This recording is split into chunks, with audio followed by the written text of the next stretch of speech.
nobody can hate me for it.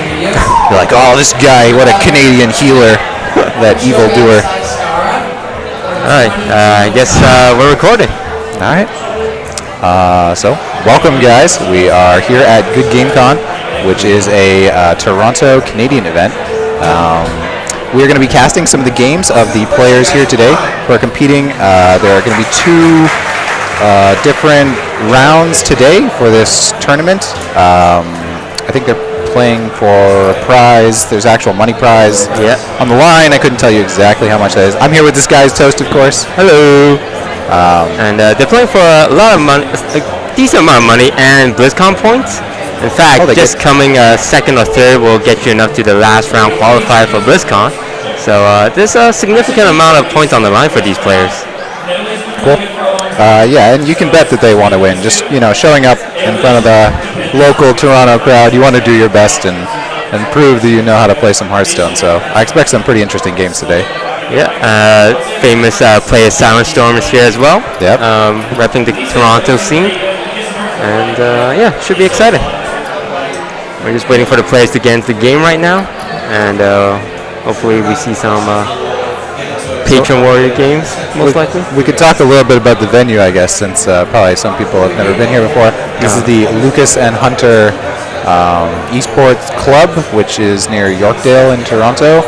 Has like 100 top of the line, completely brand new gaming computers.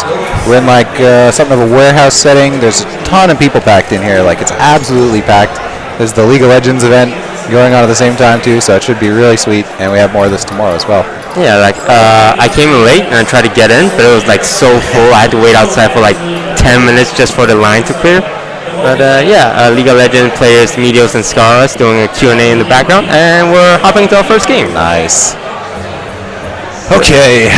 Looks like it's going to be Oil Rogue against, can't tell if it's Patron or Control just yet. I'm guessing it's Patron with the Thorson.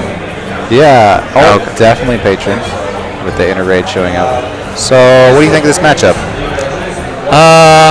Well, you are the expert ladder climber here. I'm just a YouTube maker, but from my experience, I think it kind of favors the warrior, if I had to guess, because we're taking a picture. We're taking pictures. One sec, guys.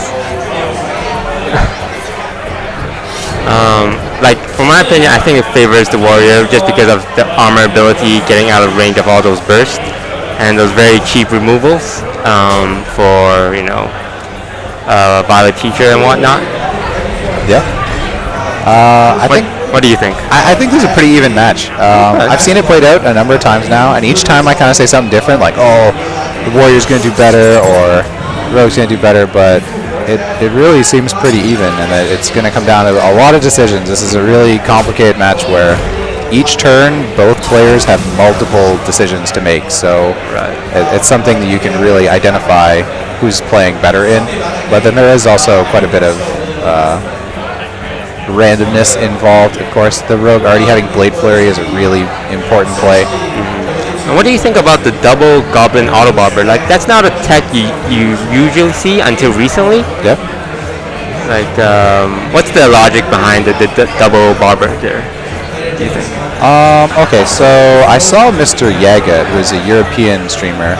He got really high ranks with Rogue, and he loves Rogue. And he started putting in the Goblin Auto Barber. So 2 of them is more than I've seen before. Busted J, including some nifty tech choices in his deck. But it seems like a pretty good value creature. You get kind of a better weapon. You get a 3/2. Not a lot to complain about there.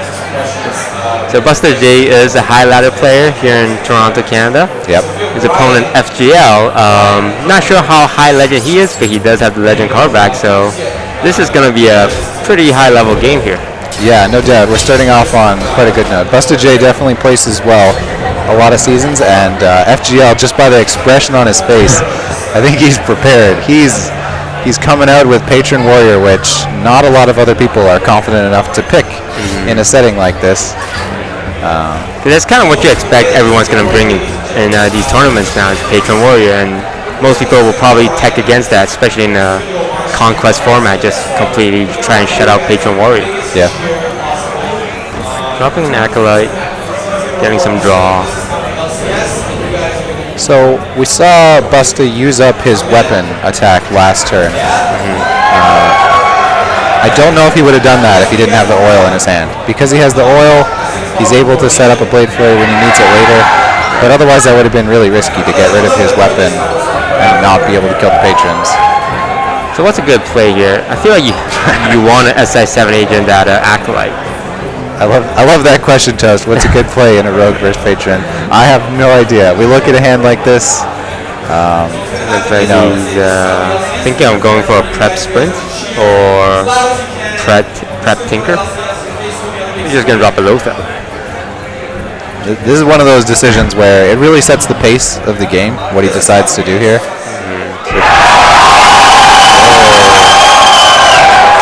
Oh boy. We got a lot of hype here today. Whoa, that's okay, so he went for just maximum aggression there. 10 damage coming to the face of the warrior with a Blade Flurry to follow up, so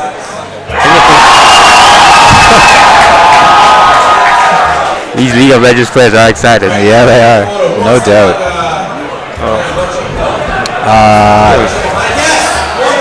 Forced to execute.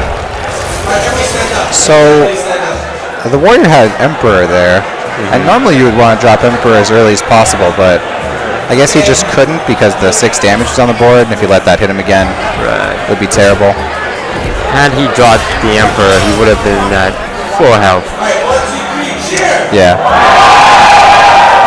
Lothar into...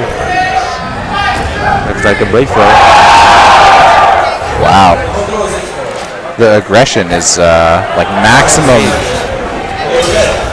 And FGL can do nothing but drop a Thorsan or a couple of minions, but he needs to armor up because Buster J does not have lethal just yet. He needs something to combo with the Eviscerate. But if he just gets a, let's see, 3 mana cost spell, that's gonna be lethal. Yeah. Busta's shaking his head. Maybe not so happy with that play. He could have also coin sprinted last turn. This is a bit of the more all-in direction. But now Busta sees no armor. And he's going to get rewarded for it. Wow. So, turn 7 lethal. Coming up for Rogue here. It's not just Hunter who gets turn 7 lethal. That was like quite the match to start off with. I mean, Busta just went for it, right? He went completely straight for damage. Blade Flurried 2 creatures. No patrons had been seen. Nothing. Yeah. Blade Flurried got some face damage. And definitely went aggressive with that Tinker SI. Just going face with the weapons. And yeah, bold strategy. Because a rogue can do really well in that match by drawing it out a little later, right? Right. Just didn't feel like that was the play, I guess, and he went for the right one. Yeah. And FGL didn't get the best draws, I feel. Like Armor Smith turn 2. Not much. Like all minions. He had the 1 execute to combo with the Pro Taskmaster, but he spent it on the 2 health minion. Yeah. Looks like we're going to what looks like mid-range Hunter against Patron Warrior again. I'd give a bigger edge to the Patron Warrior in this match. Okay. Compared to the last one. What do you think? Never played mid-range Hunter myself, but from my experience, Warrior always struggled against that Savannah Jaime, but it's a bit slow, and slower decks usually gives Patron Warrior enough time to get that combo in his hand with a Thorsan. Yeah. You're telling me you've never played mid-range Hunter? I know you love to play some Hunter, Toast. So all I play is Face Hunter, Aggro Paladin, and Zoo Warlock. Well, now, I mean, there's a theme. It's a pretty consistent lineup. There's a theme to that to that lineup, but it's one I'm comfortable with. So he's gonna coin out the Honda Creeper. Patron Warrior just gonna armor up, I guess. I didn't. Did we flip the screen around, or FGL is playing? Oh, FGL is playing the Hunter, and Busta is playing the Warrior, I guess.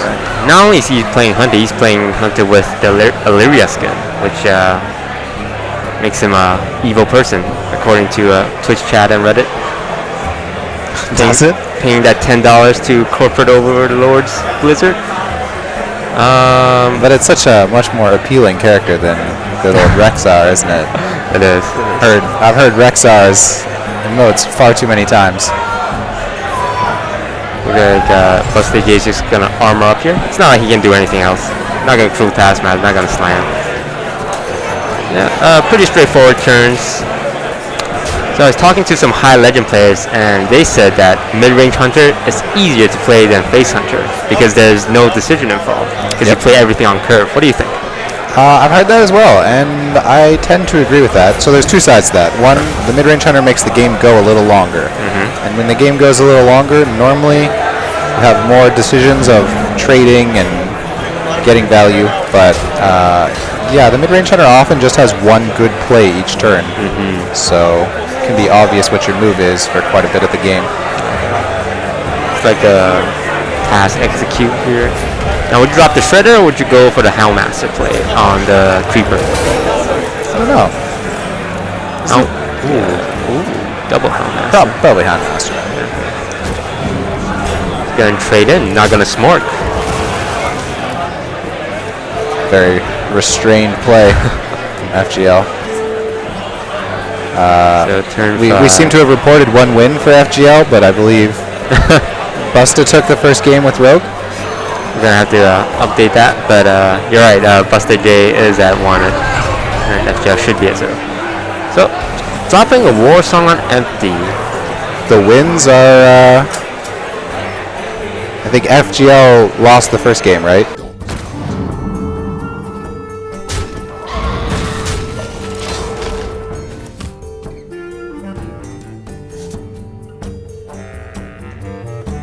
All that nice things we said about Buster J, we're gonna have to take it back and give it to FGL.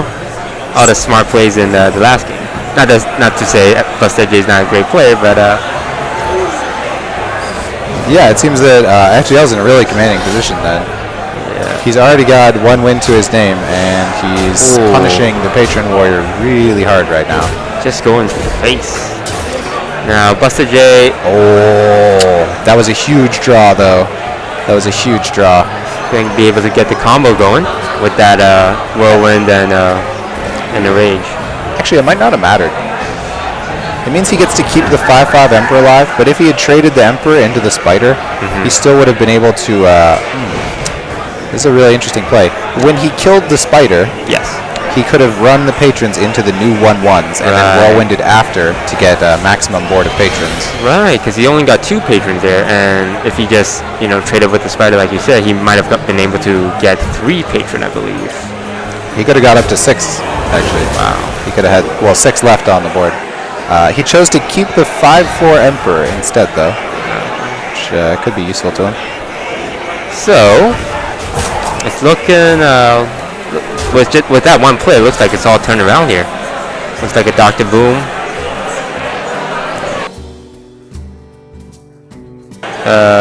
Not much else he can do. I mean, Juggler, piloted. You want to use your mana efficiently, and does he have lethal on board? 7, 10, 19. Wow, he actually has lethal. That's a Patron Warrior game. Here, the Hunter looked in such commanding position. And he's just going to concede. On the previous turn. Was there anything FGL could have done to prevent lethal? I don't think so. Even with the Knife Juggler, no, hitting the right targets. I mean, that was a Patron Warrior game, right? The Patron Warrior was losing the entire game. Yep. And then he empered, and he played some patrons with charge, and then he won. Yeah, so what did Buster J have? What did FG have? He had 2 Houndmaster, a beefed up Spectre Spider, and an Owl, all gone in turn 7. It's not like Buster J's been saving up all this cards. It was like turn 7. Alright, let me just play out my combo and have lethal. So, Mech Shaman against... Now I'm totally thrown for a loop. What is the score?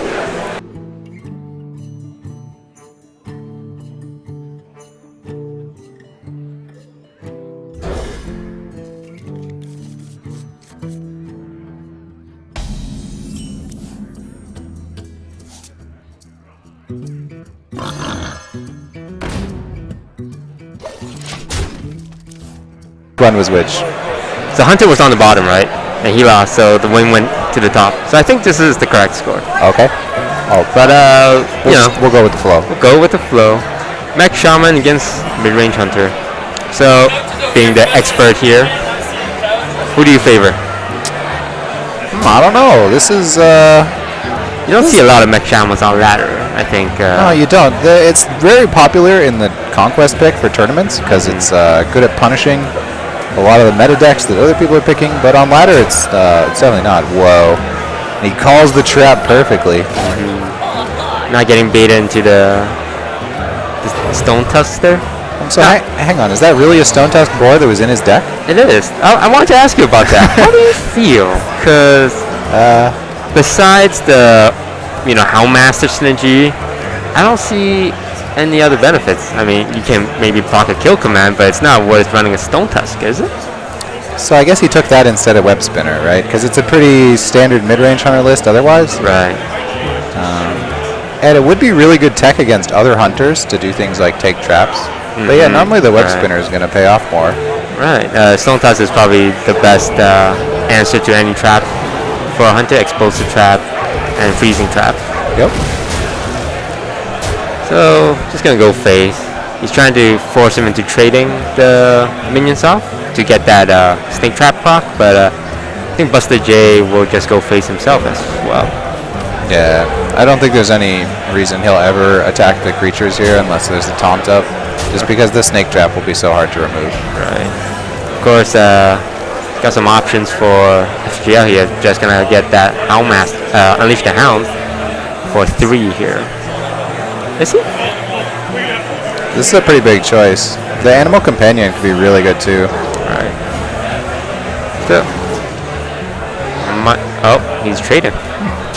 I think the Unleash the Hound's last turn was almost mandatory to kill the Whirling Zap-O-Matic. But this turn, Misha would have meant that Snake Trap was forced. Huffer would have got plenty of face damage, and you would want to trade with the Huffer. Right. And the Leok would at least give you 2 extra damage. Right. Wouldn't have been the greatest. So all 3 of their Animal Companions would have been removal priority. Yeah. Yeah. I guess he just wanted that Unleash the Hound as early as possible. Get more minions on board. Coming up, we have what looks like an Animal Companion for sure, followed up by a few options. This is going to be Knife Juggler. It's pretty good. Was that the best one? Would Misha been better? It's hard to say. Honestly, I think all the animals were pretty good there. Finally, Busta J draws a lower mana cost card, but it was on the turn he wanted to play his higher mana cost cards anyways. Fortunate for Busta J. He's been using that hero power for the last 4 turns, and as Mech Shaman, you usually want to be dropping, Shredder, Annoyatrons, Mech Warpers, Whirling. Looks like he's going to go with the Annoyatron play. I think there's honestly not a lot of stuff Busta J could have done better this game. His hand drew into his really high cost minions early. He has the Hex, he has the Lava Burst, he has Earth Shock. None of these are going to be useful.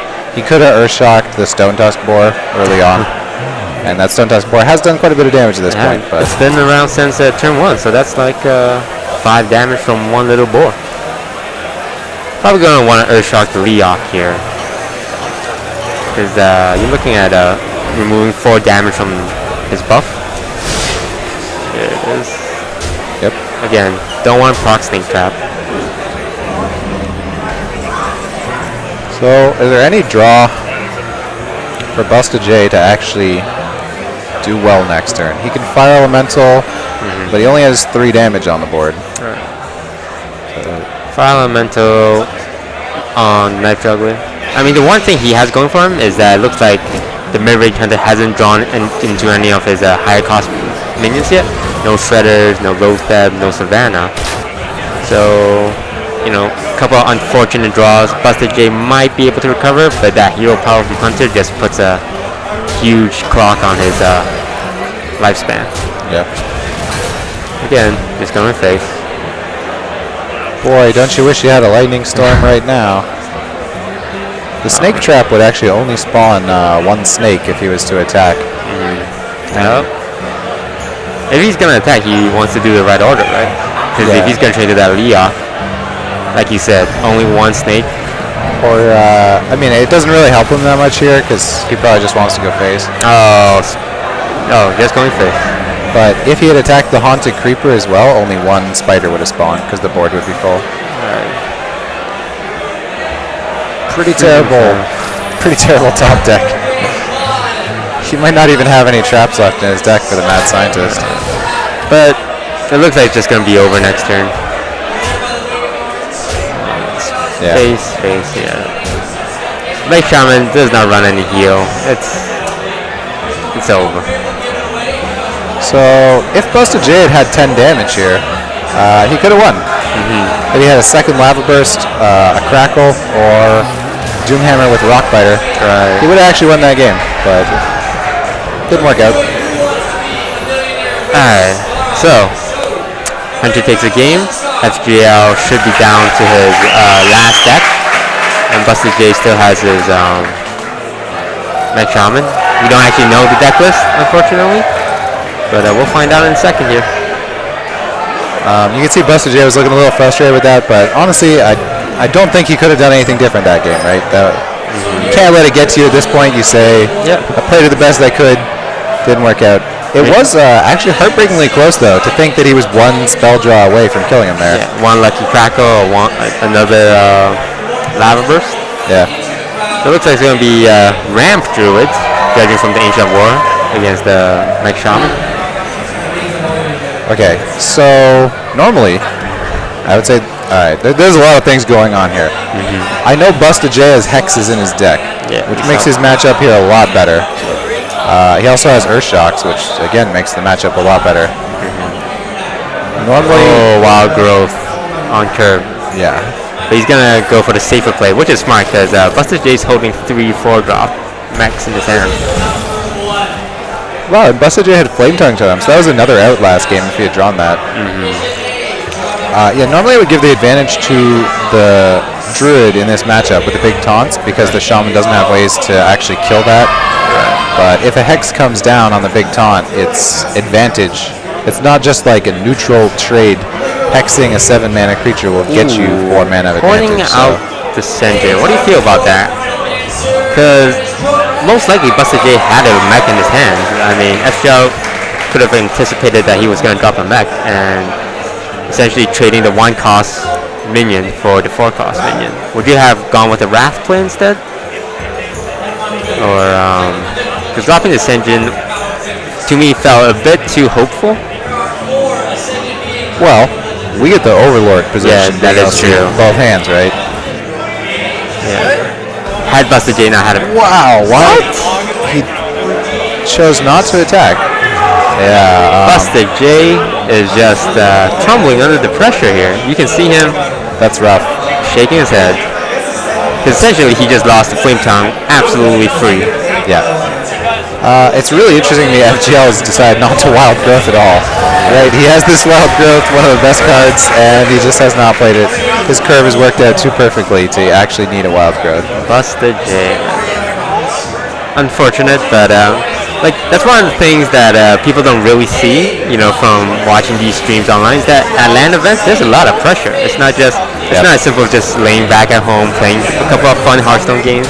You got these people around you. You know you're being recorded. It can really get to you. Yeah, no doubt. There's a lot of extra pressure there. You hear all the noise, all the crowd around, and you're just thinking like, oh man. Now when you make one bad choice, it starts weighing on you. But honestly, I don't think it's over yet. Even losing that Flame Tongue, you know, there are ways to come back into the game still. So, it's gonna be tough though. Just gonna go face. Ooh. A lot of damage in Busta J's hand, but looks like maybe he wants a Lava Burst and trade into the Keeper. Okay. So, FGL went face with the Keeper last turn instead of hitting the Yeti. It's kind of paying the price for that now. Yeah. It's weird. If he's running Ramp Druid, I'm not sure how many copies of combo he's running, if he's running combo at all. So going face, maybe not the best idea. Just gonna keep her and armor haunted up. A lucky Crackle could deal with that. You're looking at about a 50% chance to crackle it. Yep, exactly. Is he gonna go for it? Or he's gonna take the safe play and just rock bite it? I'd say you go for it. I mean, you're playing from a little behind here. Yeah. A lucky Crackle could turn it around for you. I agree. I would probably go for it as well. It sucks if it fails, but you know that you are already at disadvantage, so got to take that gamble. Yeah. The Ancient of War next turn, though, it's going to be quite a mountain to climb. Yeah. Rely on that Earth Shock top deck or Hex. If he gets the Earth Shock, it will be amazing because he can follow it up with a Rock Biter Whirlwind. Yeah. Not. Nope. He's thinking of hero power. Oh. And he's gonna go for the safe play. Alright. Yeah, so I mean, just as good. It's a lot safer, but he's choosing to use the Yeti over the Shredder. Yeah. Ooh, double BGH from FGL. I would say that FGL's been playing this absolutely flawlessly. He's made really good decisions every game. His deck choices have been spot on. Not gonna Ancient War, most likely because he has a 5-mana taunt that he can use. Ooh. Can't play those BGHs now. If that was a mana wraith, he would have been really, really sad. Well, I think it's time to see our Crackle luck. He does have the 1/1 totem to help even the odds a bit. So, oh yeah, that actually that's so much better for him than last turn. he's gonna trade in the 1/4 instead of the 1/1. He couldn't use Lothep otherwise. Oh, that's true. Battle Cry. So we need Hex or Earthshock here, and that could decide the entire game. There are no taunts left in FGL's hand. There's pretty much nothing left in FGL's hand, actually. Ooh, Fire Elemental. Not the best, but unfortunately he can't. He has to trade in both the Lothep and the Whirling if he wants to combo with the Fire Elemental. But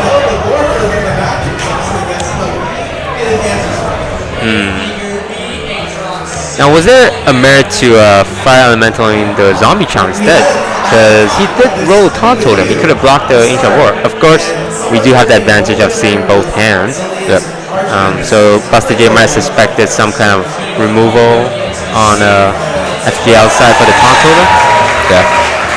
Yeah. I mean, I think in this case, knowing both hands, I probably would have killed the Zombie Chow and just hoped that I drew Hex or Earthshock next turn.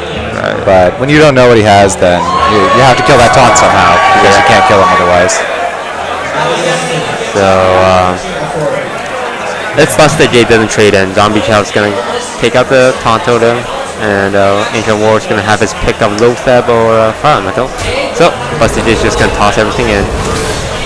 Ooh, that is tough to see. Oh my God. Well, that might be all she wrote. So we're still looking for that Hex or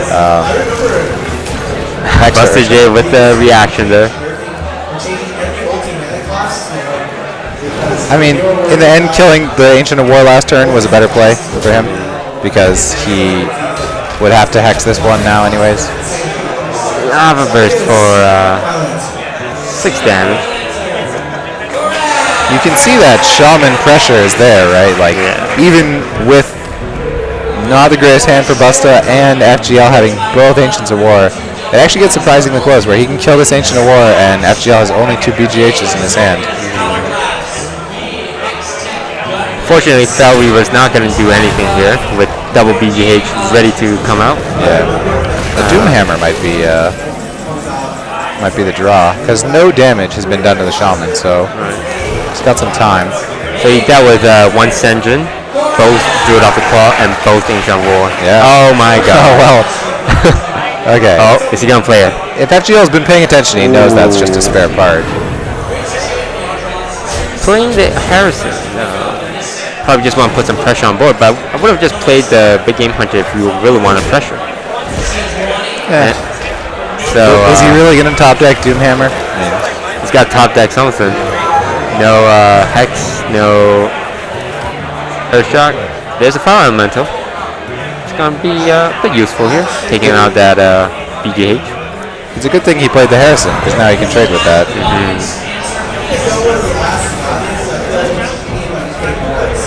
It's amazing to think that the Mech Shaman almost has enough value here to get through the fight.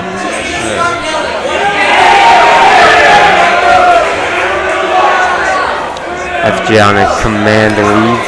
FGL is just the face of utter concentration right now. Ooh, we're going to go for a coolant. We have the lovely Druid Spectator Bug, which manages to happen anytime a Druid makes a choice between two cards.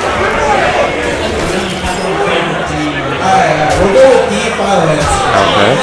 I looks like Drew was just going to face. There's the shock. Would have been nice about 5 turns ago. But Buster J, nothing to do but concede.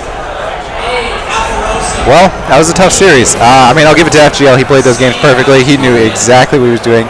Buster J, of course, is a high legend player, so he knew what he was doing as well. And for FGL to take that win, I mean, he's got to feel good about that. That's some of the stiffest competition of any player in the rounds right now. So it's really well played by both players. Yeah. Besides for that one little not killing this engine with one the little hiccup. Master. But overall, very high level play. Very great start to the tournament. And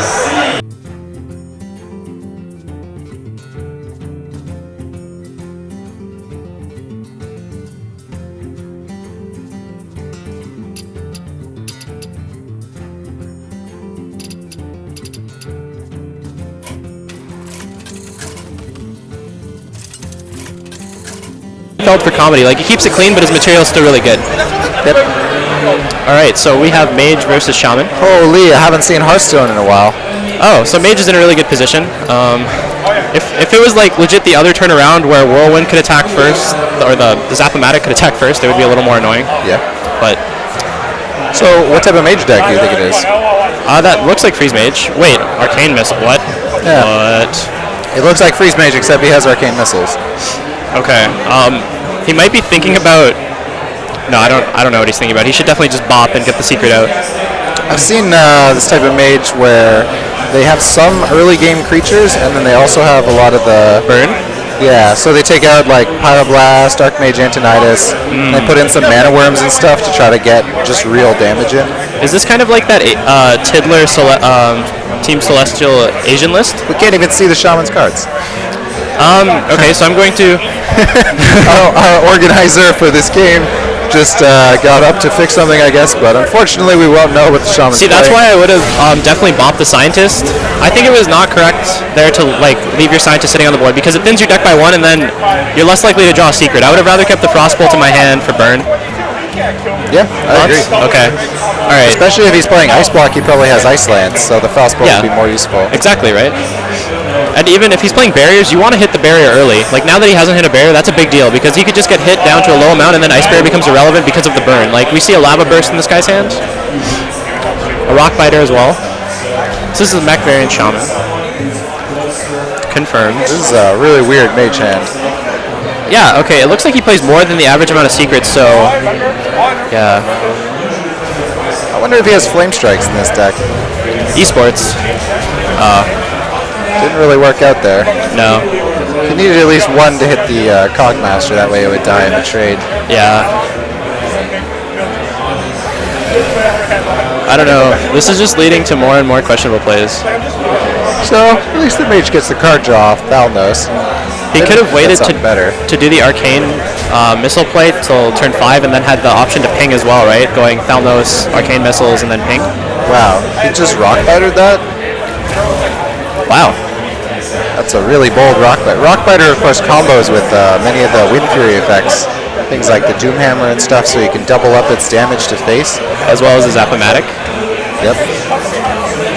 I think this plays fine, yeah. It's a pretty important card Rockbiter is anyways. Oh yeah, I would have saved Rockbiter. Definitely not worth throwing away a high impact damage card against what looks kind of like a stall deck. I guess in a sense what you would think there is if I hit it with the cog, I'm wasting 3 damage anyways, and the cog takes 1 damage. But yeah, well he could have also ignored it, but that's probably... I think it would have been fine to ignore it, because the arcane missiles already been seen, so... Right. Either way, I have no idea actually what the position's like here. The Shaman looks really good on the board, but with 2 Frost Novas, the game can turn around so much by those turns. Yeah, he could top deck Flame Strike for 7, that would be very nice. I think he should have pinged his Acolyte first, because mechanics. I don't think there's anything he could draw to reorganize the turn, but it is generally better to just draw your card first. Well, if he plays Doomsayer, right? Yeah. But I don't think he does. Like, how does he have room for that? Counterspell, like, everything. Yeah, Counterspell is really weird. It's going to work decently against the Shaman. Probably not as good as an Ice Barrier here, because it's just going to stop something like a Lava Burst for 5 damage. Yeah, to think about it that way is probably the most... That's a good way to think about deck building in this case, too. He definitely should have Ice Barriers over Counterspell. Okay, this is a very odd mage deck. Yeah, as we see the cards develop a little more here, we realize kind of what's going on. Fudd, of course, playing the mage. Shaking his head right now, doesn't like what he sees, but I don't actually mind his position that much. Yeah, because I would do that, the Cold Light Oracle, and then Frost Nova probably. Yeah. Just based on how it's looking right now. And if he plays removal, that you get 3 draws plus the next Frost Nova. Oh wait, no. He has 1 Frost Nova left. Whoops. Maybe he was disappointed by the fact that the healing totem was rolled, because otherwise he would be able to kill the taunt. Yeah, that could be it. So he does play Ice Lance as confirmed, so... There's a lot of damage in his hand. Shaman's at 23, he has 12 plus 8 if he could... Yeah, if he can connect it, right. Would you play the Sorcerer's Apprentice here? I think I would. Maybe you save for the one-shot? Yeah, okay. So well, he also has a weapon, that's true. Yeah, the one-shot is probably better. If he picks up a Frostbolt, he has exactly 23 damage. But he threw away an Ice Lance, so now he doesn't have that anymore. Yeah, I also disagree with that play. There is the 1 Frostbolt left in his deck. There's still a lot of cards in the deck, but he would have had exactly 23 damage. If he ripped that. And it would have all been playable on 1 turn with the Sorcerer's Apprentice. Also, would you mind if he hit with the Lance on either the Acolyte or the Cold Light Oracle? I don't think that you would mind. I think it's better. You mean the Power Mace? Yeah, the Power Mace. It would. Yeah, I'm not sure why he prevented the Power Mace there. Yeah. Of course, Busta J did draw another Power Mace, so it might work out somehow in the end. I do like Fudd's hat. I do not know much about Busta J's hat. Yes, brilliant observation. Yeah, correct. Fudd's hat kind of looks like some French fries, to be honest, though. Oh, it does, yeah. Could go for some French fries. Yeah, at the venue right now, all we have is pizza and pop, so the refreshment selection is a little limited. I'm enjoying this event so far, but my pizza was cold when I got it, so it feels bad. Yeah, I like the event a lot, except for the pizza's been a bit underwhelming. Yeah. Hopefully they get us some fresher pizza tomorrow. It's a tough life in esports, you guys. Yeah. You don't even understand the pressure we go through. I gotta get my complaints in when I can. Good times. Well, he didn't draw the Frostbolt yet, so it wouldn't have helped him anyways. Yeah. He's looking at losing the Ice Block, but he does have the other Ice Block. What can he draw, though, that will actually allow him to kill the Shaman now? Nothing, right? He's played 1 Frostbolt, 1 Ice Lance. The only thing I can think of is this guy has to ignore the creatures. Yeah. If the creatures could actually connect, that would be the 4 damage that he needs, precisely. If this guy's next level, he might want to... no, he doesn't. He doesn't want to hex his own stuff. He's probably really confused, too, though, because he's seen Ice Lance and Cold Lights. So the way I would assume it is this is kind of like a beta, like that really old mage with Mana Worms, Cold Lights, and you just play a bunch of scummy burn. Yep. And try and hit him. I think that's a good description. So he lost the ice block there. Has the other one though, and he can connect another draw. It might be almost over. Oh, I would save that. So you have to start doing damage now. If you're going to win, you have to be drawing damage next turn, and you have to have cast some of your spells already, because you don't have enough mana otherwise. So he connects with... No, There's not no the point. Ice Lance, Oh, so... Why? What could he draw that could win him the game? Pretty much. I don't understand that play at all. He actually would have set up, having drawn Frostbolt next turn would give him a perfect 14 damage lethal. Yep. But because he's played the Ice Lance, there is nothing he can draw now. He could draw. Fud does not believe in the Frostbolt. I'm trying to do a Cobalt Geomancer math thing, but because I don't think the Sorcerer's Apprentice is going to be on the board anymore, I don't think it'll be a thing. I'm not sure what Fud believes in, but he does not believe in the Frostbolt.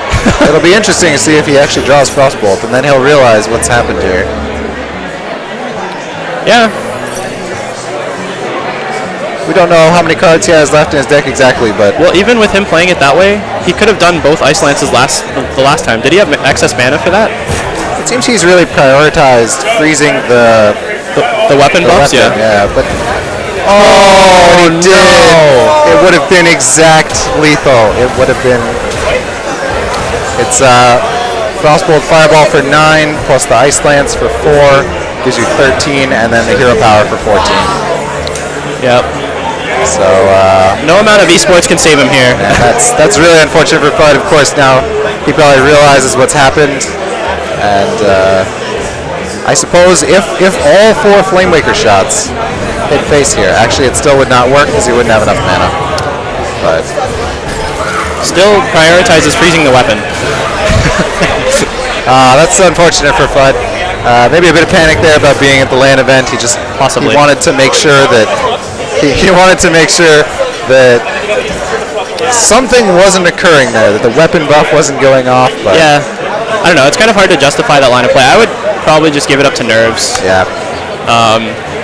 Like probably just going on tilt after the first play with the Ice Lance. Maybe he meant to play both to connect the extra 4 damage, but I don't know. It's hard to say. So we're back with game 2, Druid versus Hunter. It's not like it's over for Fud, of course. This is Conquest, so if he could take 3 games from Busta J here, Busta J picking Druid, which is one of the classes that can get punished most easily by a bad draw. He does see Innervate, but he sees BGH, which is pretty irrelevant here. Wow, that opening hand from Fud. Got a Feign Death already, and a Glaive Zuka. Feign Death Rattle, this is exciting. I personally don't like that card very much, but I like when it comes up because it's going to be a fun time. So if he's playing Feign Death, he probably plays it with Sylvanas, right? Yeah, it's probably that variant where he plays Savannah Highmane's Sylvanas, Dr. Boom. I'm trying to think of other good death rattles. Haunted Creeper, of course. The staple ones are included, but he probably goes the extra mile and plays Sylvanas. He plays double. Double Feign Death. Wow. So here, just like to point out, combo cards like Feign Death Rattle sometimes better as a one-of because now he's clumped them. Also plays cards like Glaive Zuka. I wonder if he plays 2 Glaive Zuka as well. So the Feign Death with Sylvanas is essentially mind control for 2 mana, which is pretty fancy. Yeah, that can be really good. Wow, that Lothab. That's unfortunate. He kind of has to hero power, and then next turn he can coin a 5. So, I mean, Busta J doesn't actually have a play this turn. He's going to drop the BGH. I like that. I like that too. Just getting more pressure. Especially because he has the Lothab to deal with, say, the Piloted Shredder if it drops, instead of the BGH going in for the Piloted Shredder, which is not the greatest trade. And I mean, seeing your opponent Hunter hero power so many times, you know he's playing something a little funky, right? Right, yeah. You know something is not quite sitting right with you. He should have had a creature to play before that point. Yeah, so good move on Busta J's part, taking advantage of weakness in the scenario. In terms of draws. I think as the Druid, you just continue to put space damage here. When you're ahead against the Hunter, it builds a huge advantage to have them defending. Even if he wants to trade with the BGH, I meant if the Hunter would like to run in the Lotheb into the BGH, he has the Wrath to deal with it. I think you're right, and he should just push face right now and play the Drake. Yeah. But it looks like he wants to trade with the Keeper, but I don't know. Because then next turn you could Keeper and Wrath, and it's far more mana efficient that way. Yeah, especially if the Drake survived, then you would get the spell power with the Wrath. Yeah, I like this play a lot. This is so much prettier. You can see Busted J's hand almost all gold there, but the Force of Nature is not golden. I wish I was that fancy. Are you that fancy? No, I have pretty much no golden cards, actually. I disenchant them as soon as I get them. I do too. I need that Dust to craft Nosdormu and Hemet Nessingwary. Yeah, it's a hard economy in terms of dust. Where's Crip? He can talk about dust. Oh, yeah. No doubt. The all golden everything. He always, I imagine he has to be the most careful about leaving his account logged on at like conventions and stuff, because I can just imagine someone hitting the button for him. I feel like as a ranked player, you have more of a fear of that. Yeah. Because when you're top legend and somebody just queues a game and loses, it's gonna suck. Yeah.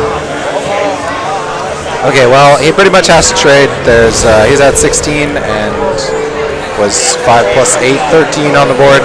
Druid would need one spell to kill him. I think this is the correct play, but it still hurts to watch. Yeah. Normally you want to be in the other position as Hunter. Did my hat fall? Felt like it did.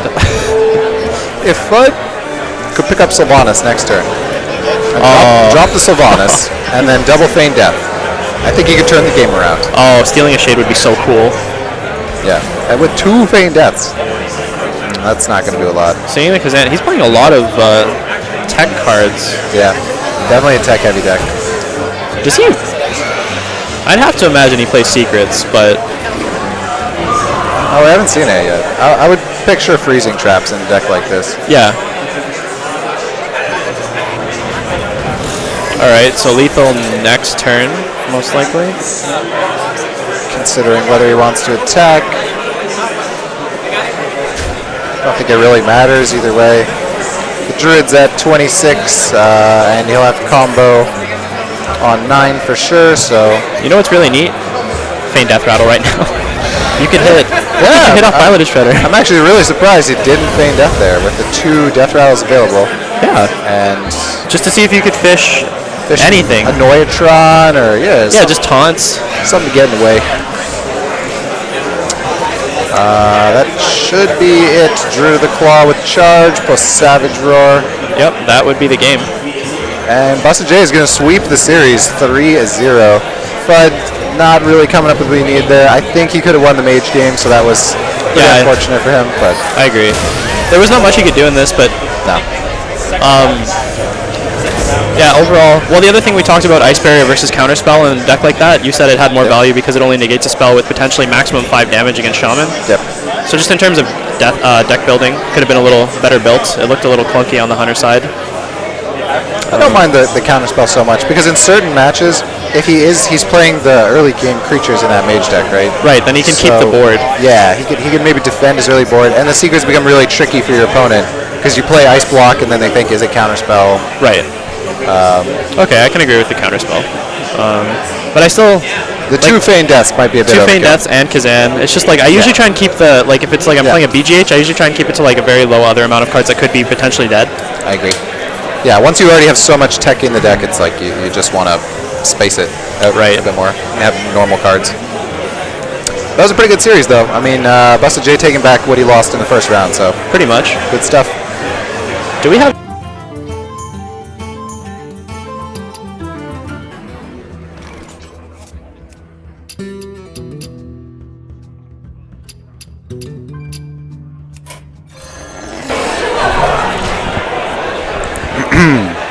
Okay, we're hopping into the game here.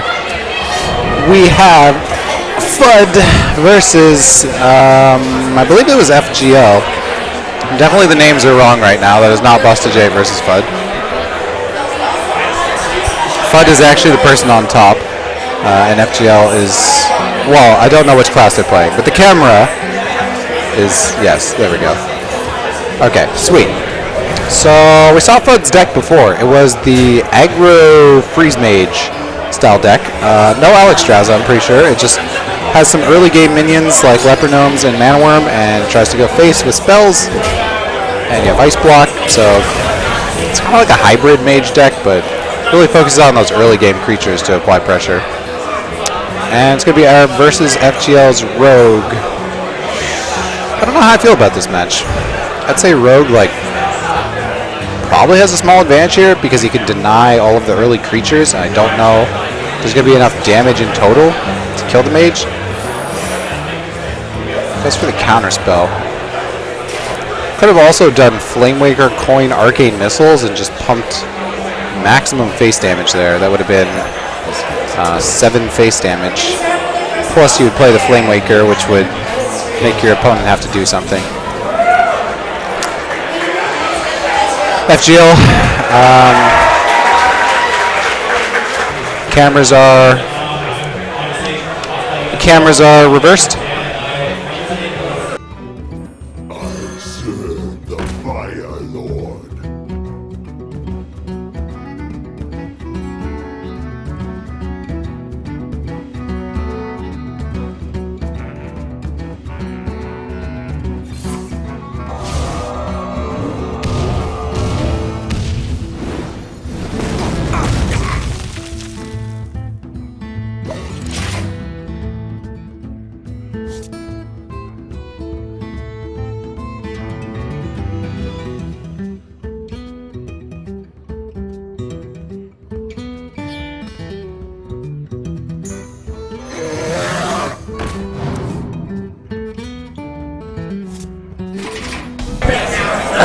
Alright, gotta put on my mask. Put on all the gear now.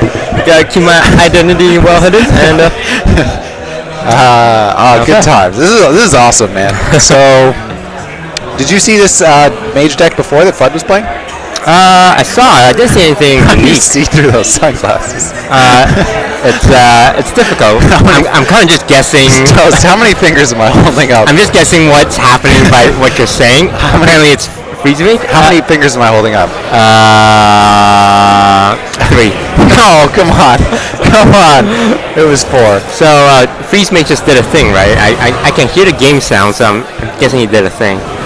But seriously, tempo mage? No, freeze mage, but with a Flamewaker.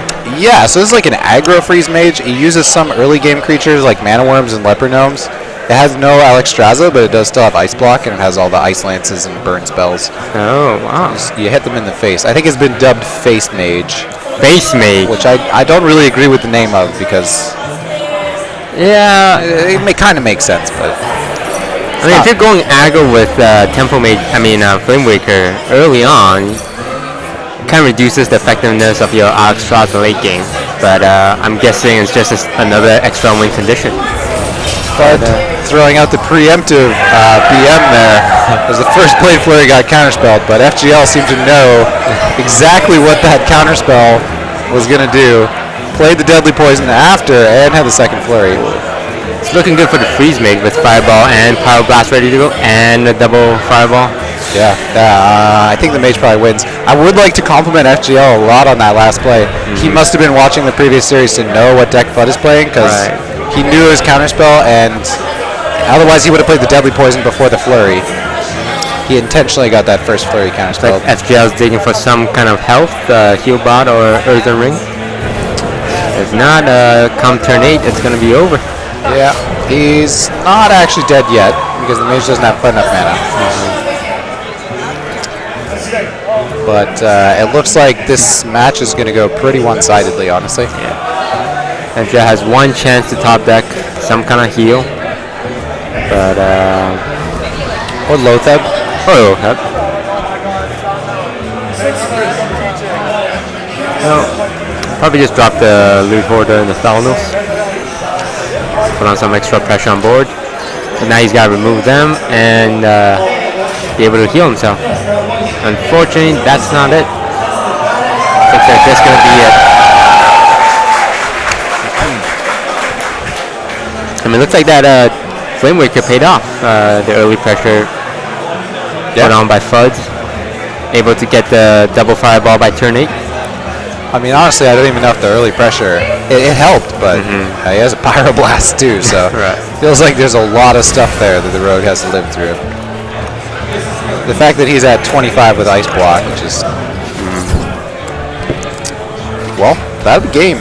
Fudd didn't manage to take a game with this last time, so I'm sure he's happy about his start this series. And the Leper Gnome. This is interesting deck. It's always nice to see at these more casual competitive events that people bring these more original, different style decks as opposed to, the Patron, the Druid, or the Freeze Mage. You guys see cool things like this. Oh, well, you were the one telling me, right? Or maybe it was the other caster, that the Hunter was the most popular pick today. I think, I didn't know that. You didn't know that? Yeah. So Hunter was the most popular pick today. I think there was 21 Hunters in just this first rounds of games. How many players are there? I don't know exactly. That's probably an important part of the story, but 21 is high. That's a lot of Hunters. I mean, Hunter's just one of those classes that can take wins pretty much off any class. There's no real 100%, 0% matchup for them. It's just even with the Face Hunter against a Control Warrior, getting the right cards, or the Warrior getting the bad cards, you can still win. It's not very Canadian though, is it? You just hit him in the face. But that's what Rexar does, man. Looks like we're going into a Control Warrior against an Oil Rogue. What do you think of this match? I think it favors the Warrior. But then again, I'm not Legend. But I kind of feel like with the armor and the very cheap removals, like Death Spy, Execute, Shield Slam. Once you remove the Vile Teacher and the Drakes, you don't have to worry about that much. But Rogue with a sprint might be able to keep up enough pressure. What about you? How do you feel? I would agree with you. I would definitely agree. I think that the Warrior has an advantage in this match, pretty decent one. There's a Dread Corsair in FGL's deck, which is pretty unusual. Double Auto Barber and a Dread Corsair. He's also running the South Sea tech for that Tinker Oil combo. You don't always see that in all the Oil Rogues, but most of them run it. Overall, a very weapon-focused deck, it seems like. Fudd shaking his head there. I'm not sure what he's upset about. That seemed like a really good play to me. Death Bite, swing away at that. You're getting some value. Picking up the shield block. You'll have a way to use Shield Slam later.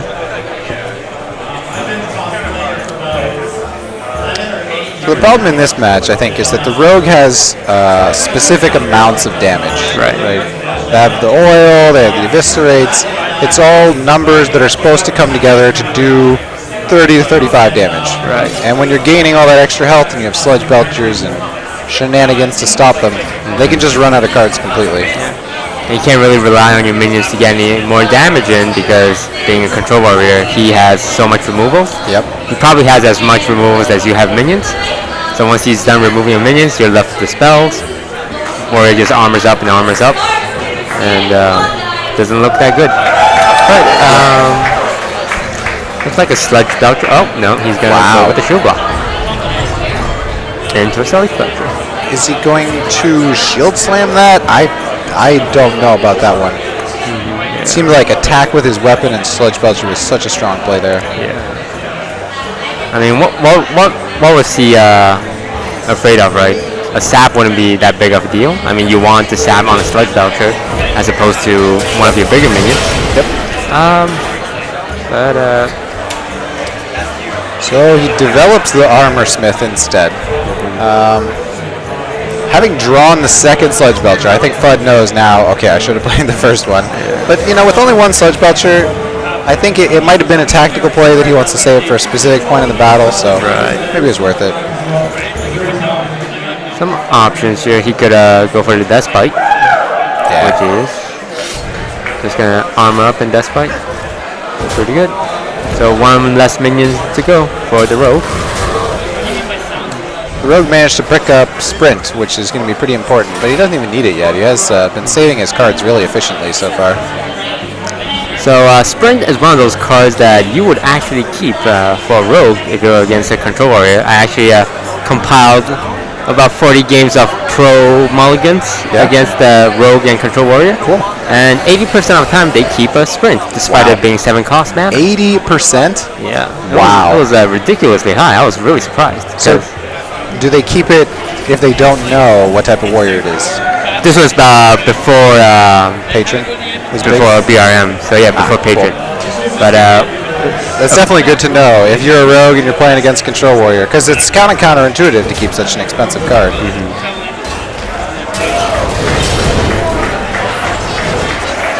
Oh,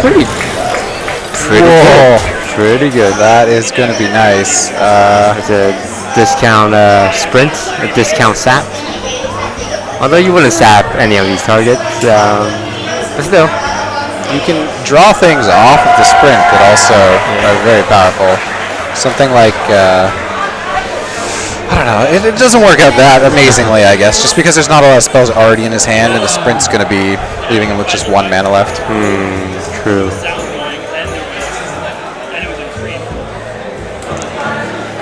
FGL thinking it through. He's gonna thinking of dropping the Thanos for a spell power flurry, but I don't think that's gonna be enough.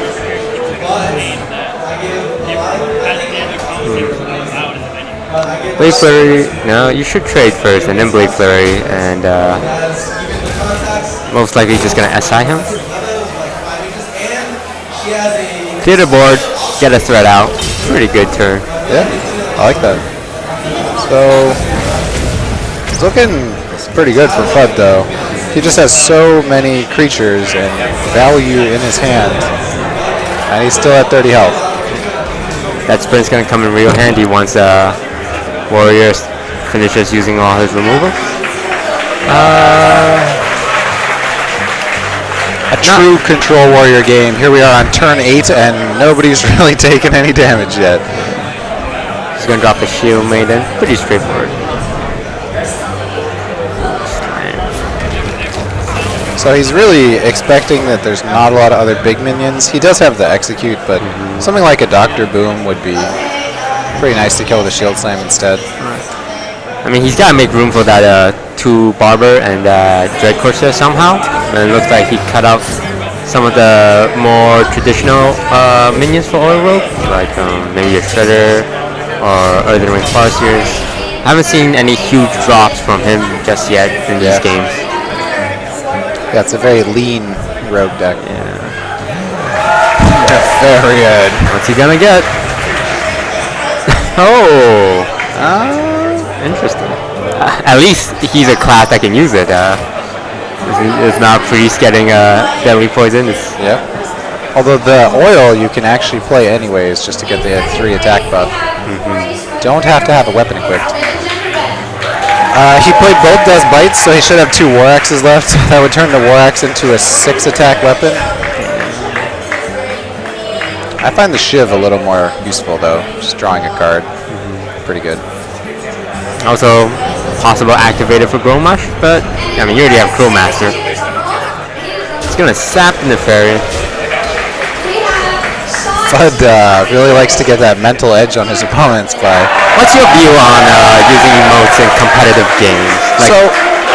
I think that was good there, right? There's a sense of, oh, it was BM, but there's a real tactical play of making your opponent feel like they made a mistake when maybe they didn't even make a mistake. Right. Him saying that thank you it's all about tactics. It's not as if he's being a rude person. It's trying to get that edge, and I think that there is an edge you can gain, and it's up to the other player if they're susceptible to it, but it's not really a downside. Now, do you usually mute your opponent in the competitive setting, like at the start? Yes, I would always recommend, especially as a coaching tip when I'm coaching people, immediately squelch your opponent in every game. Nice 7 damage Blade Flurry. Gonna come down here. Get rid of that Nefarian. FUD has been getting really greedy with these Nefarians, so FGL's not really sitting on a lot, but it's getting to punishment time. Drawing his card last. Ooh. Well, yeah.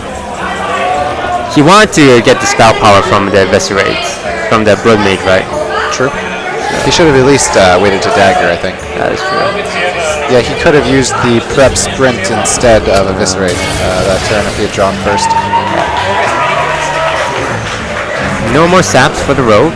Well, Cold Blood the Sludge Belcher. Nope. Eviscerate. He's going to try and dig for some answer to the Sludge Belcher. Sap would be nice. Shredder. There's a Shredder. Another prep. Double Dread Corsair in this deck. Man. This is a very... It's a cool deck though. I mean, it seems to work pretty well, and he has those auto barbers to combine with Corsair. It's getting all those creatures from his weapon buffs. He's gonna prep out the Eviscerate to remove, and actually gonna use his Stealth Seed to trade off with the Slime here. Nope, no, he's not. Forget. Sinister Strike. One of those times you might just Grom and kill the creature. You know at this point, like, your goal is not to kill the rogue. You're trying to stay alive and kill all of his stuff. Grom becomes a 4/5, which is pretty tough to deal with, and if you sap it, then it still has charge. He's gonna use a Shiv here. Followed by an Execute, I'm assuming. Oh, just gonna Taskmaster his line and trade off. That's a cool play. Ooh. Does not play the Sludge Belcher though. I do not understand that oil in any way, shape, or form. That was interesting. Okay. All right. Very aggressive play. All right. He's going for the kill. I think he's thinking that, oh, okay, I'm not gonna survive for much longer. Nah, I gotta put the pressure on him. He does have lethal next turn. The warrior does. But like at 11 health, do you really feel good in this position? Oh man, the double oil draw with the deckhand. If that 1 health taunt was not there, the rogue would win the game at this point. So close. But I think he's gonna be able to survive if he drops the Dread Corsair. So he plays the oil rogue, trades into the 7/1. Yeah, and but no, the Dread Corsair will get killed and he'll die to Grom, right? Right, he still has a 6 attack weapon. Yeah. He has to kill both creatures to survive here. That's I don't think you plan to kill both creatures. I don't. It's not possible, is it? It's not. Like trading in puts him at 12. That's not gonna do it. He'll just face down the Dread Corsair with his 6th weapon, and Gromash takes it home. Wow. I mean, Fudd played.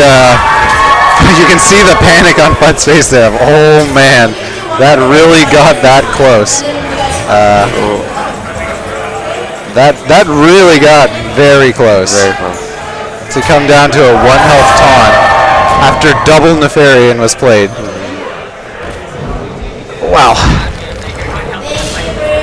Being aggressive pays off for Fudd, but well played by both players. I think it was really close. It was just 1 card away. Like you said, 1 slime away from it being a victory for the rogue. 1 HP. A single point of health on that taunt decided the entire game.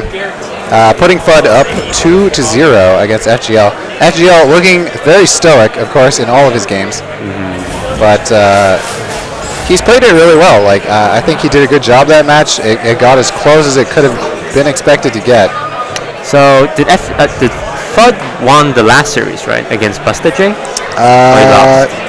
No, Fudd lost against Buster J. Okay, so for this is essentially the elimination game for next round then, because you need 2 wins to get through to the second round. Yeah. And with 1 win, 1 loss, Fudd is against Ropes. I think it's the same for FGL as well. Yeah, we watched FGL's first series, but we didn't see his second round, and he won the first round. All we know is Fudd needs this game, needs this series to move on. And it's looking pretty good right now. It is. We saw this deck from FGL before. It had double BGH, so I have a feeling it does not have a combo in it. Oh my god, that's a Feign Death deck. Oh yeah, this is a Feign Death Hunter. He has actually double Feign Death in the deck. So I'm assuming at least the Sylvanas to go with the Feign Death, because that's one of the best minions you want, Feign Death. Yeah, for sure. 2 mana mind control. Can't say no to that. How do you feel about Feign Death Hunter? I feel it's a bit too gimmicky. Yes, I mean it combos well with the Savannah and the Sylvanas, but there's not a lot of huge Feign Death targets in the game. I mean, you got Karen, you got Sylvanas. Those two are probably, I'd say, the best Feign Death targets. Yeah, you could play Sneed's old Shredder, I suppose. I think the one Feign Death is probably fine. Two's a bit overkill, but I'm not much of a Hunter player myself. I actually have the claim that the only non-golden class I have is... Oh, misplay. You can see the reaction on FUD and his emote. Could have gotten one extra beast. That's pretty important. Yeah. It's like, ouch. That's a whole card draw, so could have been a King Crush there. Could have been a King Crush. We'll see. We'll make a mental note. If FUD loses this game by 8 damage, we'll know what happened. I think the biggest thing is if he has empty mana on some turns, right? Right. Because he still can use his cards really efficiently as long as he's not running out of cards. He's going to play Zuka here.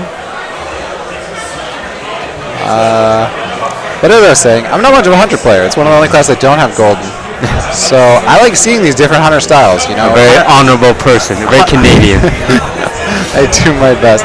I like seeing these different styles of a deck that it seems like it gets played so much, and there's just so many decks that are very similar. When we get to see something creative, then it's a lot cooler. Sure. Feign Death Hunter, it's gonna be it definitely keeps things interesting. And well, I wonder why he didn't attack the bear with a weapon. He could have protected a creature. yeah, And he's at 29 health. like FUD is making a couple mistakes here and there after a great first 2 games, but we'll see if he gets punished. I think we could say for sure that FUD was not watching FGL play this deck in the previous time because this deck does not have anything aggressive, so taking face damage would be well worth it. Ooh, great draw for Hunter's Mark, but Oh, is he gonna play it now? And then the 7 mana taunt will like be... FUD's thinking, oh right, off the top, Hunter's Mark this is gonna go great for me, but come turn 7, he's gonna wish he kept that Hunter's Mark. yeah. I like that he took the face damage this time. Especially once he saw the Senjin, then he clued in a little more to what the Druid deck is. Ooh, Silence on the Leoth, followed by Wrath on the Leoth. No, not Silence, sorry. Cool. Damage. It's a decent play. He has the other Silence anyways, so just use that for some damage, get a body. Using the kill command on the 2/4. I think we can wish we had that extra web spinner beast now. Yeah. I mean, even just another option in your hand at this point would be kind of nice. Well, with playing out all his spells, he's gonna have no answer for Mr. Ancient of War. Well, he requires a pretty good top deck. I would imagine there's a Silence somewhere in his deck.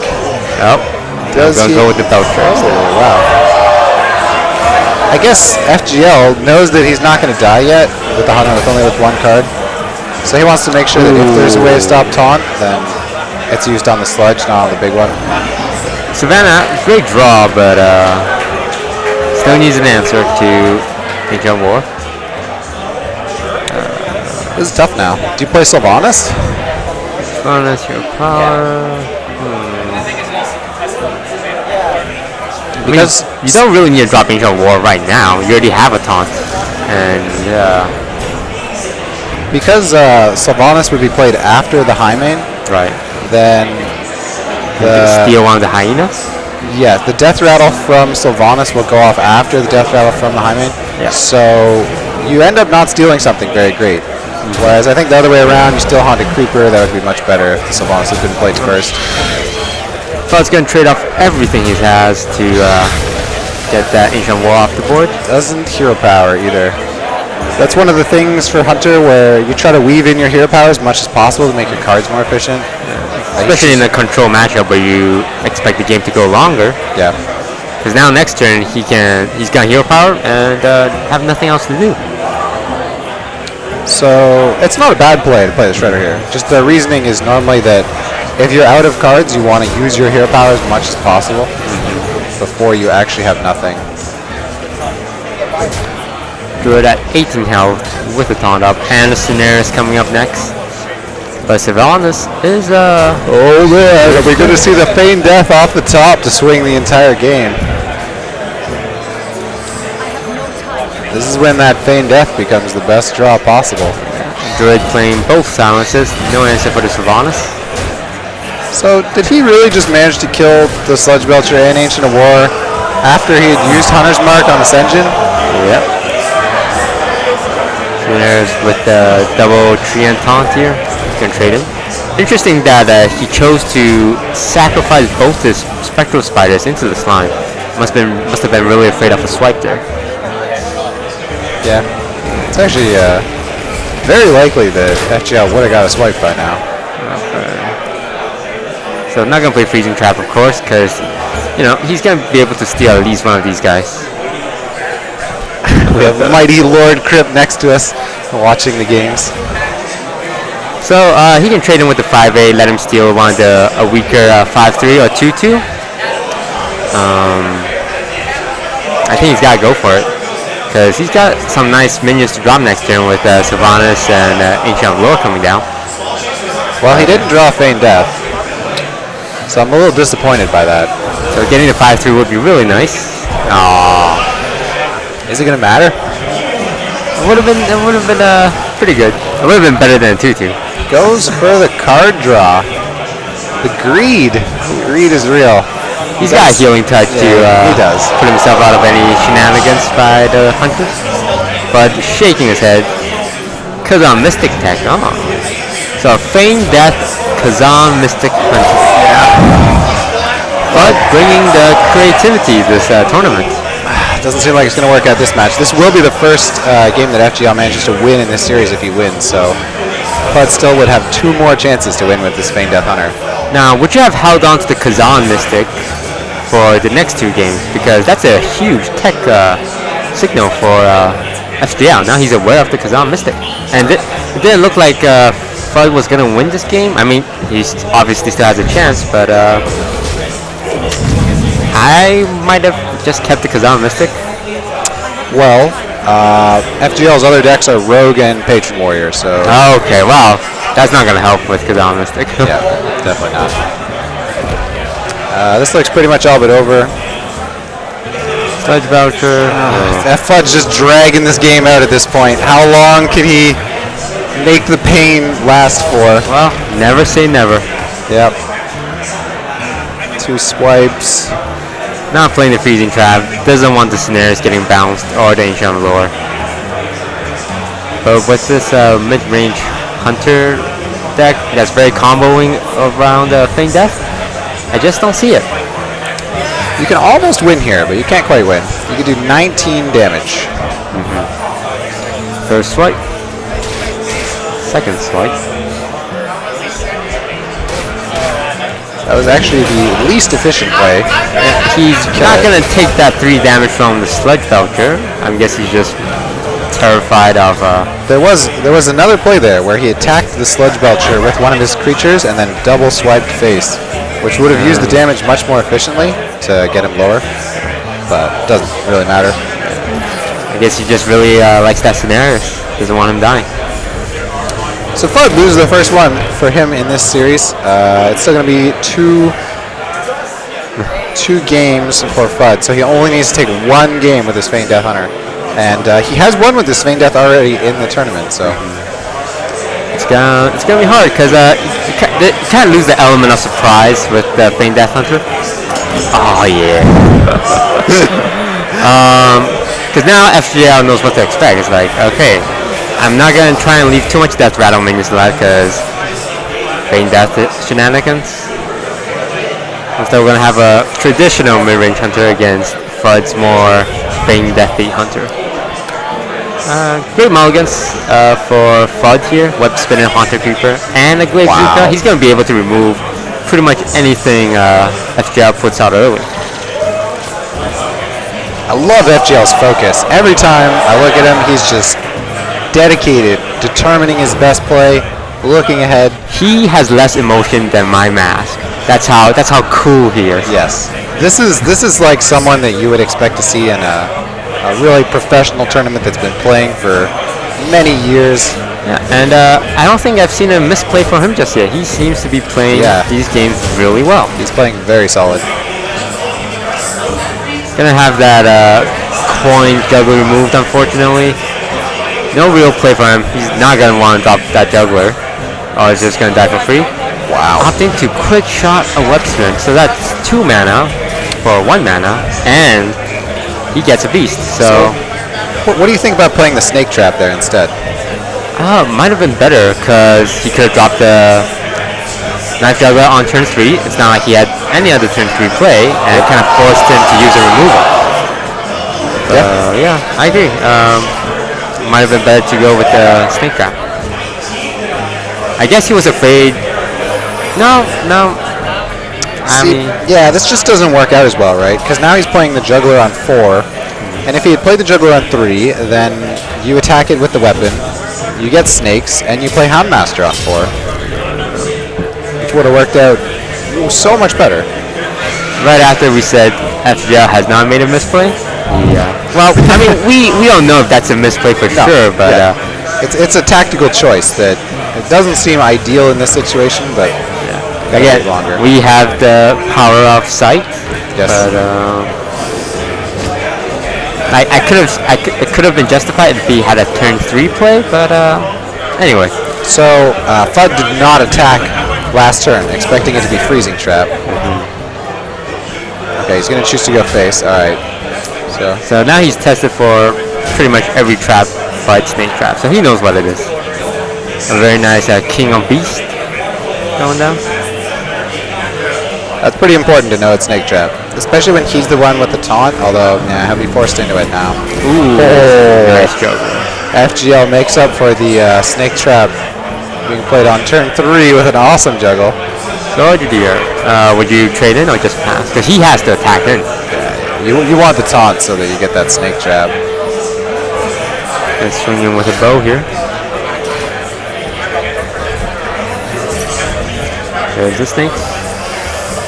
Wow. 2 juggles seem to have hit the Haunted Creeper. Nope. It's not glowing green. Oh, there's a chance. I think got it because it's not glowing. Yep. Great, nice. That's certainly not looking so good for Fudd. The health pools are still pretty even, and maybe it's not so bad. FGL plays Houndmaster next turn, or something other than Dr. Boom, because he's only has 6 mana. Right. And then Fudd gets to Boom first, and once Boom's on the board, I don't think FGL can play his own. They'll have to risk dying. If you're Houndmaster, you can clear the 3/3 and take care of the snakes and drop a freezing. But Fudd's reaction, of course he has a second Houndmaster. Then trade it off because I think he wants to play freezing soon. All right. This is really good. So Fudd can drop a Dr. Boom or Sledge Belkin, a Haunted Creeper. I mean, you got a Boom, right? It's turn 7. How are you not gonna play? How are you not gonna play Dr. Boom? Yeah, it's just like Mage in Arena. Once turn 7 comes around, you just play that Flame Strike card you have. Even if he has no minion, just play it and you'll win. Same with Constructed and Dr. Boom. Is it turn 7? You have Dr. Boom? Not a huge fan of attacking the creature there. I think you could have just attacked face and tried to set up for Glaive Zuka next turn. That would have given you, let's see, the opponent would be at 16. You would have 10 on the board, plus the Glaive Zuka for 2. Nah, you'd still be off by a little bit. So he hasn't tested for freezing or snake. Wait, he tested for snake, sorry. But he hadn't tested for freezing or explosive. So being that it's a mid-range hunter, Fudd should know this is a freezing trap.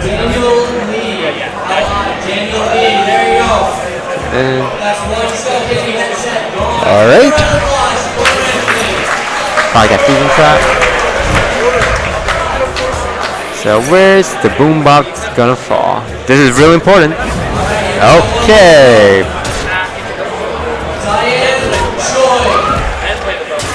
It's a pretty close game. Yeah. He has no way to deal with that Dr. Boom right now. If there was one silence. Ooh, Huffer might be enough to get the right boom bots in the right places. The boom bots tell the story. Oh, 4 damage. All right. It's not enough. No, that doesn't do anything Not yet. enough, but If the boom bot hits the ooze or the Dr. Boom. No, why? Alright, I think mathematically speaking, his best chance was to trade in the Hound Master to the Slime and then attack with the Boom Bot, because you only need a 50% to hit the Dr. Boom and another 50% to hit for 2 damage. But in this case, as he could clear, right? He didn't have to die as soon as he hit the bomb on the ooze or Dr. Boom, giving him 2/3. So, not the top deck he needs, though. It could be all but over. Fudd only needs this one final game, and it's going to be a shredder draw to survive. he's got, Doesn't go for it. got at least test the shredder, right? I think that's a common small thing that people forget, is that you can always get something off the shredder. Yeah, it would have been a Noitron there. The other taunt wouldn't have done it because of the weapon, but a Noitron might have technically been able to keep him alive for a turn. So Fudd's going to take the series, moving on to the next round. Congrats to him. Yeah, the Feigned Death Hunter got it done, but without playing any Feigned Death or Sylvanas in the game it actually won. It was more just a normal mid-range hunter. It is nice to see Fudd win. He had a pretty awesome lineup with the Face Mage as well. It's always nice to see these creative decks succeed. It kind of show them, you don't have to play Patron Warrior to win tournaments. You don't have to play the same old decks over and over. So, yeah, congrats to Fudd. And looking forward to seeing his decks in the finals. He's going to surprise a lot of people. I think that's about it for us. We will see you guys in the next series.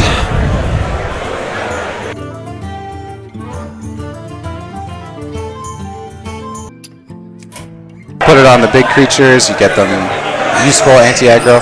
Oh, Taz Dingo versus Silent Storm. I guess since we can see the game, they can hear us talk. And welcome, guys. I'm Crip here with Popcorn. Thanks, man. Yeah, we're watching some awesome Canadian Hearthstone today. Hey. So, what do you think? Mid-range hunter versus Zoo Warlock? Yeah, it seems like Zoo's going to do all right. I think it's really on the mid-range hunter to draw really well, and that hand doesn't look that good. Yeah. The Snake Trap could be pretty good, though, because the Zoo's going to trade. Is he going to trade? Doesn't seem like a good trading board. I think you play the doggy and go face both. Yeah, I agree with that. At some point, he might trade. Sunstorm does a lot of very unusual plays, and people know his name, so I guess a lot of them work out. So I think he's one of those players that regularly kind of does unpredictable stuff. But yeah, that seems pretty predictable so far. Yeah, I like that. Oh, that's a good one. I don't know. In this matchup, like, the Face Hunter is so much better with Explosive Trap, right? Is that a misplay? That looks like a misplay. He could have buffed one of the spiders for one attack. Ah, true, yes. That did exactly the same thing. Yeah, you're right. And the one attack may have been relevant. So this was Taz Dingo playing a Hunter, right? Yeah, definitely. So he would have been able to use the spider to trade for the Flame Imp. In this case, he'll hit the Flame Imp with the weapon, so he takes 1 extra face damage. Yeah, that's true. It does actually matter. Yeah. In these early game situations, that 1 damage doesn't seem like a lot to a viewer maybe, but later on in the game, there's a lot of games where you miss lethal by 1. Well, with a quick shot, it doesn't matter. All right. Well, that would be a pretty sad implosion, but that might be the play. Oh, there we go. That's a good draw. You really want to be playing on curve as much as possible. It's something that people usually take for granted. But sometimes the card is just too good not to play. Yeah. In Gang Boss, pretty much the best 3-drop in the game. Yeah, I don't know if I like killing the imp here. Okay. Wow. Actually, he's face palming, but that seems pretty good. Kind of like that play. So what's the advantage there? Oh, the advantage, you push for more tempo on the board. If you double trade, then he can kind of wipe you out a little bit. But if you do this, the 2/2 can trade for the 1/1. and then you can trade for the Imp King boss while the weapon kills something else. You're actually ahead on the board, kind of. Problem is, you're almost dead. Calls the trap. Well, he's not going to trade anymore. No, this looks like a face play here. He can hit for 5 face and develop 2 annoying taunts. Wants to develop the Shredder instead. Might be all but over for the Hunter at 9 HP. Perhaps. The high main doesn't really work out too well. Can really anything come out of the animal companion besides Misha? That would really mean anything. We might be at a Doomsayer situation. If you got Leok, you could kill the Shredder and get the Doomsayer. How far would do the same? But if it's a Doomsayer, he wins no matter what. Yeah, he's got to go for the kill command and then get a Misha after a Doomsayer. Definitely not what he wanted to see. No. Oh. He does get a Misha.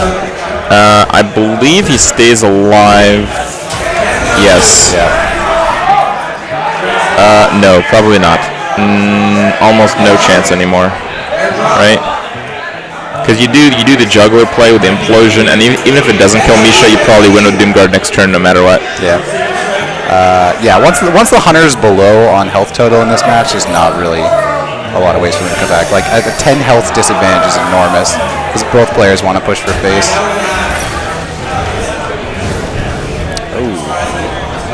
Never lucky. Oh, that's bad actually.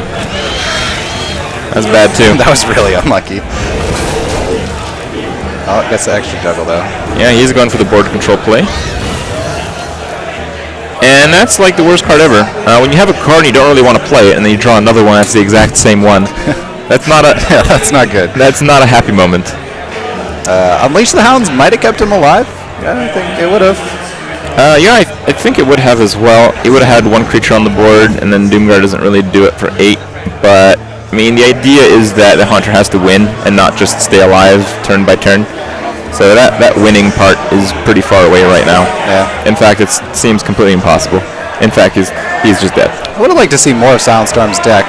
The Zoo Warlock's been like a popular pick, but there's a lot of ways you can build it, either with the Void Callers and Mal'Ganis, or... I'm really surprised he didn't kill the Juggler. The Juggler represented at least 3, probably 4, maybe even 5 damage. Instead, he just killed 2 1/1s. Yeah, I think he threw in the towel at that point. Yeah. All right. Well, Silent Storm takes game 1. Doing pretty good there. I didn't realize the set was as nice as this. We got all the lovely people in the background. Oh man, what? This guy's toast. This guy's craving too much attention. Making a guest appearance here. Yeah. You know, that's a really smart costume because he could just hire someone to go to events for him. Yeah. Wear the mask, and he appears everywhere. Yep. Pretty good stuff. Pretty good stuff. It looked like Tazdingo was a little frustrated with that loss. I don't know if he could have played it that much differently. There was the 1 damage, right? There was that 1 damage on the spider, but for the most part, the Zoo Warlock versus Hunter is decided really early in the game by who has control. Right, and that's just much easier for the Zoo Warlock in terms of consistency. Yeah. All right. So I guess it's Conquest. I guess that's what we're doing these days with Firesides. Yes. Best of 5 Conquest. Best of 5 Conquest. So we see the Hunter again from Tazdingo. And we see another. Wow! That's the 3rd Neutron. It's only turn 1. He had 2, threw back 1, drew the other one immediately. I can't actually tell if that's a good hand or not. Yeah, I think it's alright. Kind of good. It's kind of good. It doesn't apply much pressure with the Neutrons, but they do shut the Hunter down early on the board. Oh, that Haunted Creeper is a really nice draw. It'd be really sad to see an owl here. I hope we don't see that. Yeah, there he goes. Mech Warper, he is able to drop the other Neutron, and next turn he can do the Tinkertown with the spare part, but it seems like a slightly better play just to play a Tinkertown this turn. This is like one of those turns that decides the entire fate of the game, where... Yeah, but not... the decision didn't seem that close.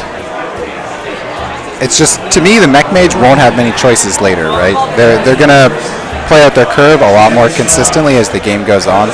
In these early stages, when you have that choice, then right. it's like your maximum opportunity to be different. But yeah, I think the Tinkertown is good. Yeah, next turn you can just play the Shredder if you want, or you can just play the other Tinkertown and have 2 options for spare parts. And then probably on turn 5 we'll see Mech Warper and Piloted Shredder.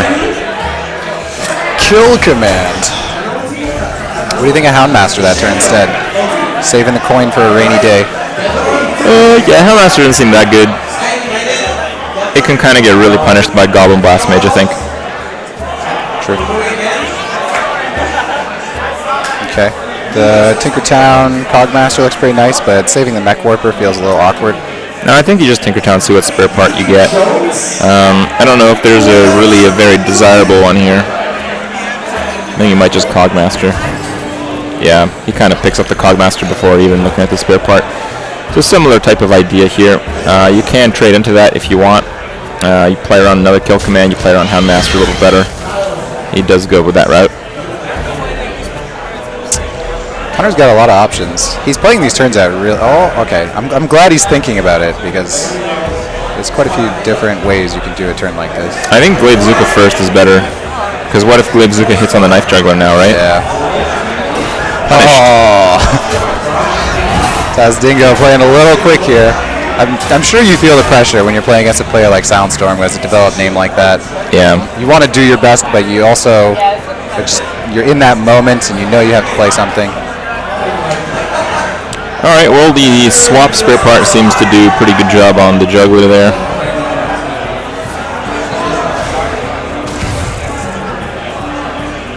All right. I'm always thinking about doing some Annoyatron action. Seems pretty good. Protects the 4 attack. This is looking pretty rough. The Hunter's like working towards card advantage, I guess. His creatures are going to be all around a little bigger in the end, but Yeah, but the mage has done no face damage at all, so like the second he loses on the board is kind of the second where Soundtorm loses the game. So I feel like Tezdinga still has a reasonable spot here. yeah, definitely. Maybe just Lothab here. Could play Mech and counter Shredder. The Mech Warper dies to his Shredder, then you could turn it back around with the Hero Power. I kind of like the Mechanical Yeti ping on the Owl. Yeah? I like the Mechanical Yeti a little bit better because he already kill commanded you once. But I guess he likes the Shredder a little bit better. I like the Yeti here too. The Hunter is one of those classes that can't do 1 damage very easily, so Yeah, he can with that. ends up being the better play for sure. He goes for the face. I mean, you got to start somewhere with the face damage, but it seems like he's got quite a lot to go. I think I would have preferred just killing the Annoyatron. Blast Mage shows its face at a time when it's not going to hit too useful. It could end up allowing the Annoyatron to trade. But yeah, I like this. You just save it for later because it is a really powerful card. Well, this would be a pretty good turn for a high main or a Houndmaster if he had a relevant one, but he doesn't. He's going to have to go for a kill on the Lothab, and what comes out here is going to be really relevant. That is a really good card, actually. Yeah, that is. You have to play the Houndmaster for tempo. The battle's boiling down to that point where the cards are scarce on both sides, so getting an extra card is huge. The Shredder was essentially a 5/4 that drew a card, which is pretty crazy. Looks like he's going to Goblin Blast Mage right away. Almost perfect. Perfect. Alright, well, Soundstorm can deal with his whole board. Do you think you trade for the... Oh, alright. No, I mean, you take less damage, but you're ahead on the board anyway, so I guess you don't have to. There's a lot of ways to do that turn. Because you didn't have to deal with the creatures when you're ahead on health total as well. Yeah. Alright, well, he's got the high main freeze trap play. He's able to hit the snow chugga down. That's probably the best choice. I think hitting that Shredder is a really bad decision. Okay, probably goes with the better play there. If he's been paying attention, he knows there's a spare part in Soundstorm's hand, so... If this gets bounced, it's a 6-mana card. He's able to play it with Spider Tank and maybe do some extra face damage, which is really nice when your opponent has this low of health. But at the same time, Tezdinga's got the kill command. He's pushing for quite a lot of damage. You have to go face here. You have to basically threaten lethal. Yeah, there's no way you can kill a high main in a situation like this. Wow, that's a really good card. So he can play his entire hand, get the bonus damage from kill commands, and have 2 mana left if he drew another useful card. Yep. I think the Highmane has to kill the 3/4 first. That's a bad idea, because now if you get a taunt, it's worse. Holy cow. Wow. But wait, he didn't get the draw from Quickshot. That is Yeah. That is really It's BM, man. BM. BMS. Actually, Soundstorm is right now. pretty likely to lose right now. Well, I guess he is drawn to a Fireball, so you want to ping face here for that. Yep. 2 fireballs left, probably about 18 to 15 cards, so looking at pretty good odds to have found a fireball by now. The actual odds to draw a fireball each turn is still pretty low, though.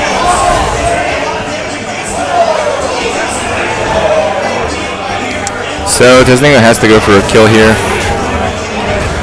We know he's running Snake Trap, so Snake Trap would be really crappy.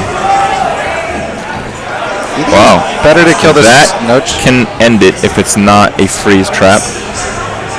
Oh yeah, we don't know what trap it is.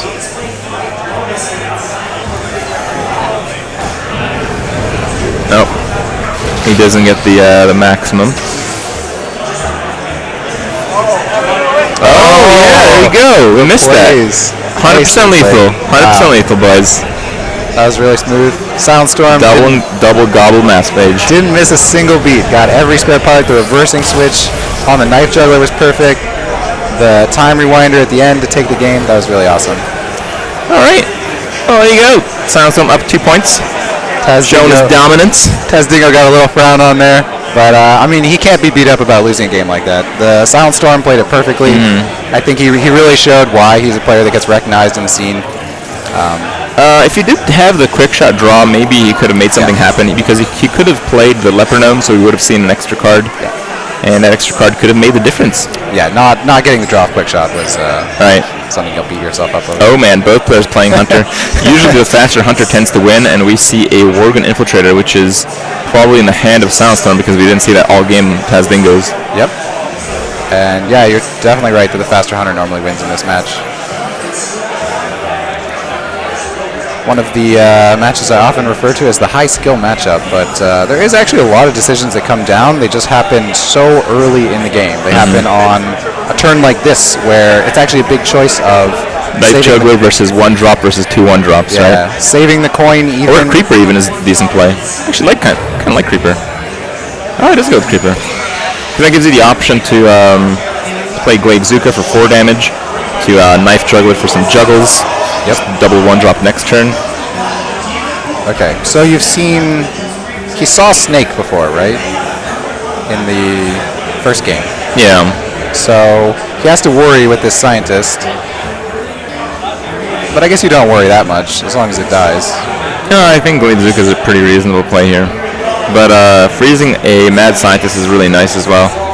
I was actually thinking Juggler, because as long as you hit one of the juggles... If it's freezing, you get the 1/1 Spider Frozen. Oh, that's true. But at the same time, you can kind of delay that action. This works. So this is a very safe one that he knows is going to happen.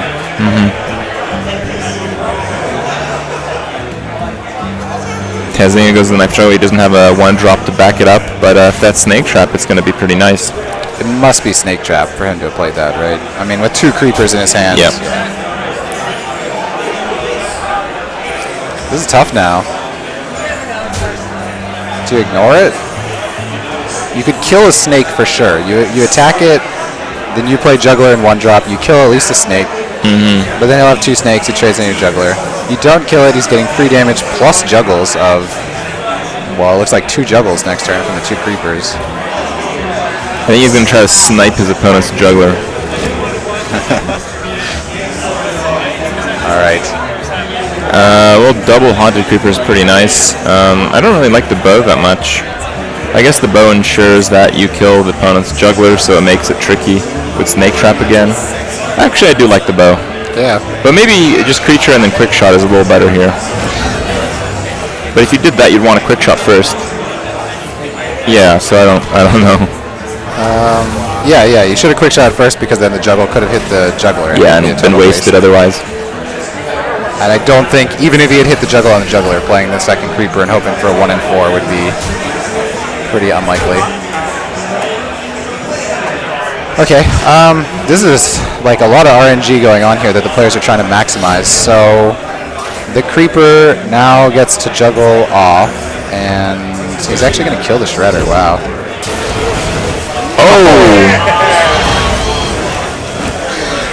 Well, that's definitely not what you wanted in any way there.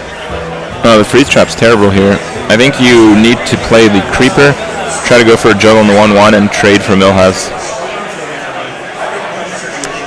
So a high main comes next turn, and that's at least pretty useful. That's going to be a card that Silent Storm doesn't have in his own deck, or at least is very unlikely to have. So it's kind of the difference maker in a match like this if he can survive with the high main on board. That seems fateful, but he already had 2 other juggles that both hit Millhouse. So it was about time we got the creeper. No, I think you just go for it here. If you're playing Face Hunter, that Mad Scientist might pick up an explosive trap. I think we've seen 1 freezing, 1 explosive in a few decks. Yep. I don't know how common that is these days. That stuff always changes up a lot. Yeah, it does. It honestly just depends on the hunter. I didn't mind Unleash there, actually. You attack the juggler, he gets the snakes, and then you can Unleash. It would give him the extra weapon charge, but you're in command. So with twice the health of your opponent, the extra damage seems more useful.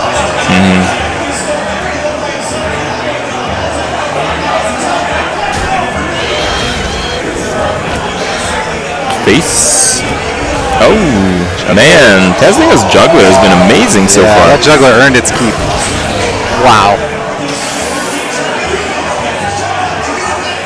Alright, well, Unleash the Sadness is coming down. It's not lethal yet, right? No, I don't believe so. So got 7, 9, 11. I think it is. Yeah, it's definitely lethal with the quick shot, right? Yep, that's like 2 over lethal. Yeah. Sweet. Silent Storm takes that series really fast then. He's just doing the math now to make sure. There are traps there, so he has to be a little nervous in case that trap is something else like an explosive. Whoa, what? I guess he's...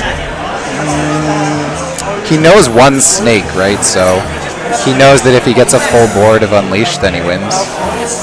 Okay. Fair enough.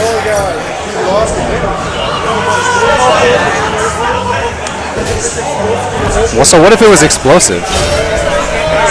And he didn't... Well, it wouldn't have triggered then. I guess. It would have been obvious that it was explosive. Sure. And if it was explosive, then he could just face hit first. Yep. Definitely well played game by Silent Storm.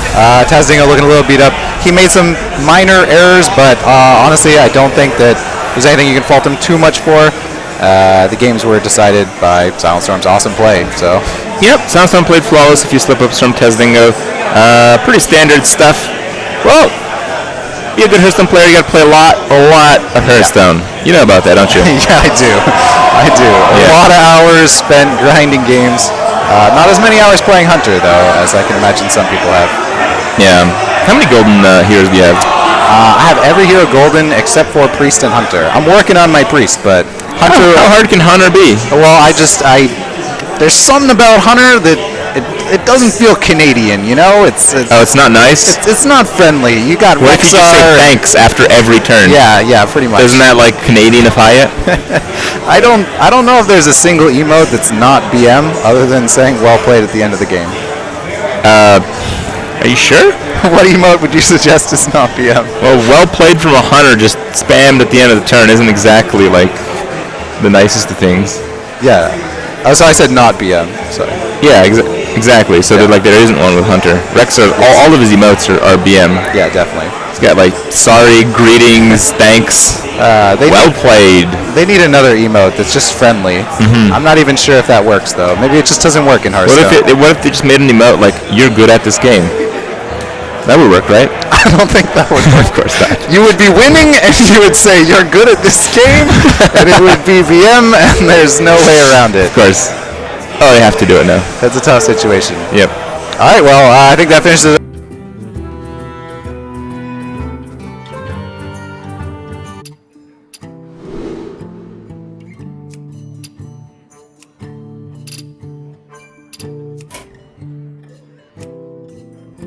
now you've claimed it. There's no way it's going back. Oh, here we go. Flame versus Sneaky Sneaky.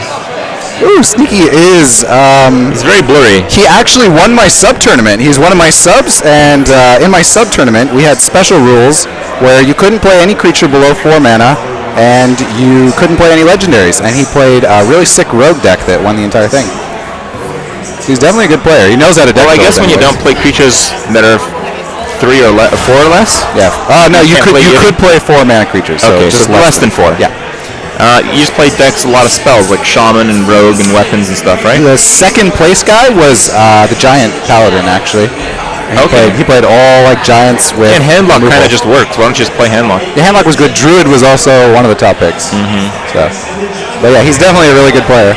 I've played like all these like silly formats too, because I got like practice a lot of formats for Challenge Stone rules. Yeah, the deck building for Challenge Stone is always an inspiration. Yeah.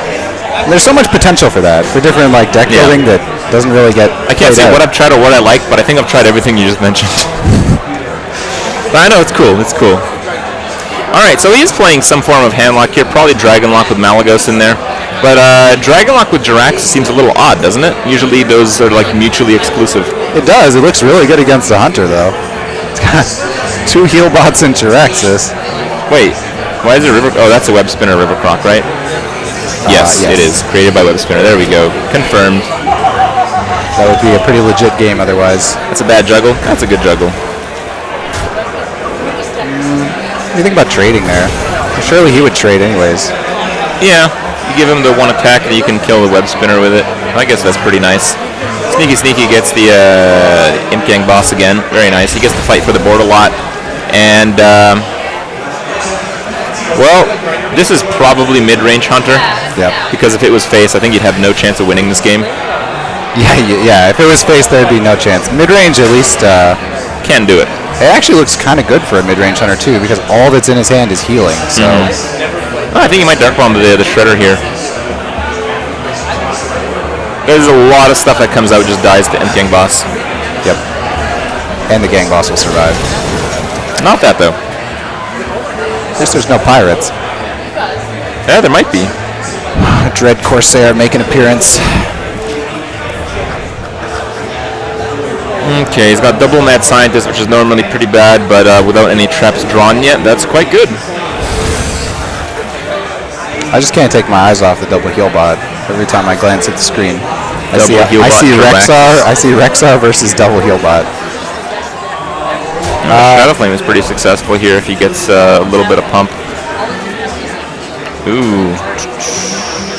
You want to set up for Emperor next turn, no matter what, right?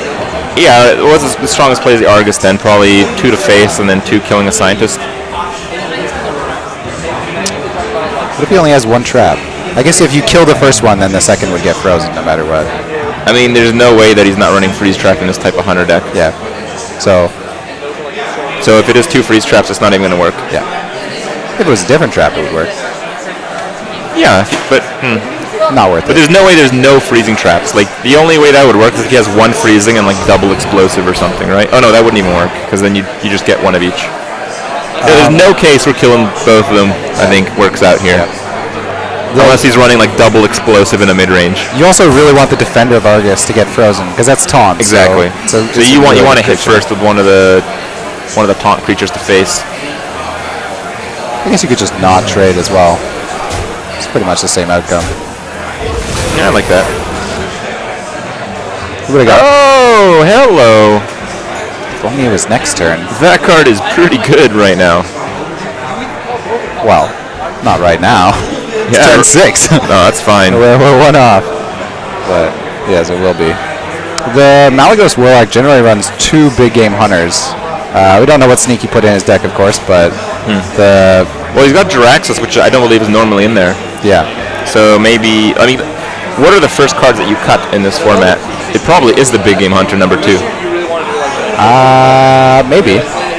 So a common tech choice in the Malagos Warlock is Abusive Sergeant as a kind of 1-drop, and it helps you trade with things like the Gang Boss, and then you play 2 BGHs, because there are a lot of matches where the BGHs are useful, and then you can Abusive Sergeant an opponent's creature. BGH combo, yeah. BGH it, yeah, which is a lot of value. Yeah.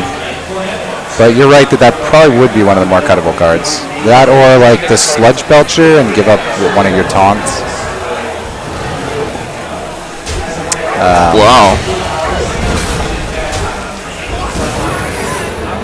So he does have 2 traps.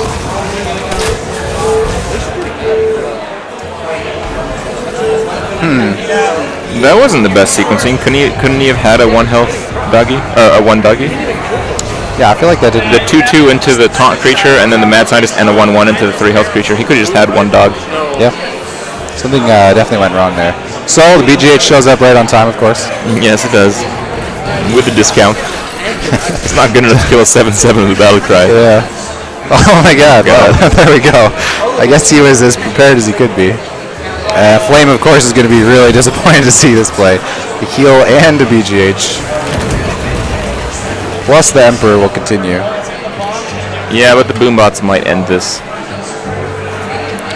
So he's forced to kill the anti-kill bot here. Otherwise, the heal bot gets frozen and there's more healing, which you can't really put up with. The silence is not very useful. The only thing you can silence in this match is going to be the Twilight Drake. Yeah, that's... Oh, man. Wow! I think he should have traded on the heal bot, though, right? With at least 1 bomb, so he could kill it with the 2/1. Because There's now... still hope here. Still hope. Is there? Yeah, there it is. That's the hope. All right, fair enough.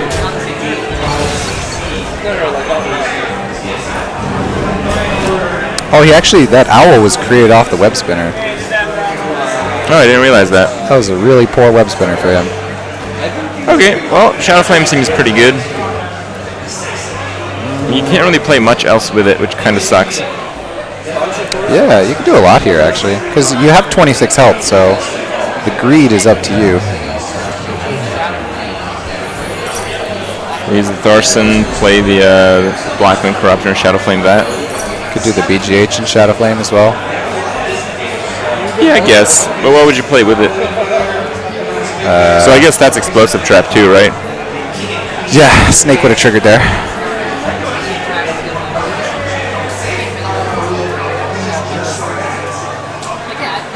I don't want to call it early, but a Hunter with only a Silence in hand is looking like a pretty tough fight. Okay. Yeah, there really isn't much that Flame can do right now. Oh man, not the power top deck he needed. Well, it might be good because he might like yield. Oh, never mind. Okay. Yeah, Malgo's coming down. Yeah. Oh wait, that seemed pretty bad. Wouldn't you want to develop the silence to do something? Oh no, that's for explosive shot. Explosive trap. That's right. My bad. I guess you have to Hunter's Mark that. Like the Hunter's Mark to Malagos is better, but you had to Hunter's Mark that because he would attack otherwise. Yeah. And then there would be no explosive later. This is going to be a slow death. We kind of know he's dead at this point. Not a lot of ways he's going to do 24 damage and get through Healbot and Jiraxis. But he's not going to give up. He'll fight it out till the end. All right.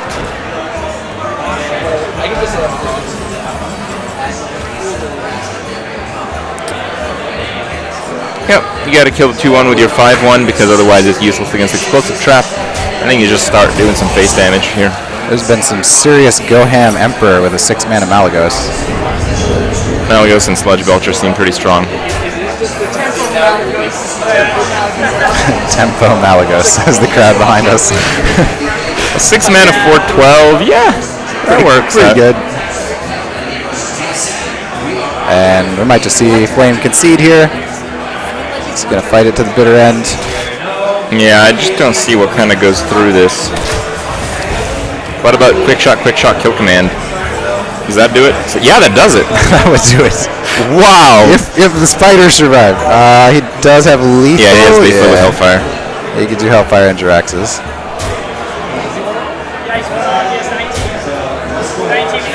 Nope, there he goes. Well, I mean that was the dream hand for Sneaky, and Flame was playing mid-range Hunter but didn't pick up any big creatures other than Dr. Boom, which he played right into BGH. So yeah, can't do too much. Well, Emperor Tharson did a lot of work that game. kind of enabled some cards to be The 6-mana Malagos is rarely seen. Yeah, 6-mana Malagos is pretty good. 6-mana Jiraxis I heard is pretty good, but we didn't get to really see how good it would have been there. Have you tried that Dragon Warlock deck yourself? Dragon Warlock? No, I have not tried that yet. With the Malagos? No, is it fun? It was popular for a while, but it seems to lose to aggro a lot of the time. Things like the aggressive Divine Favor Paladin, for example. Okay, And yeah. it just feels terrible when you lose to that. You got like Malagos in your hand, and Yeah. they kill you on turn 4. You got like a Jeeves that you have to kill, but then you have this massive creature you also need to kill. Yeah. Yeah, I can kind of see that happening. It was really popular because in the control matches it does a good job of setting up the burst combo while also keeping board pressure because of the hero power. You're getting into creatures and then combo them to death. Captain Greenskin. Oh my god. It's a pretty good card. You think that's indicative of the whole deck being pirate themed? I hope it is. Because it could just be a Captain Greenskin include. Why not, right? It's a pretty good card, especially if you're playing any type of Assassin's Blade. Yeah, you are. Wow, Apparently. look at that. I won't finish that sentence because I was correct. I just thought it was just pretty nice because often you're holding on to a weapon. But let's say you have like a 3-1 weapon or a 5-1 weapon. Your opponent just kind of baits that attack. Yep. And you kind of have to play it. You kind of have to play and make it. Yeah. Yeah, you need that extra charge to save your weapon for a Blade Flurry, so Greenskin kind of lets you get that little bit of extra room. Yeah. I like him. He's pretty Plake good it. value. That's a new word, plake it. Play and make the play. Plaked. I like him a lot in Paladin, especially. When the Rogue at least has ways to turn their weapons into better weapons when they need the damage. Something like a Paladin, you can have a True Silver and they have a 5 health creature and suddenly it's useless. Well, I believe this deck is centered around that Assassin's Blade. He's got it. He's got some weapon buffs, so it's looking pretty good here. He's going to have to deal with a Mountain Giant right away, which is problematic, I'd say. Yeah, Handlock's one of the tougher matchups for a Rogue. They have big taunts. Oh! Wow. That just makes it impossible then. It's like Handlock with Oozes where you're playing a weapon stacked deck. Yeah, I mean, it's not impossible still, honestly. Okay. Okay, so the way I see this match working, the Molten Giants are completely useless because the Rogue never gets you low. They just wait and then they kill you with like an Oil Blade Flurry. But if you can get the taunts up and they don't deal with them each time they come out, then you overwhelm them pretty quick. Alright. Playing the Assassin's Blade is definitely risky in this current meta with all the warriors around. People have been running. I mean, to me, it's really crazy that we saw this shift in Blackrock Mountain. Ooze was hardly played. Harrison was maybe seen in Control Warrior and a Control Paladin, and that'd be it. But suddenly Blackrock Mountain came around, Patron Warrior's a big thing, and every deck is running 1 to 2 weapon removals at least. Alright. Well, he kind of plays around that weapon removal issue that he would be facing otherwise. Yep. Though the Drake is pretty hardy here. He's probably 9 health. He's dealing with the threats. Whoa. Oh man. You have to do this, don't you? You have to play that weapon. It's too good. His next turn you do Captain Greenskin Deadly Poison. I mean, sneaky's pretty sneaky. This might work out that you could suspect this weapon removal, right? This would be an amazing play if this works, by the way. Yeah, sneaky. it would be. If he... But he might Blade Flurry as Oh well. my God. He might eviscerate Blade Flurry here. Alright. Let's wait and see. Yeah, he's doing it. Yes, alright, too bad. So sorry. That would have been Not all super that impressive. sneaky. Just coincidentally better. Still a pretty good play. Still pretty good play indeed. But yeah, what we were saying there was that if he had held the weapon, probably the Ooze would have been played on the poison because it's still good value. And then suddenly the Assassin's Blade is better. He cleared the board though, can't complain about that. Alright, he's got Dark Bomb and a Watcher, I believe. He's able to silence the Watcher on the following turn. Silencing it this turn though, because he played Dr. Boom next turn. Oh no, it was Tap Watcher, Dark Bomb. My bad. He didn't have the mana. He could have silenced it if he didn't tap though. So that was a choice by him. Well, that just has to play the weapon, right? You gotta play the weapon here. You even have the second Blade Flurry looking at you. The one thing is maybe you don't want to hit him in case of Moltens. That would be bad, playing the weapon and not hitting. That would turn out really badly. It's pretty much the same, though. Here's turn 6. Either way, you lose that entire turn. Well, if you lose an entire turn and do 3 face damage when he's at 12 and actually doesn't have Molten Giants, it's alright. Yeah. But he's going to heal bot up with that ooze, I'd imagine. Imagine if he had Molten Giants and the ooze. Yeah. This is just a super awkward turn for Sneaky. There's like, I don't know. You can play green skin on nothing. It's actually not a bad play. Get a 5-4.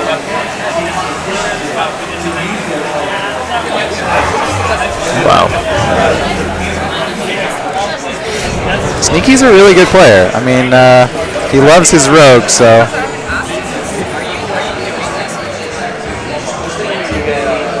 Alright, well, here comes Dr. Boom. There's just no burst damage in Sneaky's hand. Oh, it's going to be 9 damage here. He's 6 off. That's kind of a lot to be off, though.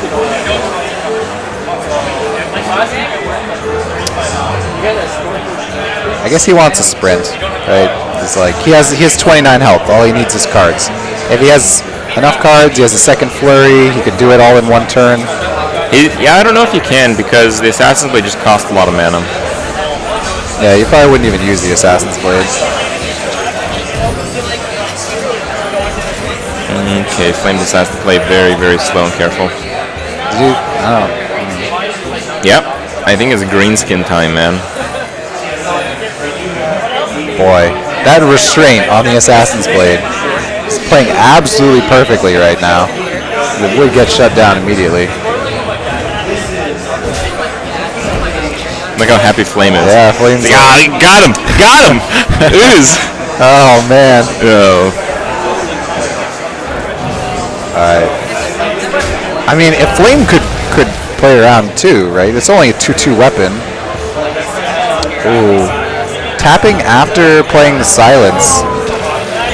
Actually hurt him there. He could have got the Giant down, but... Alright, he went for it.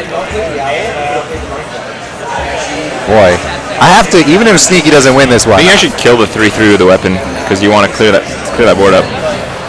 I have to credit Sneaky. That was really well played to get the Assassin's Blade out around that ooze. Without knowing, like, we could even see his hand and it looked like a hard thing to do. Yeah. You basically had to just see both hands to make those plays. and he did. He did it without, so.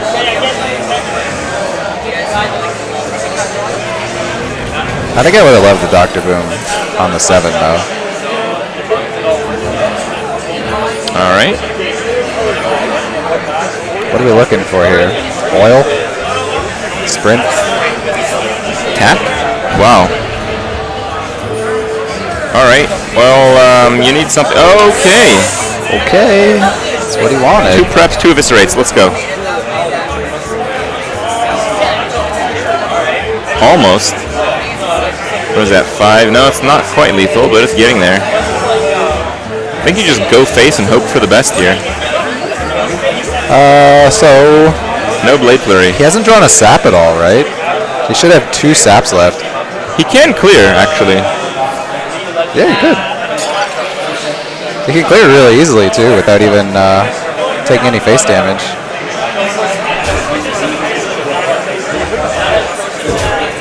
It's just you don't have a finish.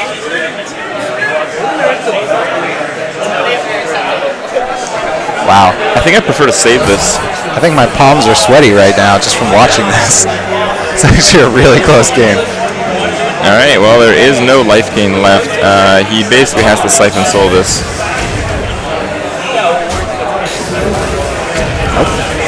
Okay.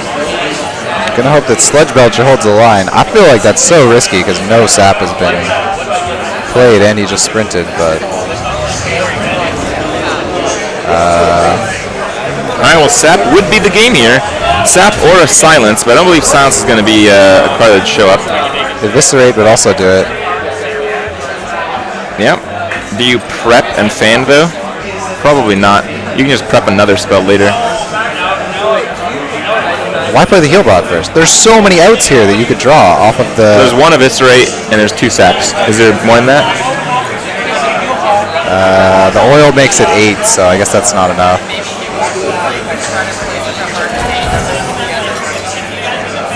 to not play the fan here. Oh, I want to see that next draw, but he might be right to do this. He's dead though. Play the fan. Oh. He's gonna go for the clear here. Okay. Yeah, that's a good play. He's still dead. 8 plus. No. 6 from No, hand. he's alive. He's alive right now.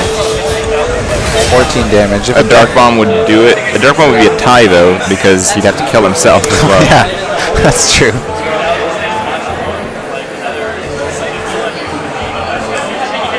Boy.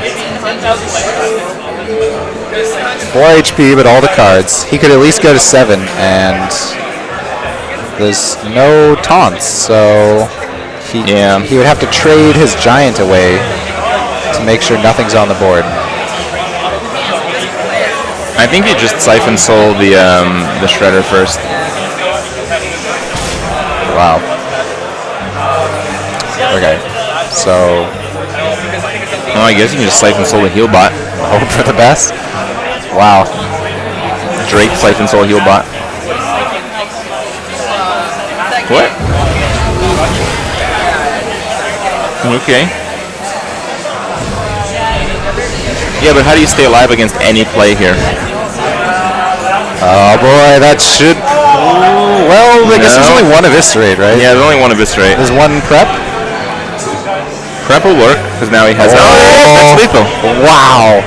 And I mean, just an absolutely ridiculous game there. I have to give all the credit to Sneaky. That was amazingly well played to get through that.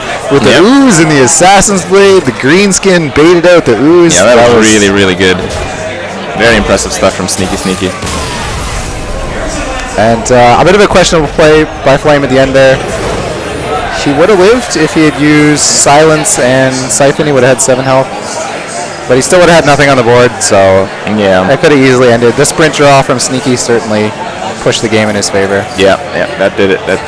Crazy stuff. Like, Sneaky played better than both of us, and we knew both hands. Yeah, he did. He honestly did. Yeah. He didn't know the ooze was there, and wow. All right, well, Flame sticks with handlock again. It's going to be Druid here. The Druid Giant does pretty well against handlock, because it's like your handlock, you're like, so I'm at 22. Do I need to siphon soul something? I would like to say, for Flame's defense last game, he was below 10 health for multiple turns and never had a Molten Giant. Even though they went really far into the game. Yeah. He was tapping, and it didn't come up. Oh, that's a pretty good turn 2 play. Wow. I mean, I think, okay, so Sneaky kind of earned this in the last game, right? He earned his win this game. What if we go Angriff mode? 10-5. 10-5. Just give the 10-5 right away. Oh my god! I'm loving these deck choices. Actually, someone posted on Reddit earlier today. They were at 11 wins, and his opponent played 4 Innervates and a Nixia on turn 1. Just he actually every lost. He lost. card. Yeah, turns out he can't really do too well against that. Oh man, mind control tech get the Nixia. That would be the way to win. Oh yeah, that would it's be about fair odds. Oh man, and I mean Flame, he's got to be a little tilted as well, having been down 0-2, and now you see the Ancient Allure come out right away. Yeah, turn 2 lore. Do I want to play around Molten Giants? The answer is no. I think you attack here anyways. Right, he's only got 4 mana. Yeah. Savage Roar next turn would 8 plus 10 would be lethal. Let's see it. Too bad. I guess you just Wrath for 1 and hope you get a nice draw. What can you get? You can get a Wild Growth.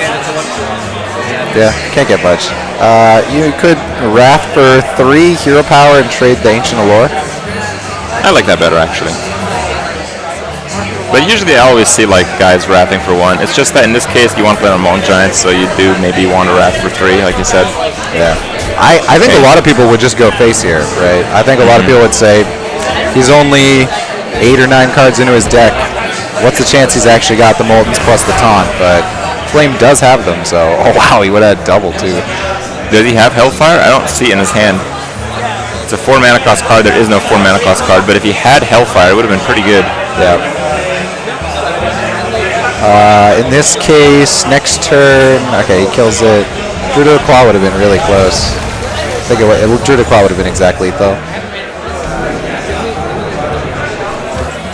Swipe. Almost. Maybe a taunted one here. You could even go for it there, and then swipe would be lethal over taunts. Not the safe play. He doesn't want to see Molten Giant and a taunt on it. And we know that's exactly what Flame is trying to set up. Yeah. Cards look so different upside down. I can't tell what they are. First world caster problems. I guess. Okay, but let's pretend he did go face with a Druid of the Claw. He would have won here, right? He would have done 11 last turn? No, he would have done 10. And Flame would be at 1. Okay. This is a good play. Well, he has 7 plus 1 damage to face. So that's not really good enough. It's getting really scary now, though. You know that if you play another creature, you're getting vulnerable to AoE damage. I guess it's not that bad because you have 2 6-health creatures. Or no, you'll have the 5 and the 6. I think the play is pretty clear. I think you swipe one of the Watchers, hero power the one that you swipe, 4 attack into the other Watcher, and the Zombie Chow kills the 2/3 while the Shade remains stealth. Yeah, I like that play a lot. Sylvanas is like the one you want to click on right away because it's on curve and you're a druid, but clearing the taunts here sets you up much better for next turn. Whoa. Alright. Well, he does want to play Sylvanas. I guess if you want to play Sylvanas, that's the way to do it. I definitely like saving the Shade. And there's Hellfire. Oh, the one thing we can say, by trading the Zombie Chow, it healed the Warlock. So you can't Molten Giant. Yeah, that was actually really tactical.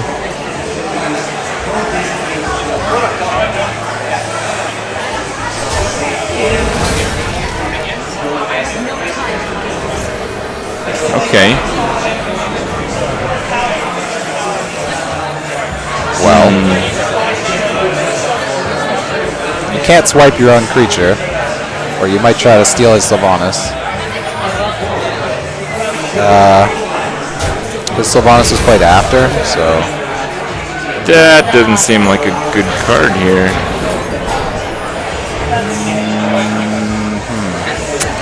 I guess he's thinking that Sylvanas is going off anyway. I guess he's thinking that all 3 of them are good, so he's only going to steal one of them. I don't know. Yeah, they all seem... There are a lot of strong options here. Yeah, Siphon Soul is really good. Now he guarantees a steal in the 6/6 stealth. Did he need to silence? No, you played your second. Yeah, he didn't. So, no. He didn't need to silence. The Death Rattle from Sneakies would have gone off first, so there would be no creature. Sneaky's not too happy here, but he's not out of this yet. The Nixia next turn is going to be a lot of fun. Nixia versus Dr. Boom. We're going to see the ultimate showdown here. The 9-mana creature versus the 7. It's not going to be fair because like the Boombots are going to hit the 1/1 and then boom the Nixia for 4 twice. Yeah. Guaranteed. There's both have AoE damage though. Boy, it sucks to have lost that Shade.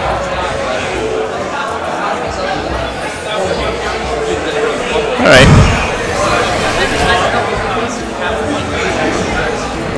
Thing is, Flame made like such a risky play with that Sylvanas. Like, if Sneaky had the other Wrath or a Keeper, he would have just killed off his own Sylvanas and steal the other one. Yeah, for sure. Very risky play that seems to have paid out pretty big. He had seen 1 Wrath played already though. But the Keeper would have been... Still 3 cards though. Yeah. And you would have almost lost the entire game. Then you would probably just die to Savage Roar. Savage Roar off Onyxia could be pretty sweet. Yep. I would love to see that. I don't think I've ever seen that happen, actually. Really have seen that happen. I have not seen the Super Dream, Onyxia into Cenarius. Oh yeah, that would be pretty good too. Pretty good. I've only seen it on Reddit. The only time I played Onyxia was in Control Warrior, because Control Warrior never manages to have any creatures anyways, so I was like, well, let's fill the board up. Oh. You kind of wish that your little guy dies here. Oh. Wish granted. That was fortunate. I guess in some way. Okay, having a 4-attack creature does threaten lethal with combo, but Flame has a lot of good options here.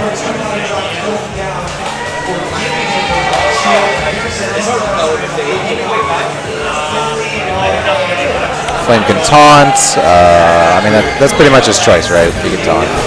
Maybe not that many good options. He could trade as well. The Shade's not going to do a lot for a Warlock because you don't have any combo mechanics.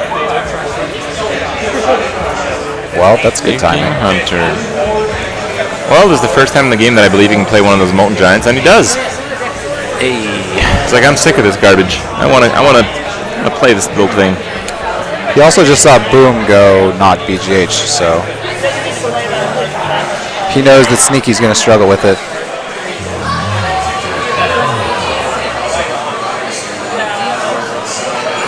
I like that Flame is really putting a lot of effort into this game. Like, he's down 0-2, and I think a lot of players, they get frustrated, they start throwing in the towel at that point. But Flame is thinking through each of his turns, and he's doing a really good job of it. Oh man.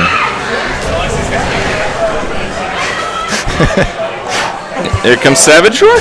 But he doesn't care because he has a BGH. Is the BGH actually being played though? That's a lot of damage. Can you actually kill that? If you could kill that taunt, he'd almost have lethal. If he hadn't used the silence on the Sylvanas earlier, it would have been a lot closer. Either way, this is pretty solid. Deathwing! Oh, no. Nope. No Deathwing here. No. Can he live? No. No chance. It's not even close. Yeah, definitely not. Alright, Flame does pick up a game with Warlock. The Druid I've seen struggle a bit in some recent Conquest tournaments. We haven't really talked about that too much. Okay. To me, Druid... That's right. You just gotta get a little lucky and you'll win. It's like the player is only... the player is only determining so much that's going on when you're playing Druid, right? Okay, I guess. You're playing all these fat cards and you need things to work out. Commentators say that, like, oh, he lost with Druid, I've seen it struggling, right? Yeah. But then there are also the games where Druid just wins entirely, and... I feel that's just a lot more rare now. He's up against a Control Warrior. We can tell it's Control because of a card called Nefarian. Yep. But the Druid, I mean, like, it seems as if it can win any match. If it gets that good opening, it gets what you're looking for. And the thing is, the player... What is he looking for? We haven't seen Savage Roar or Force of Nature. Wild growth. I guess. That's what you're looking for. But this just might be a classic ramp Druid. Yeah, you're right. We haven't seen any part of the combo at all. 0 parts. Yeah. Even some ramp decks are running pieces of combo. I hope he has at least one combo in there. It's actually a style of Druid I like without the combo, because you can still play board control really well, but in a Conquest format, you're going to punish your opponent's control deck so much more.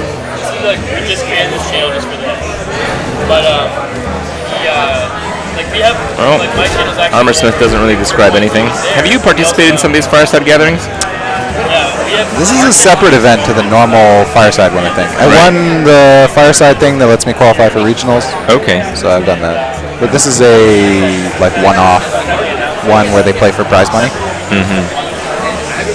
Well, how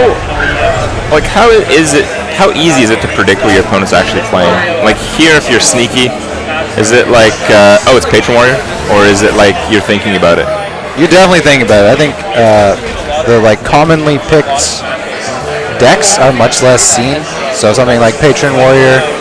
Hunter is really popular still, but Patron Warrior is very rare. I don't know, like freeze mage and stuff. You're not going to see them. It's a lot of people that pick a standard deck and will tech in 2 or 3 of their own cards to make it unique. Dr. Boom? Yeah, probably. I mean, it's that or Ancient of War.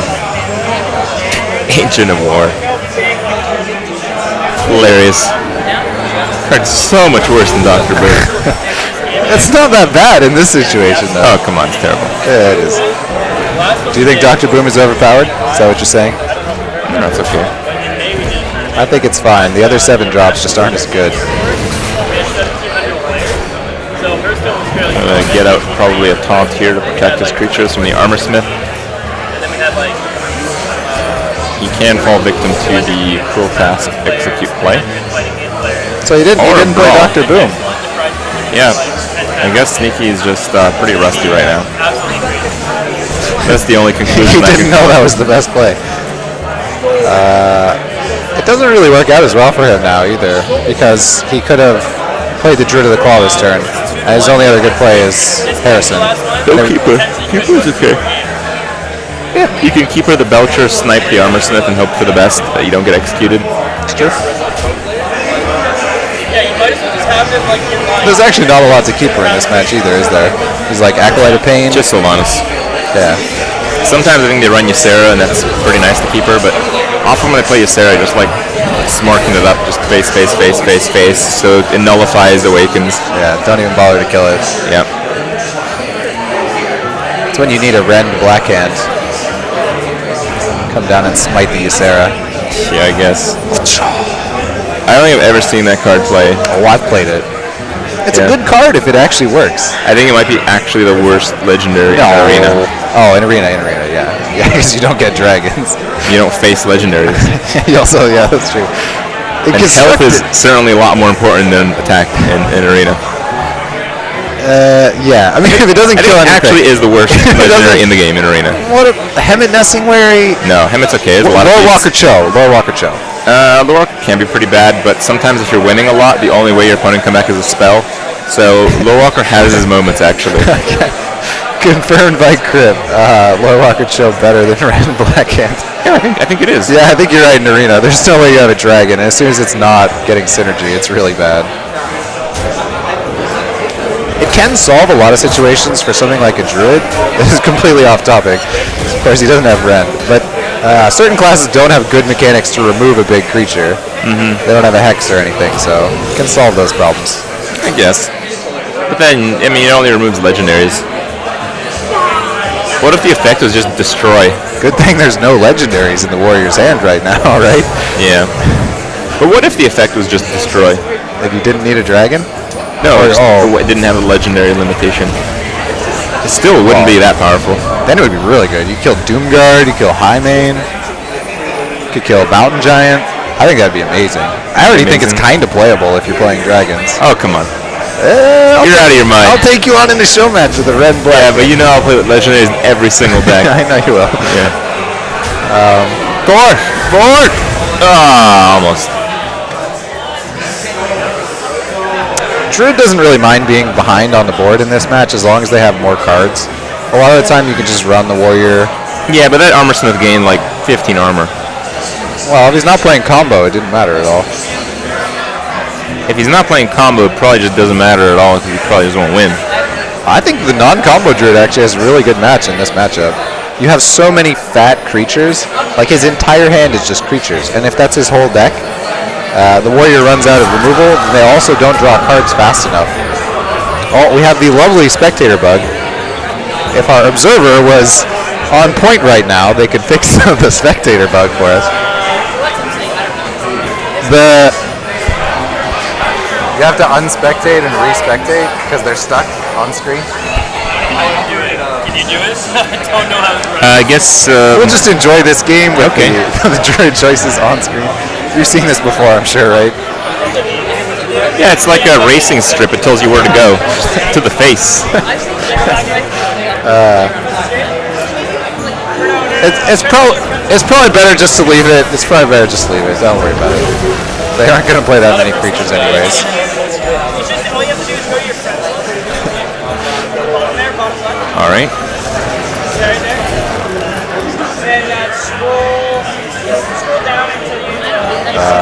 Anyone watching this, of course, is a common problem whenever druids make a choice, it seems, in the recent patch. But not every time. It's getting better, but it just gets stuck on screen. It looks like a production guy's taking some instructions here. This guy's got it. I didn't want to. Oh man, disguised toast stepping up to the rescue. plate. Getting the job done when we need him most. It's almost like a theme song.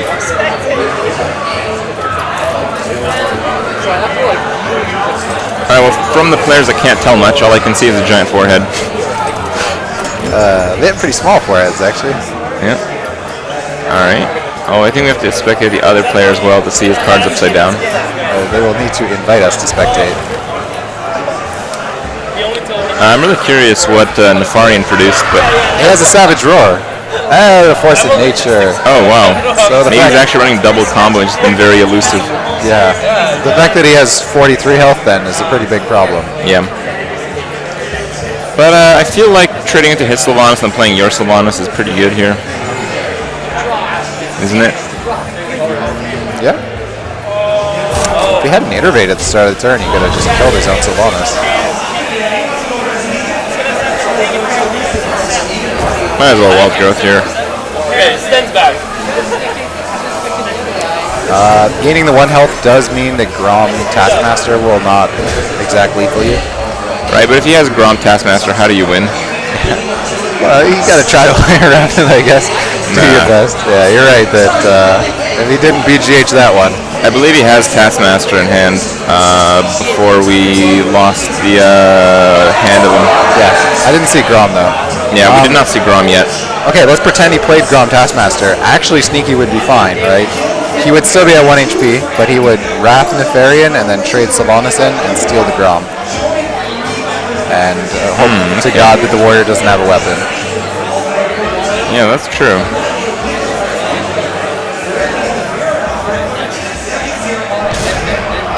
Face. Will we see the Grom? Not a lot of other good plays here. You almost just play nothing because then Sylvanas steals an 8-3 instead. I like this. Just hit him in the face.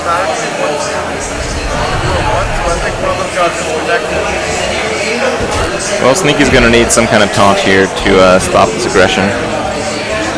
No, that's not gonna work. He can kill his own Sylvanas with Keeper and Wrath. Yeah, but I think you just want to Harrison first, see what happens. True. Yeah, and then you steal the 8-3 anyways, the 8-2.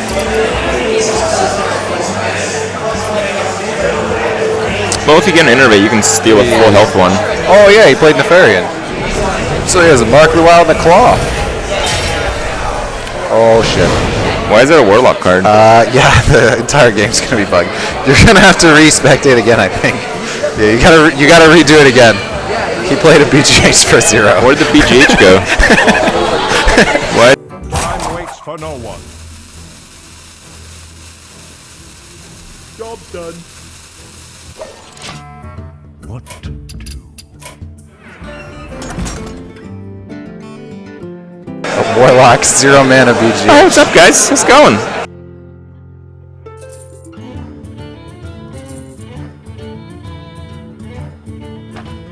It's a little hot in here to me. Yeah, it is pretty hot. Just with all the people. It is pretty packed, too. Alright. I think there was supposed to be around 500 people coming today. That's quite a number. Yeah. This isn't the biggest place, but I think it can hold 500. All Just at very, once. very tightly packed. We give each other hugs of love. No, I can hold 500 in here. Yeah. You have to keep in mind, like, the BlizzCon is like 25,000 people there, I believe. I've never been to BlizzCon yet. Okay. I'm working on my BlizzCon points. I'm working hard on them. Oh, Hopefully you I can go to BlizzCon without BlizzCon.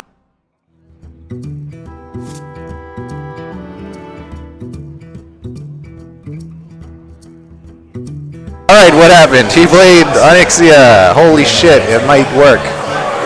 Yeah, it is going to get executed, but all the 1/1s kind of work with Savage Roar. That's 14 damage from the Savage Roar alone. Well, no, I think you want to sacrifice 2 whelps and then do combo. So that's... Is that really worth it? Yes. Because you get 2/2 creatures instead of 1/1 creatures from the... So you gain 1 extra creature plus 2 damage. It's giving you 6 extra damage. But it's nowhere close to killing the warrior. No. The warrior is completely out of stuff, though. He has a claw and a shield maiden, which is not going to win the game. All right. I kind of like Wrath and the big taunt. Yeah, me too. If Sneaky had a pen, so hopefully he was taking notes and he remembers that one of those cards is a Nefarian card. Because there's a lot of Druid cards that are not going to be very good. Yeah, there's a lot of Druid cards that just heal you up. And he's got to keep in mind that might be one of them. So he doesn't really want to like half kill the warrior here. Yeah. This is a controlling play. This is a good play. How long does it take him to kill him? Combo next turns, 21 plus 8 plus 4, 21 plus 12, 33 damage will not kill him. Shield Slam does kill that. Oh, it's less anyways, there's too much on the board. No. And I guess you killed... No, you go face here. Yeah. You want to threaten lethal. Think you can draw Grom to win?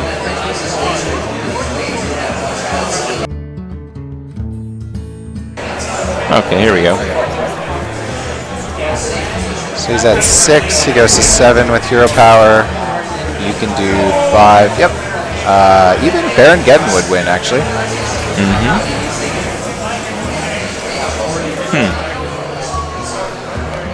Well, that's a lot of choices. It's 16 from Savage Roar, and then you have the 4, that's 20, and then the 6. Got 26, I believe.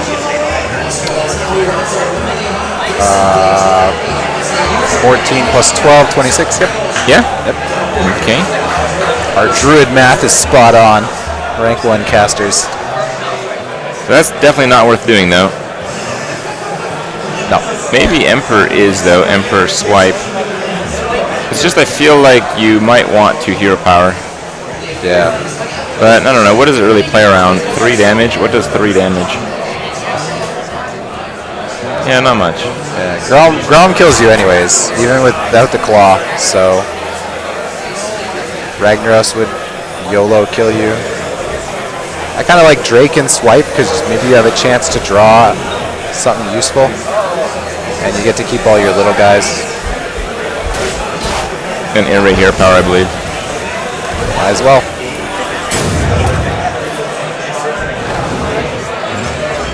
I think it didn't get to attack, but that's okay. You got the hero power in. Oh. Okay, well, you got 2 attacks. This 3 damage, that could make a huge difference, actually. Yeah. But the top deck was not there for Flame. And that's just going to get silenced, so. Well, I think he's going to claw into the Drake. Oh, man. But then there's nothing you can draw. Well, there might be some stuff that you can draw. We don't know what's in his deck. Looking for Deathwing? Maybe. Yeah, it's true.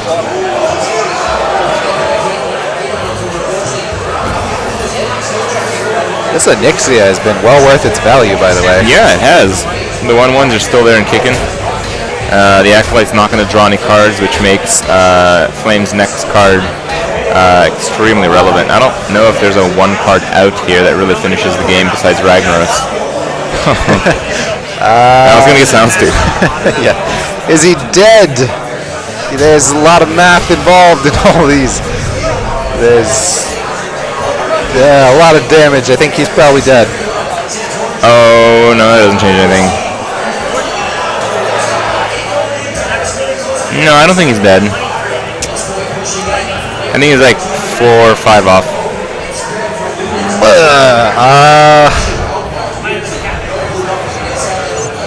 4 plus 9, 14. You get hero power as well, 15. The most damage you have is with hero power. The Keeper doesn't add anything because your board is full.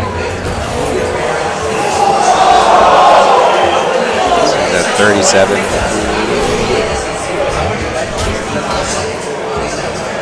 Wasn't it 15 plus 16?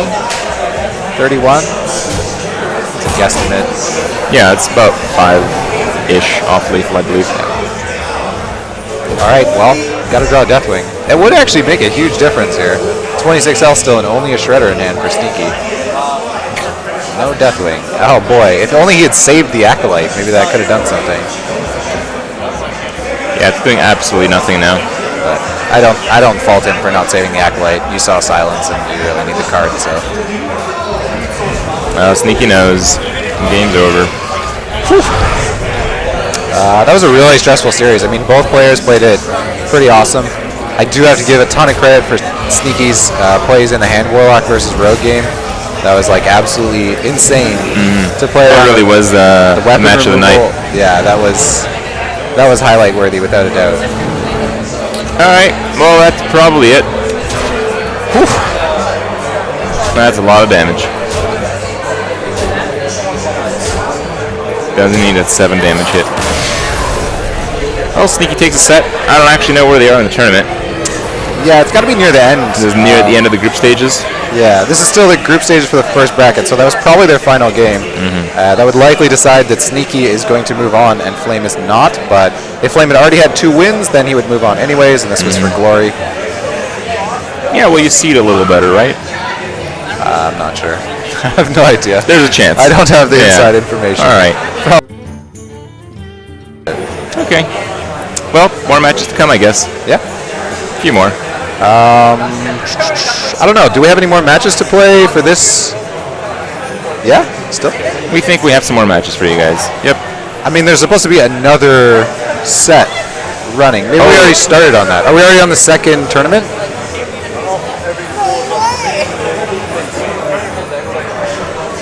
Okay, so nobody has any idea, but there's probably some more Hearthstone matches coming, so it should be pretty awesome. Yep.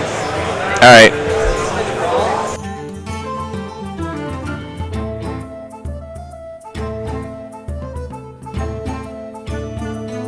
Yes, we are.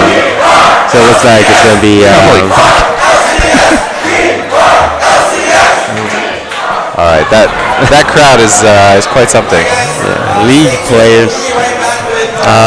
So looks like Demon Rock against mid-range Paladin. Is that accurate to say?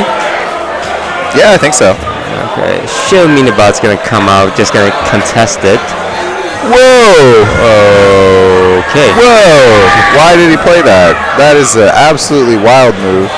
It will trade with the Knife Juggler, but Shielded Minibot would have pretty much guaranteed the trade, and the silence is much more useful on things like the Nerubian Egg, as we see now.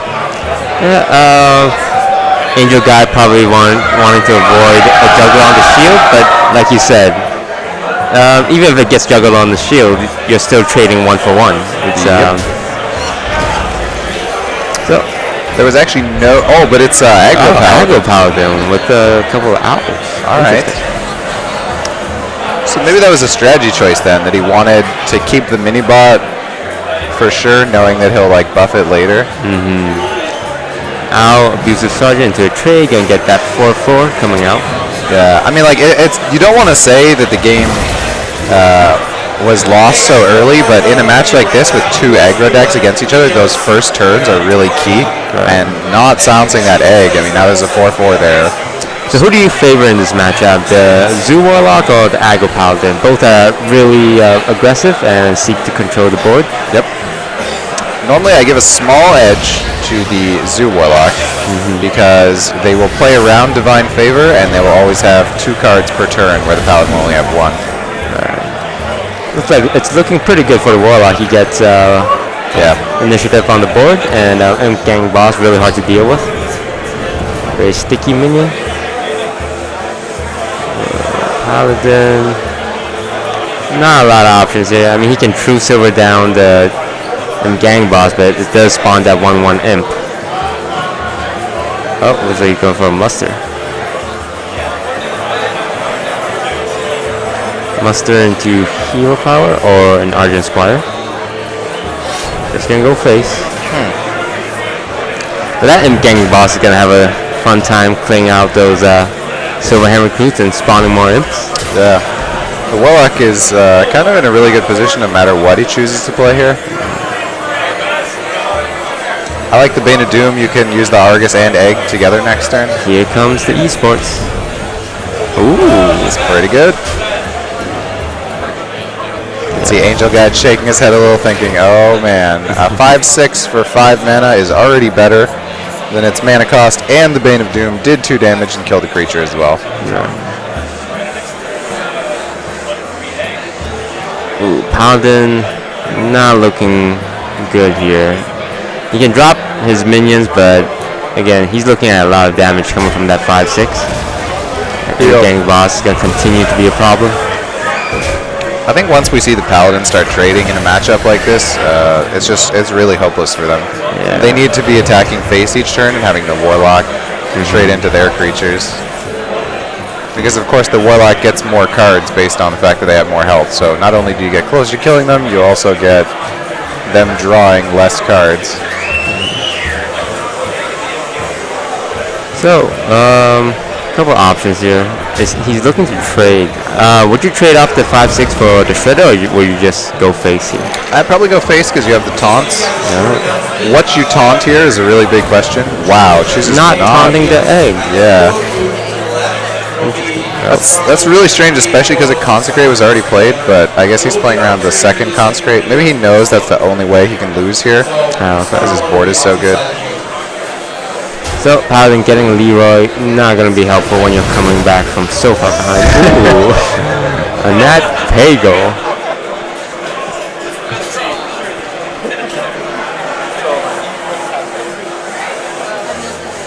Kind of miss the days of the old Nat Pago where you draw at the end of your turn instead of the start off, but since then you don't see him anymore. It's pretty sad. Miss that fisherman. That's a decent use of Pagel, I guess. You're just getting a shield bearer with Divine Shield.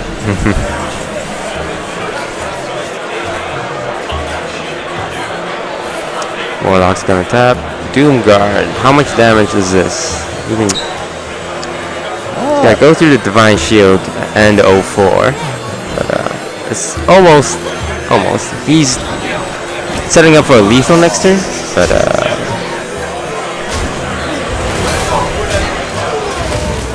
3, 5, 5.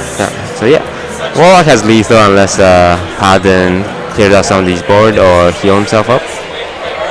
Seems like the Paladin will probably die here. You could put the True Silver on, hit face, you go to 17. I think you have to go face at this point. There's no way you can get the board back.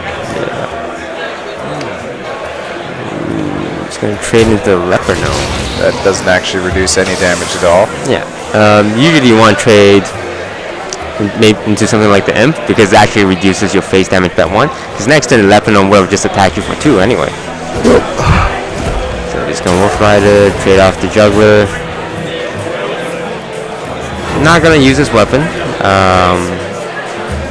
Yeah, he already attacked with the Cog Hammer. Alright. So that is exactly lethal. Yes, it is. Interesting. Soundstorm does not tap into an extra answer to try and BM. I'm not sure if I agree with that. But he's going to be able to take. But if he manages to pull it off, he has a lot to brag about. Yeah, without a doubt. You get, even if you don't win the tournament at this point, Soundstorm being such a favorite player here, you would get a lot of bragging rights.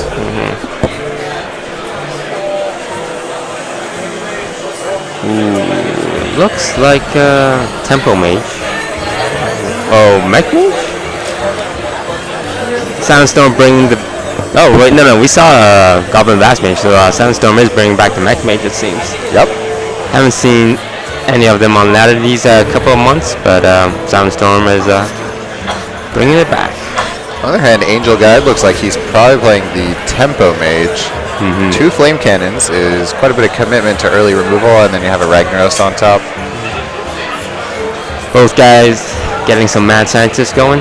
One of the most powerful cards, in my opinion, for Hearthstone.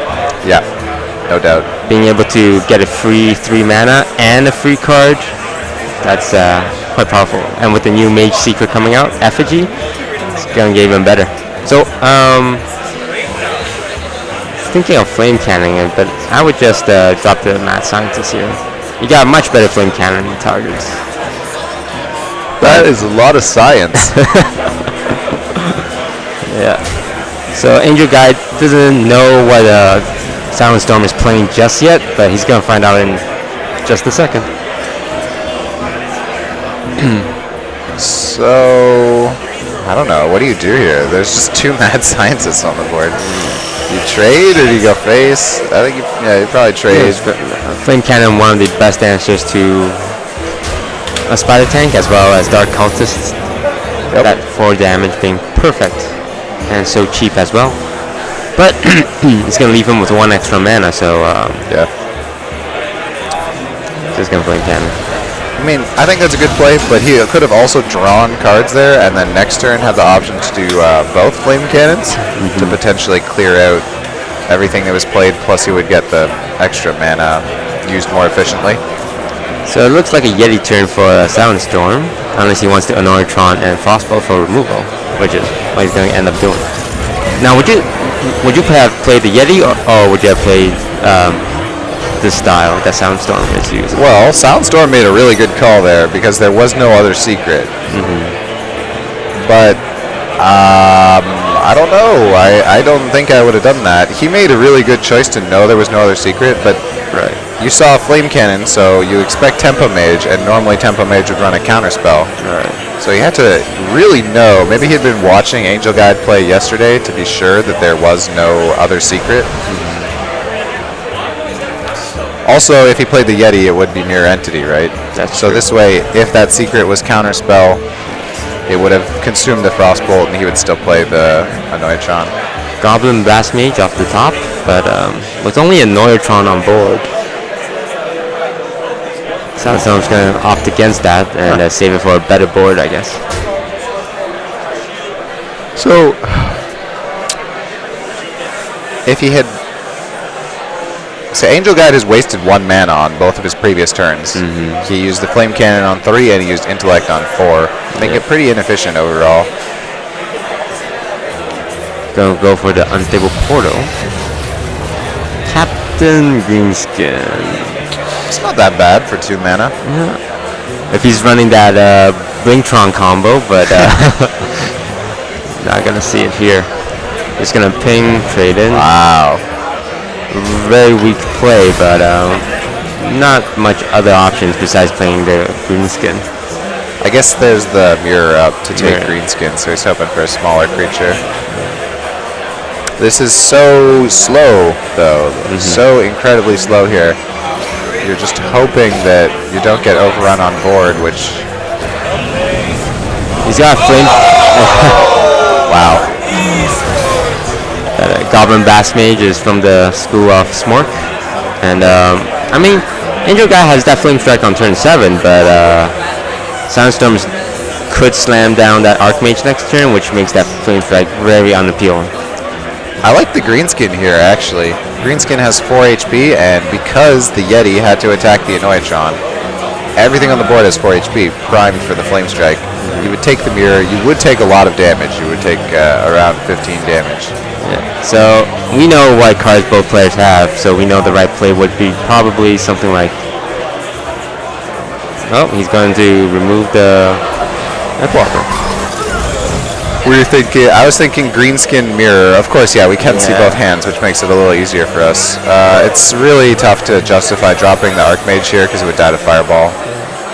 Just gonna go face with a pick. 2 secrets up, Counterspell and Mirror Entity. So Angel Guide is really limited in his options now. He's got a proc the Counterspell. Calls it exactly. And he's just been so stuck with this Mirror Entity all game that he's killing these creatures, but since he's not playing anything himself, look at this 4 mana and he's not... I guess he clears. Yeah, he does clear. That's not so bad. I mean, he has the card advantage, so if he can just keep this game going a little bit longer, he has a good chance of coming back. But Archmage is going to come down with the spare part, get a free fireball and a 5/8. The spare part is actually incredibly important here. The fact that it's getting +1 health. Because Angel Guide has a fireball, and fireball hero power would have killed the Archmage. But now there's no way to kill the Archmage. Well, you can Ragnaros, and it'll give him a Ragnaros, and you have to have the Ragnaros hit the Archmage or you lose the game. This is tough. That's the only play I can see. The fact that it was a 1 HP spare part was incredibly important there. The other spare parts might not even have been playable. Things like Time Rewinder and Cloakfield? Cloakfield would have been, yeah, of course. Cloakfield would have... emergency coolant because there was no creatures on the board. I guess he could have really froze himself. He was really desperate, but Yeah. like you said, 8 HP, just out of range of that fireball hero power combo. So that Archmage is staying alive. Either the Archmage stays alive, or he plays Ragnaros and the Ragnaros stay alive, or he just hits face. And I think you have to play Ragnaros. Archmage on the board would do 17 damage. So now, who do you want to hit here? Do you want to hit the Archmage? you have to hit the Archmage. Archmage will kill you on its own. At least with Ragnaros, he might. Oh my God.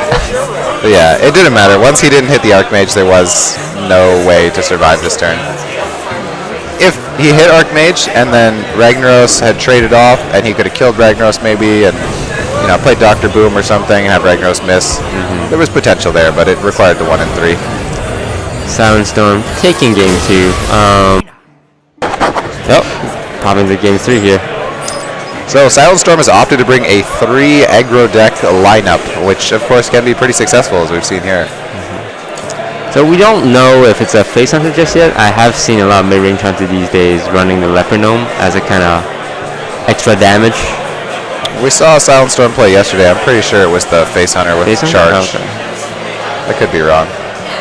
This is a great hand for Silent Storm though.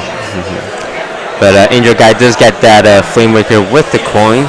Some lucky RNG could swing the game to his favor, but oh man, so there's a freezing trap from Silent Storm. Might be more of the hybrid hunter. no, right. Double Leper Gnome. So you drop the Mad Scientist here. This is just flawless curve. I would have really liked to see Angel Guide coin hero power, and then he could either flame cannon or use the unstable portal. So Angel Guide has the Flame Waker and the Mana Worm. So he's going to get a lot of value of that coin. But again, it really depends on where the Flame Waker ability lands. Wow, that's unfortunate. It looks like Silent Storm might only have freezing. He was shaking his head there saying, didn't. And he gets the Leah, which is probably the worst one here. I mean, Huffer would have been 4 damage and Misha would have been a really tough body. But Angel Guy just holding all of his cards. He's going to have to make that big play soon because he is taking damage. yeah. I mean, he has both Flame Cannon. He can double Flame Cannon and clear the board, or he's just going to take the risk. You really want to hit that Leo? Oh. But of course there are no traps left, so at least he's happy to see that. Yeah. Angel Guy reacting to the fact that Mad Scientist pulled no traps, so he knows Silent Storm does not have the greatest of hand here. Although Silent Storm drew both traps, his opening curve was still flawless, so it does work out pretty powerfully. So Angel Guy, unless he's been watching all of Silent Storm's game yesterday, doesn't actually know what that trap is, because he played Leper Gnome and Leah, so he might suspect it's an explosive and not a freezing. Yep. But there we go. He needs the Flame Cannon to hit the Leok, and then hopefully the juggles from the Flame Waker will hit the Knife Juggler. fortunately, 1 hit on Leok and 1 hit on Faith. Yeah. Check. Finds out it's freezing. It didn't really matter. I'd say that's the better target here. Yeah, I think so too. Because the Juggler would maybe be able to kill the Flame Waker and just apply more face. It looks like Wolf Rider is going to come off the top and be able to trade. Do you think he'll trade? I think against the Flame Waker, I would trade. But again, not the best player in the world. But from my experience, Flame Waker, if you leave that ability up, that 2 damage is going to add up real fast. And of course, it's a free board clear for him every time he casts a spell. So he's going to end up trading. Yeah, he does.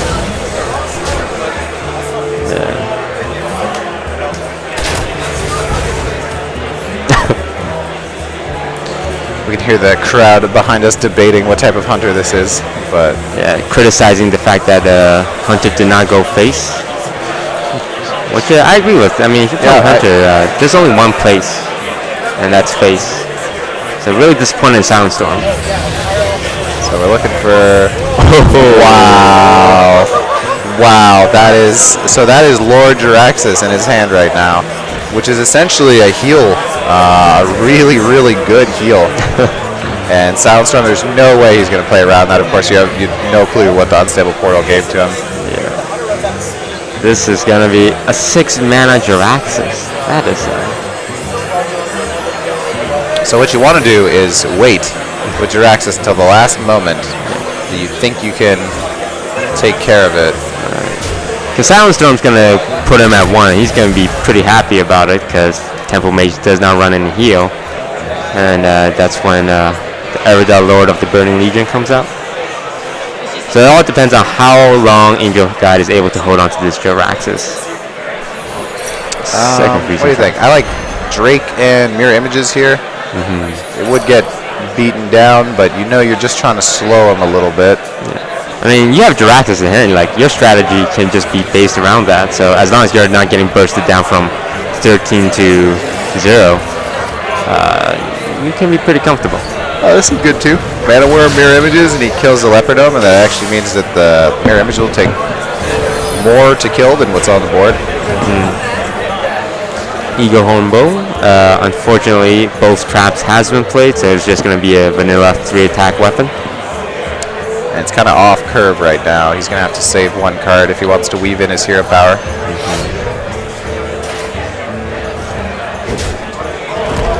Leok most likely going to just die to the Mana Worm there. And Angel Guide hovering over that Jiraxis. But I think he can wait a bit longer, can he? No. He needs Jiraxis now, actually. Sorry. Yeah, he does. He does. It doesn't feel. Silent Storm rolling his eyes.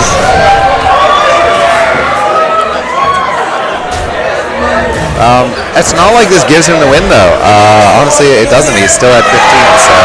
Oh, wow. He has 11 damage, so in 3 more turns, assuming he draws nothing, Silent Storm can still win. And Jiraxis, those Infernos is going to take 1 turn to get ready, so. He also, is there any way to actually clear the board here? Because, of course, he's not a mage anymore. He doesn't have the ability to hero power, the Abusive Sergeant. Oh, wow. Picks up the Frostbolt. Oh, man.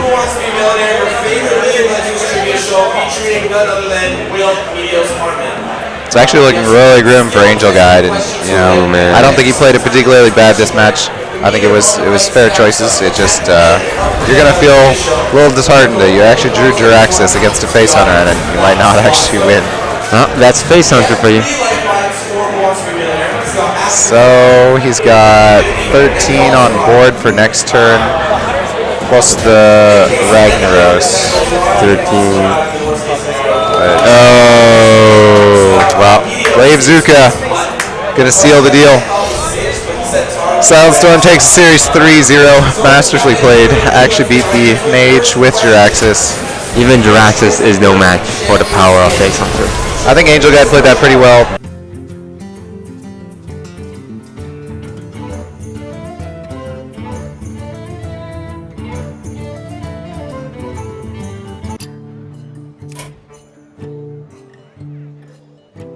I must protect the wild. I will fight with honor. You're welcome to hold it up in front of the camera if you like. So, hopping into the game now in the next series. Those scores are wrong. We have a lovely picture of Stephen Harper accompanying us here. I am with Disguised Toast as well, casting these games. So, looks like... Okay, there we go. We got the player names updated. Hood Life versus Thugnificent. This is a very gangsta matchup. The Thug versus the Hood Life. Yeah, man.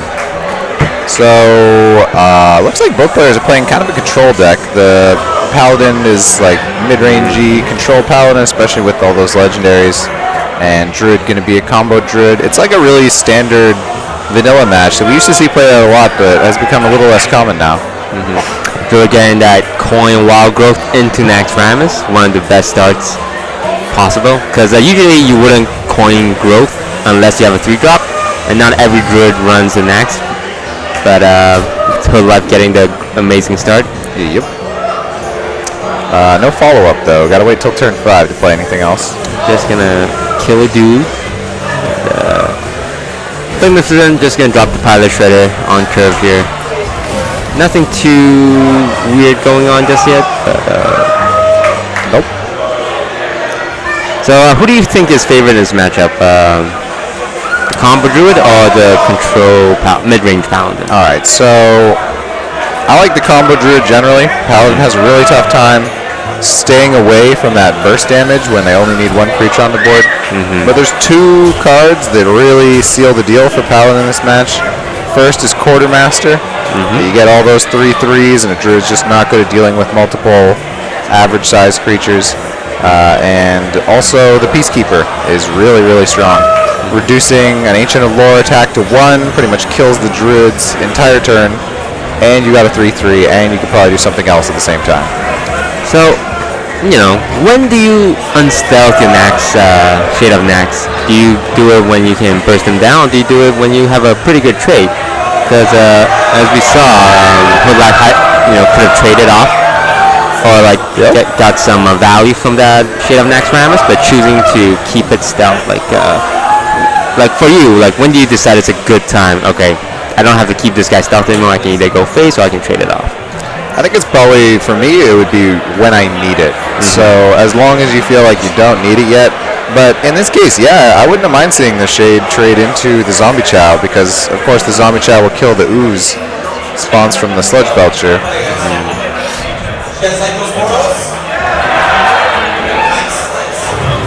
Just gonna swing him with the weapon, take out the Belcher and Slime, 4 damage to the face, and yeah, pretty standard. Coming up on turn 6 for Druid. Looks like a Thorstein turn. He could Wrath the Shredder, but he still has that extra minion that pops out. I like Thorstein a lot here. We could notice that if he had unstealthed the Shade and attacked the Zombie Chow, the Shredder would have had to hit the ooze. And this would mean when Thorstein is played, only 2 increments of 4 damage would be on the board. But in this case, if Thorstein was played, which he might not even do it, which is kind of weird to me. Going for Wrath instead? Because it's already tough to trade on the Thorstein. You need to use weapon plus Chow. You get a buff on your Savage Roar. There's a lot of good stuff for you there. Going to Druid off the Claw here. Wow. And trade in. Not. That is not going to work out well for him. Now, from my experience, you should trade into the Shredder first to see what they get. It might change your play, because even if it was a Mana Wraith, he still would have had enough for the Druid off the Claw here, but opting to instead drop the Druid first. That's not going to work out for him in quite a number of ways here. No matter what, the Druid of the Claw dies, and he could at least trade the Zombie Chow into the Shade. He could use the Consecrate plus the True Silver and keep all his minions alive. Right. Hood Life rubbing his head a little bit, maybe not too happy with that play. And yeah, the Consecrate comes down. So the thing with the Emperor was the Emperor would have died as well, but it does something for you even though it dies, right? And it's going to kill a couple creatures. Yeah. So Hood Life does pick up the combo, but Paladin, that's such a healthy life total with the Lay of Hands to make sure he doesn't dip below that 14 HP. Looking like it's going to favor the Paladin. Yeah. So you can drop the sword. Oh, they're just going to hero power again. That Shade was... I don't want to criticize too hard, but that Shade was grossly ineffective in a number of ways. Yeah. There was a better turn to have used it, and if he kept it stealthed, and he could use it with the combo, and it would pose a huge threat. Yeah. It was too late to trade, but too early to combo. Just going to drop Dr. Boom. Of course, turn 7. Right away. Doesn't think about it for too long. Knows he wants to test the waters. Hood Life gets his own Dr. Boom, but it's not looking too good. Well, there's the BGH. BGH. BGH into nothing kind of sucks, but Is there a card that trades evenly with Dr. Boom in all of Hearthstone? well, the BGH technically takes both attacks from the boom bots if you want to kill it, but they rend Blackhand. Deathwing. Deathwing probably gives you an up trade at the expense of every card in your hand. Just one of those cards. Do you expect the Dr. Boom nerf coming up? I don't. You don't? Do you? To me, Dr. Boom's been in the game for a long time now. If they were going to nerf him, it probably would have been when Blackrock Mountain was released. It just feels too powerful. He's getting trained to the Boombot. Can we get some esports going? He should have done that before playing the BGH, probably. Right. Tyrion Fordring coming up the top. Pretty nice. And that Boombot's going to be able to trade for the big game hunter. Thanks to that Direwolf Alpha. So what do you do here? Do you Tyrion or Sylvanas and the dude? I like Tyrion because even if it gets silenced, still a 6/6. I like Tyrion too, but only because we can see the Druid's hand. No silence has been played yet, so I think you expect a silence, yeah. Sylvanas just seems a little safer. If he has a silence, he still has to silence that, and then you can play Tyrion. You're in a dominating position, so there's no real risk. Ancient of Lore. So how much damage does the Paladin have? That's 8, 10. 13 damage. He's going for the heal, which is a smart move because it was the only thing that was going to keep him alive. Should have using his combo to clear, but I'm sure it's going to stay alive for at least one more turn. I think combo to clear actually wasn't that bad there. Could have just left him with a 1/1 with or actually he could clear the whole board with his hero power. Actually, yeah. So more decisions coming up for Magnificent. You get an Aldord and don't have to worry about him anymore, or you can just drop Tyrion. Even with the silence, it's still a big 6/6 on board. And if he's silencing the Tyrion, if you hadn't seen the BGH yet, you might consider playing the Tyrion on the other side of Sylvanas, but because the BGH was used on Dr. Boom, I guess you feel pretty safe about this. It's the little plays that counts, right? Because he could have, you're right, if he had BGH, it would have really, really unfortunate for him. Well, that's going to be game for Magnificent. Coming out with a great start. I mean, Hood Life had an amazing start. Like, coin Wild Growth into Shade is one of the best things you can do as a combo druid. Yep. But he kind of lost that. I mean, the Shade died to the front half of a Pilot Shredder, pretty much. Yeah. And then it got value cleared by the Consecrate. That Shade was a clutch move in this matchup. If we considered before the Tyrion was played last turn, it was what, turn 9, so the Shade would have been growing for 8 turns. It would have been like minimum and 8.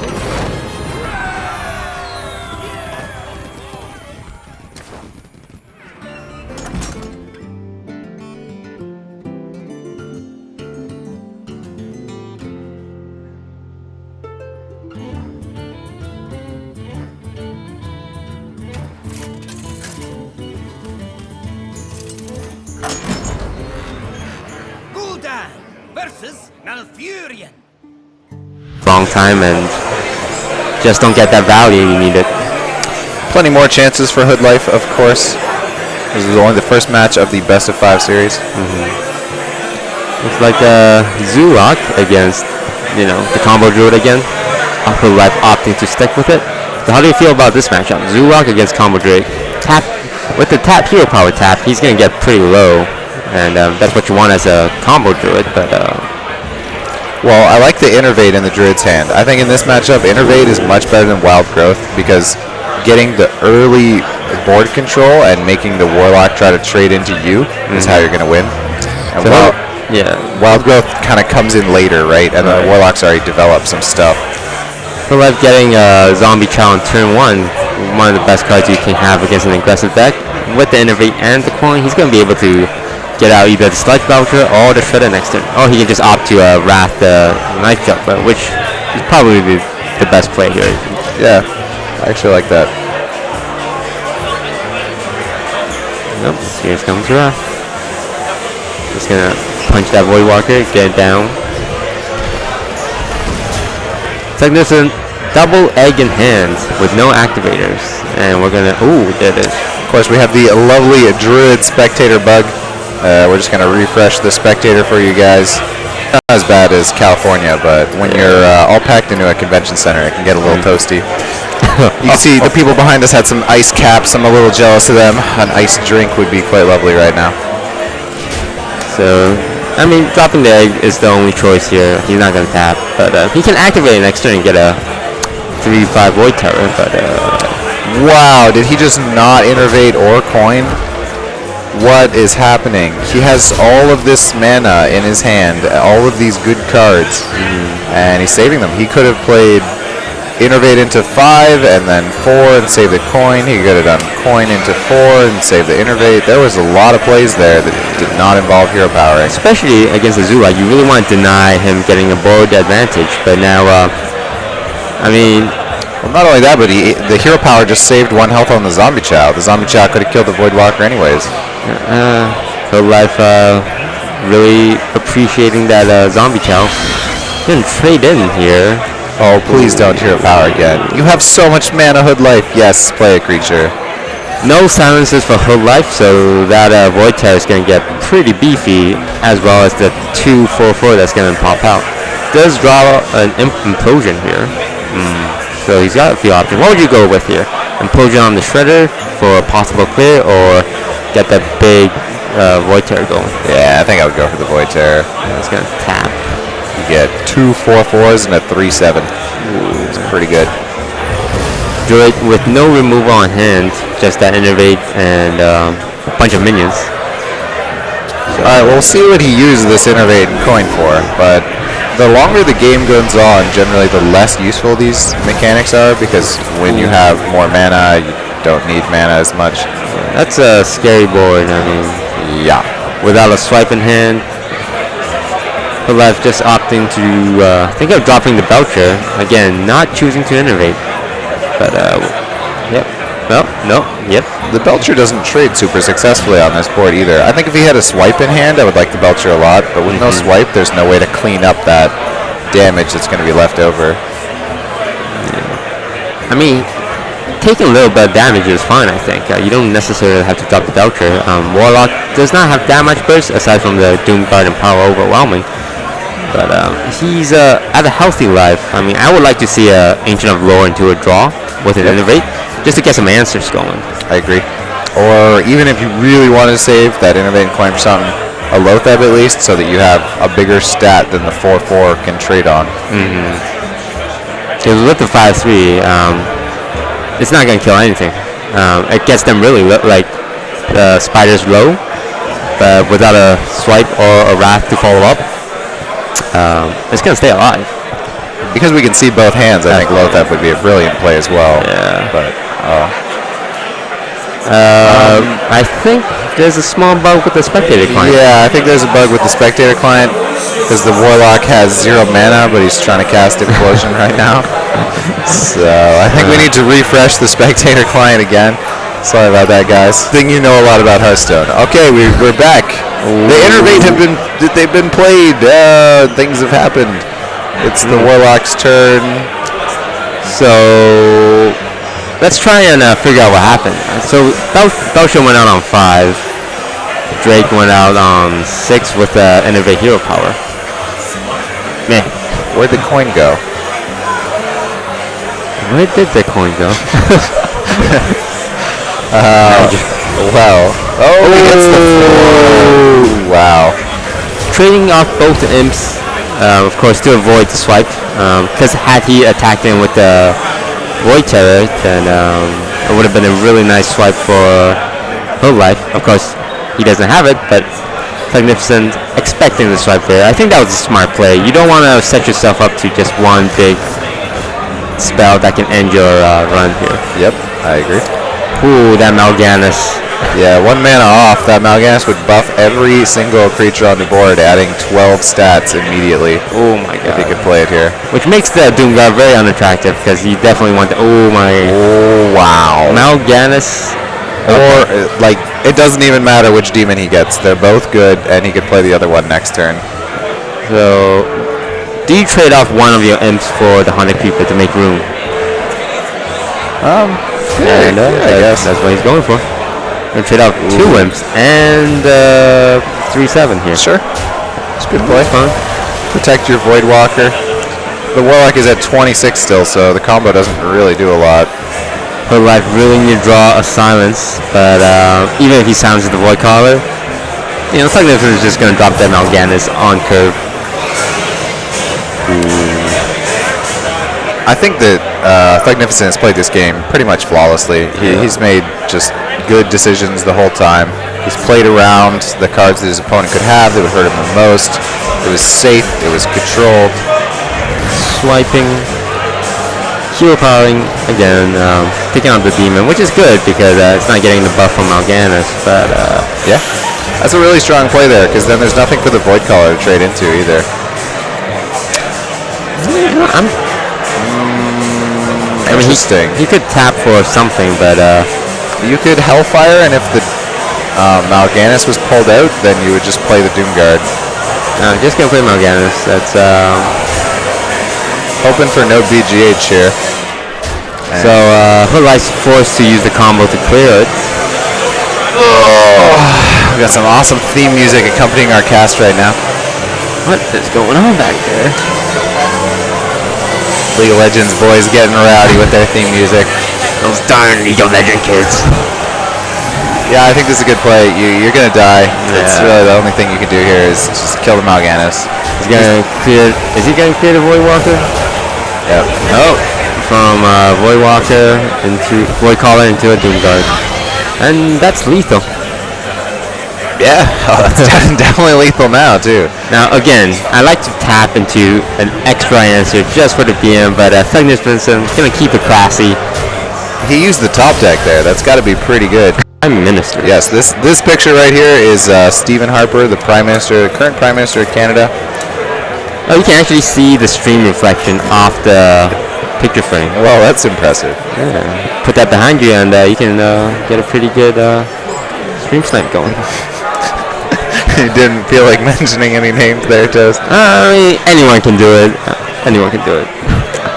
Mech Shaman with the Fellweaver and hand against Mech Mage. So Mech on Mech action. I like that Hood Life switched it. After you lose 2 like that, you got to beat the final deck with all of your decks, but there's just no reason to pick the deck you lost twice with because you're going to be tilted on it. You might not be playing it well. Give yourself a break and try something else. Yeah, Hood Life's expression not looking too good. The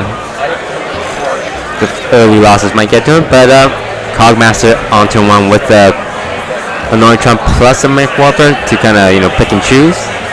It's a pretty good start. He's going to be able to contest that Whirling Zappomatic, no problem. I think you pass as the Shaman here, right? You pass and you try to Power Mace next turn, but that means that Hood Life will get seriously punished if he plays Mech Warper and not a Noyatron. Yeah.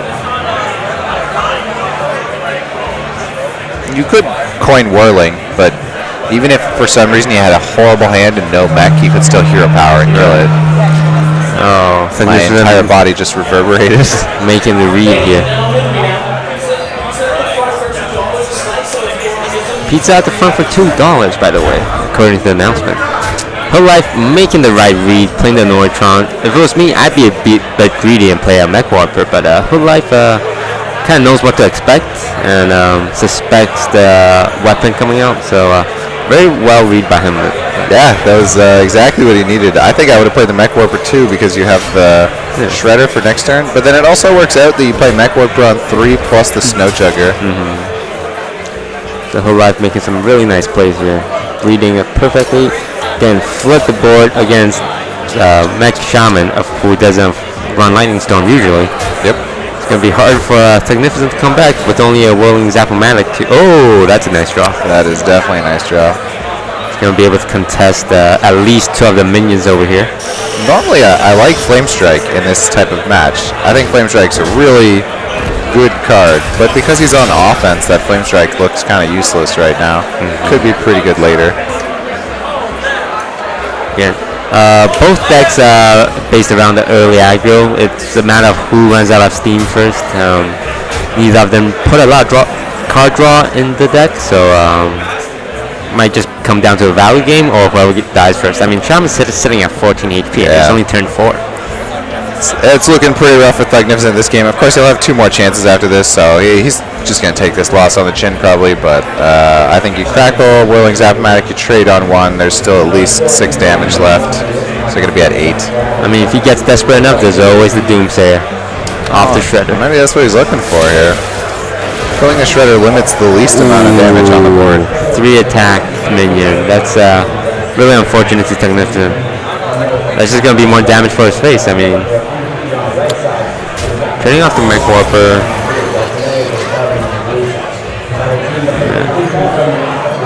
Low theft coming out, but as we know, there's no spells in Magnificent's hand. Still, it's a 5/5 body.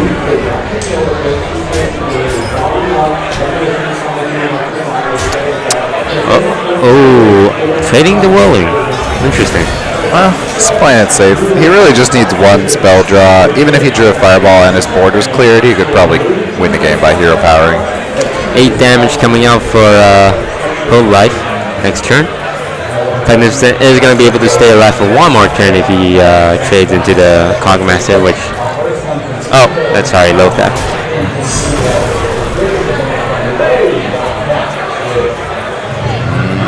No mechs in sight for Magnificent, so those Cogmaster aren't going to get the buff. Yep. This is all but over.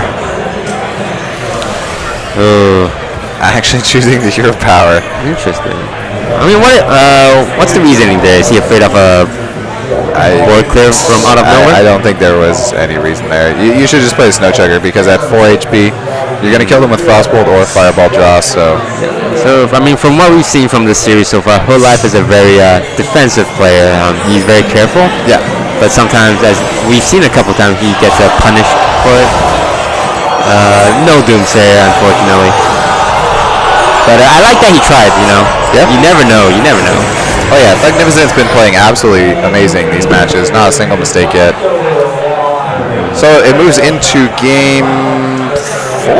Game 4. Playing game 4. So Magnificent's still on match point. If he wins the next game, he will take the series. He's playing the good old Mech Shaman, which loves to steal games from control decks, but can struggle a bit in the aggro matchups against something like the Druid that Hoodlife was bringing. Against something like the Druid that Hoodlife was bringing, I think that it will be really strong, but we'll see what Hoodlife's 3rd deck is. Jumping to the next game, Hoodlife choosing to bring back the combo Druid. We actually don't know what the 3rd deck is just yet. That's a good opening hand, though. Ooh, that's a good opening for both players. Double Innervate. Now, from the last game, Hoodlife was very, very conservative with his Innervate, but really hoping that he'll, you know, it's a Mech Shaman, like. He got the information now. He knows exactly what this deck is, whereas his previous matches, he didn't know what he was facing. It would be the first time each time. Yeah.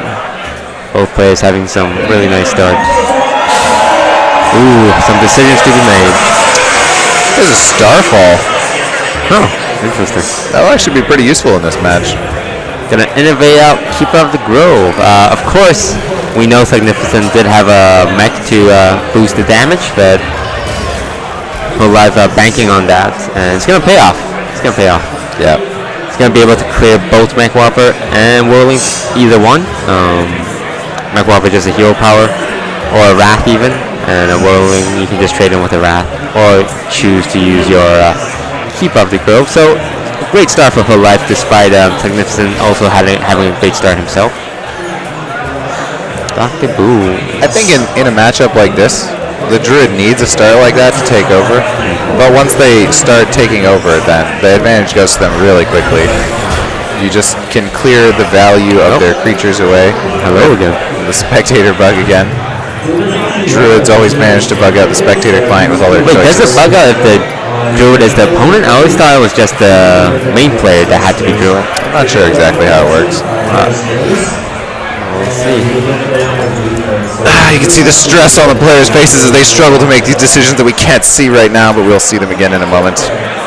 There we go, we're back. There we go. Nice. Really quick getting back. It looks like he power maced his face. I mean, It's interesting, because he could have killed it. Assuming you attack it twice, it would have just died to that.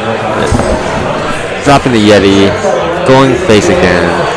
Well, he's got one plan in here. He's got to go face. Might work out. I mean, that could be a really clutch play to pump that 6 damage in a face. If the keeper trades into one of his guys. You know, he might draw some lava burst, get that spell power totem. You know, he could make that push, and looks like someone will be trading for, face for both players right now. Low Thab is pretty nice here. Life does not have any 5 damage creature on board, so he's going to be forced to hero power or have a spell. Of course, with Low Thab, you deny that. Innervate. You deny the Innervate Dr. Boom with Lothab, which would be the play that Hoodlife definitely wants to make next turn. Other thing, he's going to choose Titanic off, see what he gets. Spell power totem, not going to be helpful. I mean, Magnificent was playing so well, but I feel like that was a bit of a misplay. Even these creatures can just be traded on so simply, whereas the Lothab would require a hero power or both the Shredder and the Keeper. And of course, if he was hero powering the Lothab, it would help out the face damage quite a bit. Oh, spectator bug. Our production guys, of course, absolutely hate when that spectator bug happens, because each time they have to switch the scenes, they have to re-spectate. Hopefully that gets fixed up in the next patch. I heard a rumor that Blizzard has no plans to change anything about the spectator client, unfortunately. But I really hope they fix that, because that's just a bug. Oh, it looks like he got the bear from the Shredder. Okay, we must have missed something. He chose to innovate and hero power down the Yeti and trade in with the Shredder after Starfalling. Cool. So he got that 2/2. Oh yeah, the Starfall. Yeah. Alright, didn't play Dr. Boom. So after hero powering the 6/8 Yeti, I mean Druid's actually a bit low. A couple of lava bursts, maybe a unanswered Fell Weaver. Yep. It does seem like Magnificent's deck is running a little low on spells, though. I haven't seen the Lava Burst or Crackle come up yet. A Doomhammer would be pretty good. 6 mana turn, Sludge Belcher. It's okay here. I mean, the Lothab does trade with it, but you still get the slime. And I mean, there's not much else he can do here for Hoodlife with only 6 mana. The Druid is pushing some good face damage, but he has no actual damage in his hand. He has neither the Savage Roar nor the Force of Nature, so it's going to be a long time till he can finish the game. I like that he traded the 2/2 there. It would just get killed otherwise if he traded the 2/4 to protect the Lothab. Sludge Belcher going. It's looking good for Hoodlife here. He might be able to make this into turn 3. There's one part of the combo. Nice. And turn 7. Whoa. Hoodlife is not going to drop Talk to Boom on turn 7. That goes against everything I ever know about Hearthstone. This does play around Doomhammer Rockbiter. Oh. If Doomhammer Rockbiter was had, it would have been exact lethal.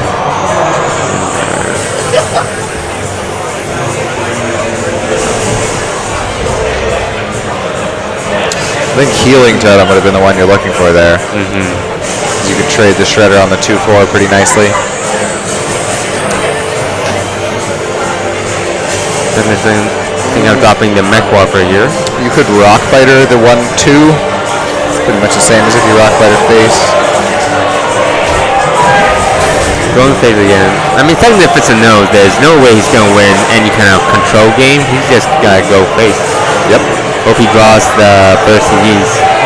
It's also only 8 mana, so there's no way the combo could be played. There's a shade. So, well, how much damage are we looking at here? 6, 9, 10, 13 damage on both of Magnificent. But we're most likely going to see a few of them removed. Dropping the shade.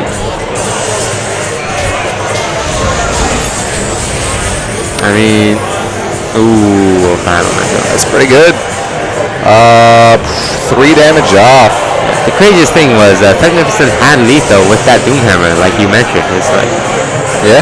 that's one of the power on Mechon is like you don't expect them to have that much burst, but he was just one card away from winning the game, winning the series with that. But Elemental, pretty nice draw. Gonna be able to take care of that big 5-2. Push another 6 base damage. Is that lethal for Hood Life though? That's 6, 9 damage. Plus the hero power, 10, 16. Oh, He is so close, but that's not lethal yet. That's not. He's going to use the Force Nature trade, I think, because he's looking at lethal. He's about 2 damage off lethal for Hood Life, so. And he can see it, you know, there's lethal on board unless I deal with it. This is, of course, their entire tournament line on the line. If they get knocked out here, then they're out completely. We've already moved past the group stages. This is the first game of the day, and second series of the day, sorry. There's some matches that have been played not on the stream as well. Hood Life doing the smart play. So, Magnificent is 3 damage away from lethal. And everything a shaman can draw will do 3 damage, so any damage draw will win the game here. Ooh, not a my damage draw. god. Does Hood Life have lethal here? Let's see. That's going to be a 4 attack shade. That's 10 damage, 11, 17 damage. I don't think anything's going to save him short of clearing a 4 attack minion and getting a taunt. Yeah, needs an Annoyatron. But he's going for it. Ooh. Hero powering down the shade will actually save him. No, not hero powering, but rock biter. But you can't really expect him to make that play. Yeah. You want to use the rock biter to win. Yeah. If you're dead, you're dead. Does Hood Life see it? He's doing the calculation. You can see the concentration on his face. I think he'll figure it out. He's doing the math. So it's going to come down to the final game then. This Mech Shaman has not managed to work with Magnificent. It'll be interesting to see what Hood Life's final deck is. So we get to see some of the cards that Hood Life technically has. He burnt an Earthshock. You don't actually see that much. From my experience, Earthshock isn't run in every single Mech Shaman deck. So interesting to know, and Hood Life got a look at that too. Yeah, that's true. Well, that was a good example of when damage spells were going to be way better than things like Earthshock or Fellreaver, right? And we have seen that shift. I know Nostam has been playing just a lot of damage, double Doomhammer, double Lava Burst, double Crackle. You just put in as much top deck damage as you can for those situations where it's close and you need that final draw to close out. Hood Life nodding his head after that win, feeling the comeback, and he should feel pretty good. I mean, he's seen pretty much all of Magnificent's deck, so he knows what to expect. It's going to be, Warlock. Warlock typically looks like a hand Warlock, which is going to have a tough matchup. Does get that Drake early on. Double Hellfire. It's going to put him low, but it's going to be able to deal with the early aggro. So,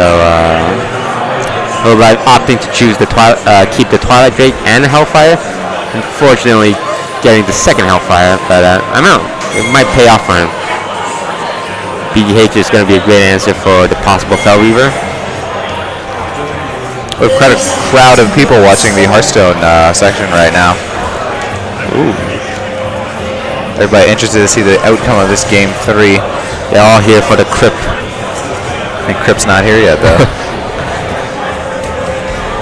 I mean, Magnificent has a great start. I mean, everything's on curve. 1, 2, 3, 4, 5, 6 mana. His curve is actually so good he doesn't need the coin. Yeah. The coin will kind of come down to a choice of just when he wants to get a specific unit out. Dark Bombing is the right choice here. Well, he can play a bit more greedy and tap and Hellfire, but leaving. Ooh, that's a good draw. That's a very good draw. We'll get destroyed by the Power Mace, though. And the Hellfire doesn't seem that good either. So, I mean, the one thing Hood Life has going for him is that if Magnificent chooses to drop the Fel Reaver, he's going to get that BGH value. Yep.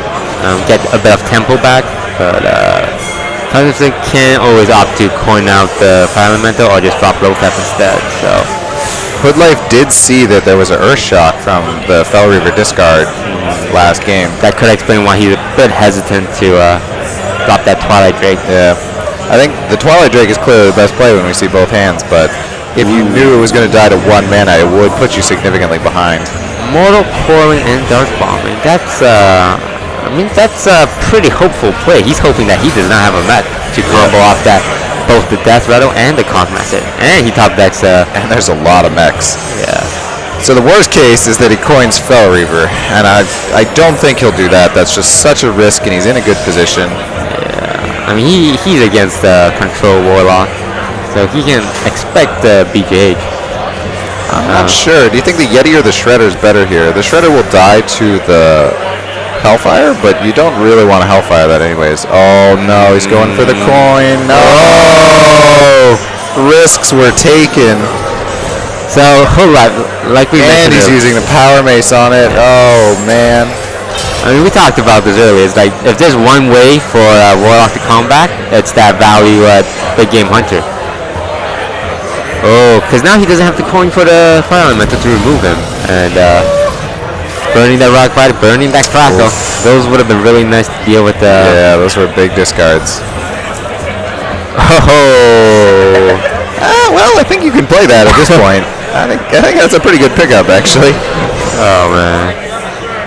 They're already committed to this strategy. It won't kill the Warlock. Definitely won't kill the Warlock, but Hood Life's in a pretty awkward position now. Magnificent opting not to attack Lapton with the Cogmaster. Of course, fearing that Molten Giant. There's no Molten Giant, but it was the smart play, I think, because if had he attacked, it would have been at 13 HP. That's double Molten. And he's seen the BGH, so Dr. Boom seems amazing next turn. You're threatening huge damage that your opponent can't deal with, knowing that you've got Dr. Boom coming up is going to feel pretty good. Whole life needs that Molten Giant for the combo. He actually only needs 2 damage to win. Could play Twilight Drake and Taunt is the safest play here, but Twilight Drake's going to be able to soak up enough damage to put him out of most spells. Oh, that's both Crackles burn, both Rock Fighter. So if Hood Life's been keeping track, and the Doomhammer.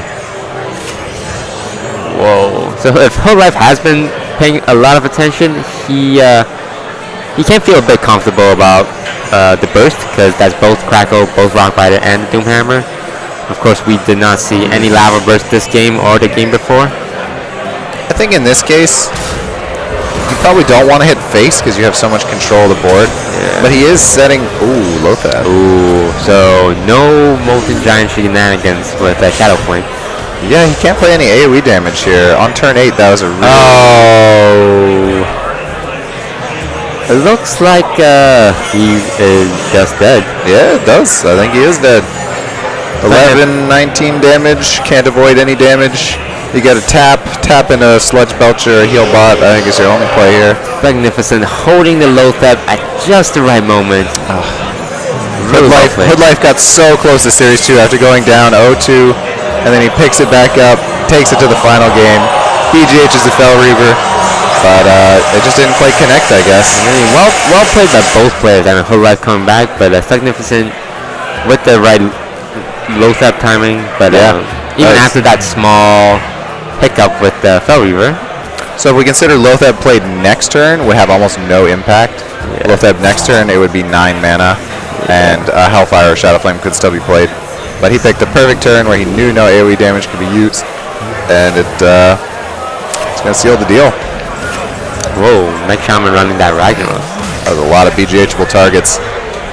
Magnificent. That was a questionable play to coin out the Fel Reaver and give it the buff, but it worked out perfectly for him. He picked up so many other BGHable things, and it won the game, so yeah, a lot of credit to him. Well played by both players, and we'll be back shortly with the third series of the day. And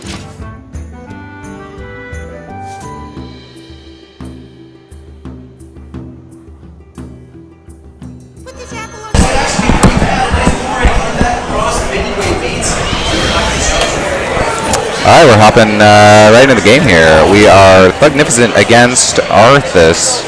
So we must have moved up around. Arthas looking like quite a young fellow. Must have some serious game expertise to make it this far. Playing a mid-range hunter versus mid-range paladin. So I normally give a little edge to the paladin in this match. Arthas looking Young, yeah. yeah, but Newcomer to the scene, no doubt. I mean, Hearthstone is one of those games that like doesn't matter if you're super young or super old. It's like The convention atmosphere, we do have drinks available, so it's interesting. I'm not sure how the license for that works exactly, that we have people, he's definitely below the age of 18. I in fact have 2 beers sitting in the table in front of me that have been given to me, granted to me, and I have partaken only a small amount because I have to cast. I will make sure to finish them before the end of the night, though. so. Looks like Paladin has a small advantage with the Knife Juggler, so he's playing with initiative. Yeah. Would you Sludge Belcher to protect the Juggler here? Yeah. Yeah. I mean, the Sludge Belcher, the Hunter is not a class with 1 damage available easily, so it's also going to beat the Shredder. Oh, Juggle on the Shredder. So, I mean, he can clear with Unleash, but it's only 2 of them, 2 doggies, and that's generally not good enough, but Gotta move him up. yeah, not a great plays. He can coin out the Savannah. I mean, Savannah never hurts, especially against the Paladin, whose only form of removal is kind of the Aldor Peacekeeper, Which works really well. but again, Sylvanas also pretty good. Paladin's in a pretty commanding position here with a 10 life advantage and board control. choosing to unleash the Hound, get that kill command powered up here. Gonna be able to keep his Shredder alive for a bit longer. Ooh, that was a lucky juggle. Getting to keep his Shredder / Doggy alive off that. Arthur still has a chance here. Yeah.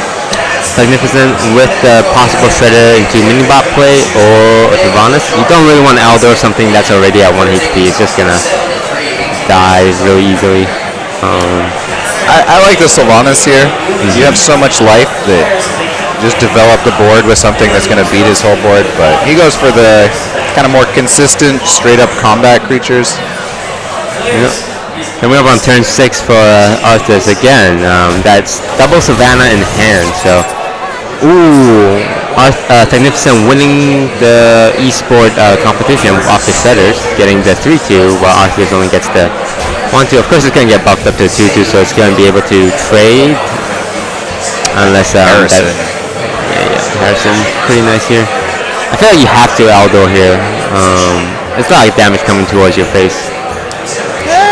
You got 27. I mean, I like the Aldor. It pretty much just shuts down the Peacekeeper, and you get the creature. But Sylvanas is definitely an option when you have so much life left. So you can Aldor it, clear out the Minibot, what's that thing called? Micro Machine. Micro Machine. I'm sorry. You don't see too much of those in Arena or Constructed. But he can keep all his minions alive and take out the Micro Machine and the Doggy. Interesting fact, Micro Machine has 1 attack when it starts, so it's actually a really good Hobgoblin creature.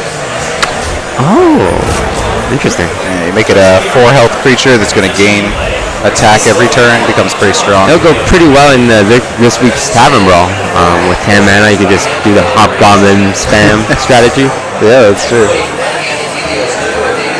Alright, so how much damage are you looking at? He's looking at 8? That's not that bad. You could probably go for the second high main here. You know you need to develop the board more still because the Paladin's at 27 health. Oh, quick shotting. Being a bit defensive here. Not wanting to get too low. It is a mid-range hunter, so he might want to go, stay alive for a bit longer. And Harrison value is coming up. Though. Yeah, this is going to get punished pretty hard. I mean, honestly, I don't know if it even mattered because there's the Tyrion otherwise. No matter what, the Paladin was going to have a really strong play next turn. Arthur's choosing to hero power instead of dropping the trap and trying to get value from the bow power, which is going to pay off for him because otherwise that would have been a 2-card draw for Harrison if he decided to play it. This is actually a pretty big choice. I mean, Tyrion's still good here, but he goes for the Harrison. I mean, we can see both hands, but I think Arthur's made the right call there by not playing the freezing trap to try and get value from the power because all he would have frozen was, a dude. That Unleash the Hounds he played earlier would be really nice now. Houndmaster, not too bad here. He's going to make that Savannah half the man he used to be. Well put. That Zombie Chow, is available to heal him back up, make the game a bit longer. But Magnificent is holding 2 of the best late game minions in his hand. With no silences in sight, it's not going to look good for Arthas. Arthas goes for the maximum board clear he can here, trading with the Juggler and kill commanding the Harrison. BGH not going to be useful. There is a Zombie Chow on board, so I think from Arthas' perspective, if you could take over the board, you have a lot of life left. You have about 17 life. Being able to clear off both those hyenas while keeping his minions alive, so good. It's got to be Tyrion, right?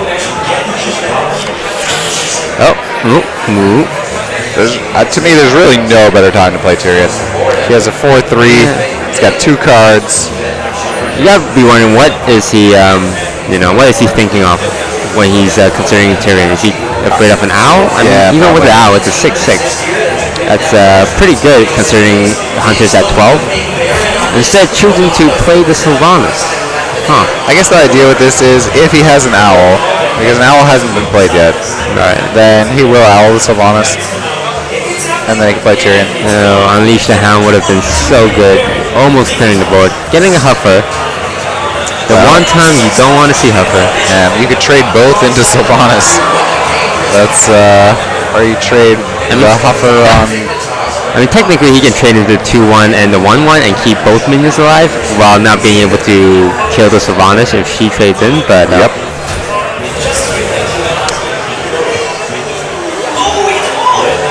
Ooh. That is takes the gamble. I like that gamble.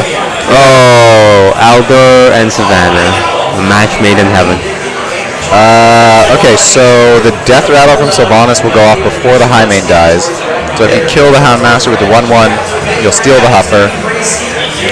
Oh, here's what he can. Oh, no. Aldor does not work on your own minions. I was about to suggest a very Artosis play where you Aldor your own Sylvanas and trade into the High Main to steal it after clearing the board. That would be really sweet. But I would have just ended up looking silly. So, Magnificent knows how Death Rattle order works. Space, of course, on order of play. Gonna steal that Huffer. And just making Huffer does what he does best, which is go face. Yeah, both High Mains dealt with. You have a BGH in your hand and a Peacekeeper. There's really nothing you're going to fear here. Any Dr. Boom shenanigans would get annihilated. Magnificent picking on the young one. This call's a little early, but I think that was well fought. We got some applause going for the Hearthstone crowd. To be honest, this is a bigger Hearthstone crowd that you see at many of the professional live events. Of course, this is more of a local Toronto event, but it has gotten really busy. And people here love the Hearthstone, so it's pretty awesome to see such a turnout. Just have to turn the camera to show everyone. I'd say it's about a 3-to-1 split between League players and Hearthstone players. Just gonna get a bit of move around. The crowd.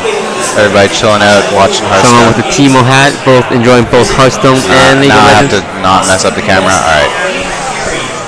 Ooh, a decent start for Magnificent, getting the Juggler and Voidwalker, as well as Abusive Sergeant to kind of remove any early game threats. What would you keep here? You keep Void Caller and Knife Juggler, right? Void Walker. Void Walker. You mix those up every time. All these Void Walker, Void, Terror, and Walker, and I don't know. Yeah, you definitely throw away Mal'Ganis. It's a little bit abusive, but he comes back. I think in a match like this, you're looking to go aggressive against the Hunter. A mid-range Hunter will slowly outvalue you later on creatures. Especially with the hero power counteracting York. Being able to secure the board early is so important. The one thing is I think that mid-range Hunter does a little worse in this matchup than a face Hunter does. Explosive Trap is so useful to shut down the board from the Warlock. Arthur's being a patient, not getting baited into the click shotting the Void Walker. Of course, it's only 1 damage. It's going to pay off for him if Magnificent chooses to play Knife Juggler. Of course, he could set up the egg. He does have an Abusive Sergeant in hand. But we'll see what he does. Yep, I like the egg. It's going to get silenced, but it's a pretty safe play otherwise. Choosing the more conservative play.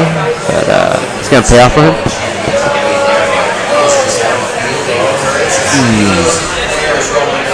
I mean, in terms of silence targets, the egg is pretty good next to a Void Caller. Choose to silence that, get some minions on board. Void Walker is going to be able to eat that for free unless he gets a lucky juggle.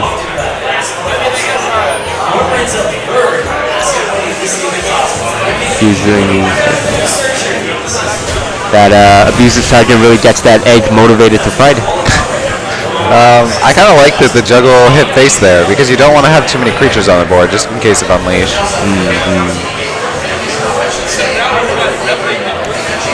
So, second quick shot. He's considering shooting one of the minions, but it's such a heartbreaking thing to do to have you use a quick shot on a 1-drop Void Walker.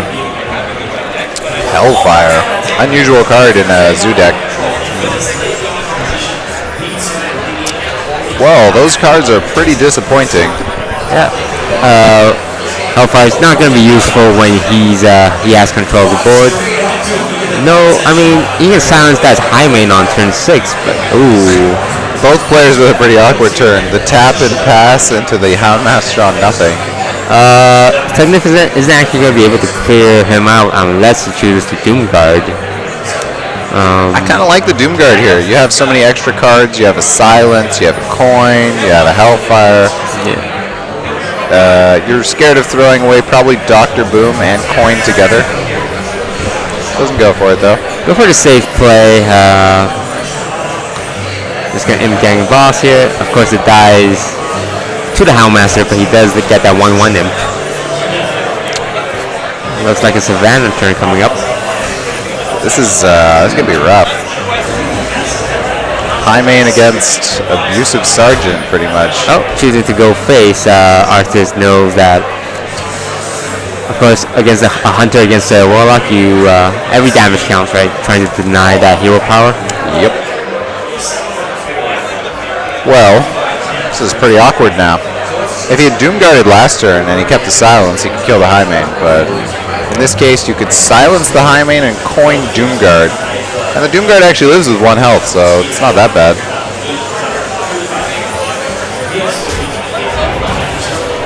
Trading everything in. Looks like that is the play he's gonna go. Oh, never mind. We forgot, it's turn 7, and he does have Dr. Boom in hand. There was also a really good play with Hellfire there, where you silence the high main, trade Abusive into the high main Hellfire, and your 2/1 Gang Boss plus a 1/1 Imp would survive and clear the board. Yeah.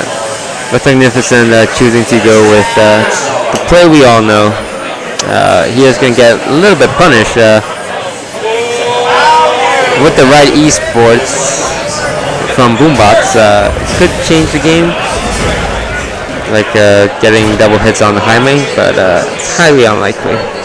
Yeah, it's looking grim for Thug this game. It's going to probably even up the series. Ooh.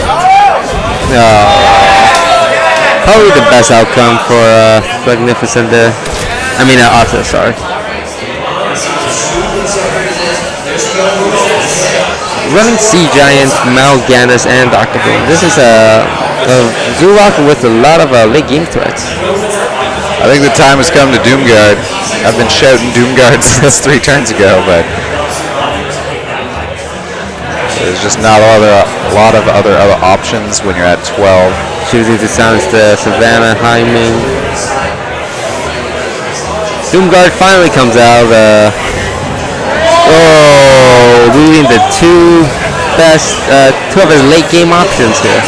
Yeah, I mean, throwing away the Sea Giant, probably not game ending, but throwing away Mal'Ganis could be the decider, especially since they're already on a high mana turn. Magnificent had a great start with that Void Walker, forcing the double quick shot out early. But, well, he has to draw something to stop damage here. That does not stop damage. He could tap into something like Defender of Argus, but presumably that's a freezing trap. And the Owl will get frozen. I mean, Arthas has lethal. As we can see, he has lethal on board with the kill command. So tapping is it's the right move. Of course, Magnificent could assume that Arthas does not have that 3 extra damage. Yep. And by tapping, he puts himself a bit closer to death. It's hard. You could pretend it was not freezing trap, yeah, and you could have played Juggler, Abusive Sergeant, got the Juggler on Lothad, run the Owl into it, but not very likely to work.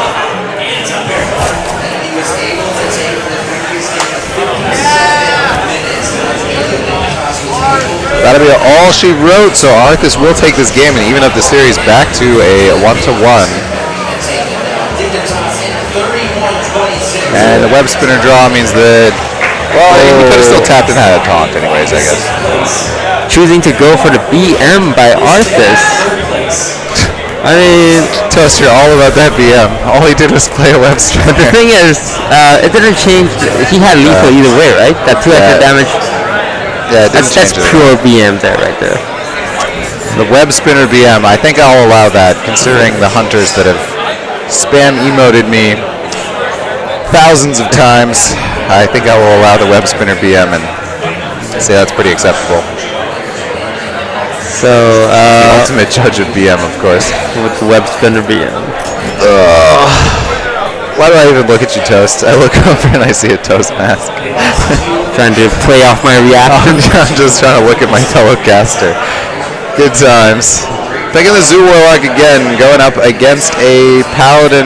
Looks like a pretty aggressive Paladin, but it's hard to say. Yeah, definitely. There's your answer. Definitely going with the aggro style Arthas is. So, Paladin has a pretty good start. Turn 1 Lepidome or coin Knife Juggler. Magnificent did mulligan away that silence. Ooh. Choosing to play a bit safer, not going to coin out that Juggler. I feel icky. So now, Magnificent's only option is to play on the creeper. Of course, Knife Juggler will just die to the Lepidome. I'd say this isn't too bad of a matchup, but the Consecrate in Arthas' hand could switch the board around a lot later on.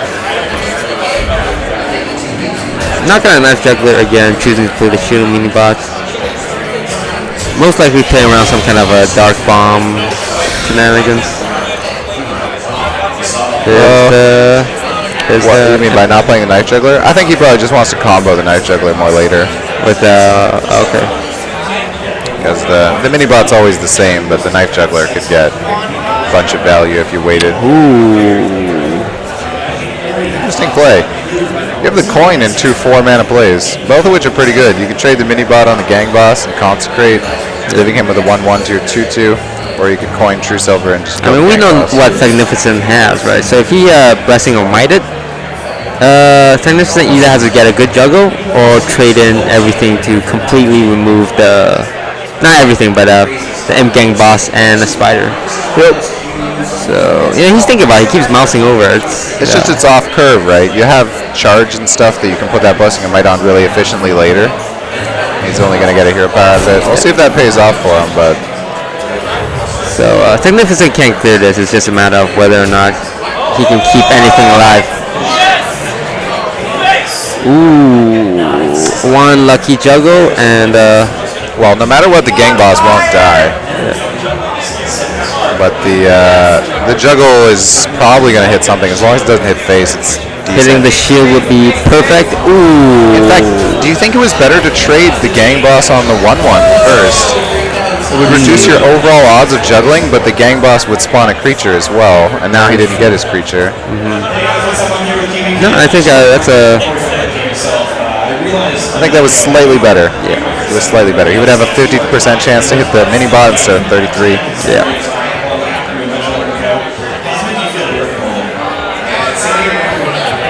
And even if you don't hit the mini bot, you still have 2 spiders and an abusive sergeant, right? So you could have ended the turn with an extra imp. Yep. So, getting those juggles.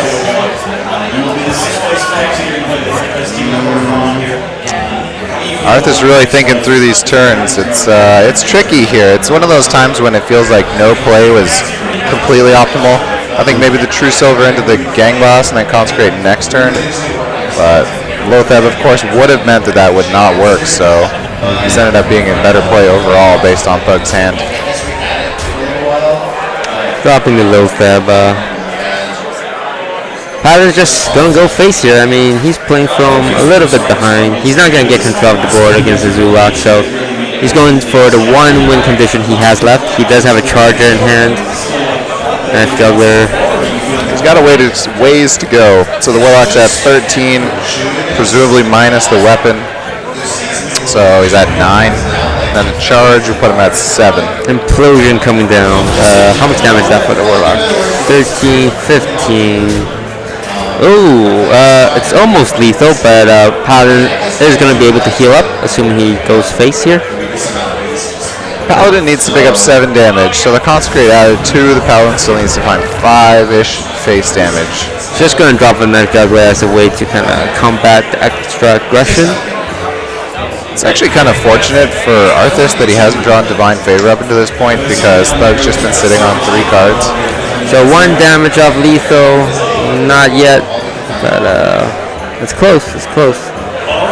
Is he going to tap into the answer? It's really risky if he taps because Arthas is holding 6 damage in his hand with the potential to draw into something else. So if he got Doomguard, it would still be lethal, right? 6 and 8.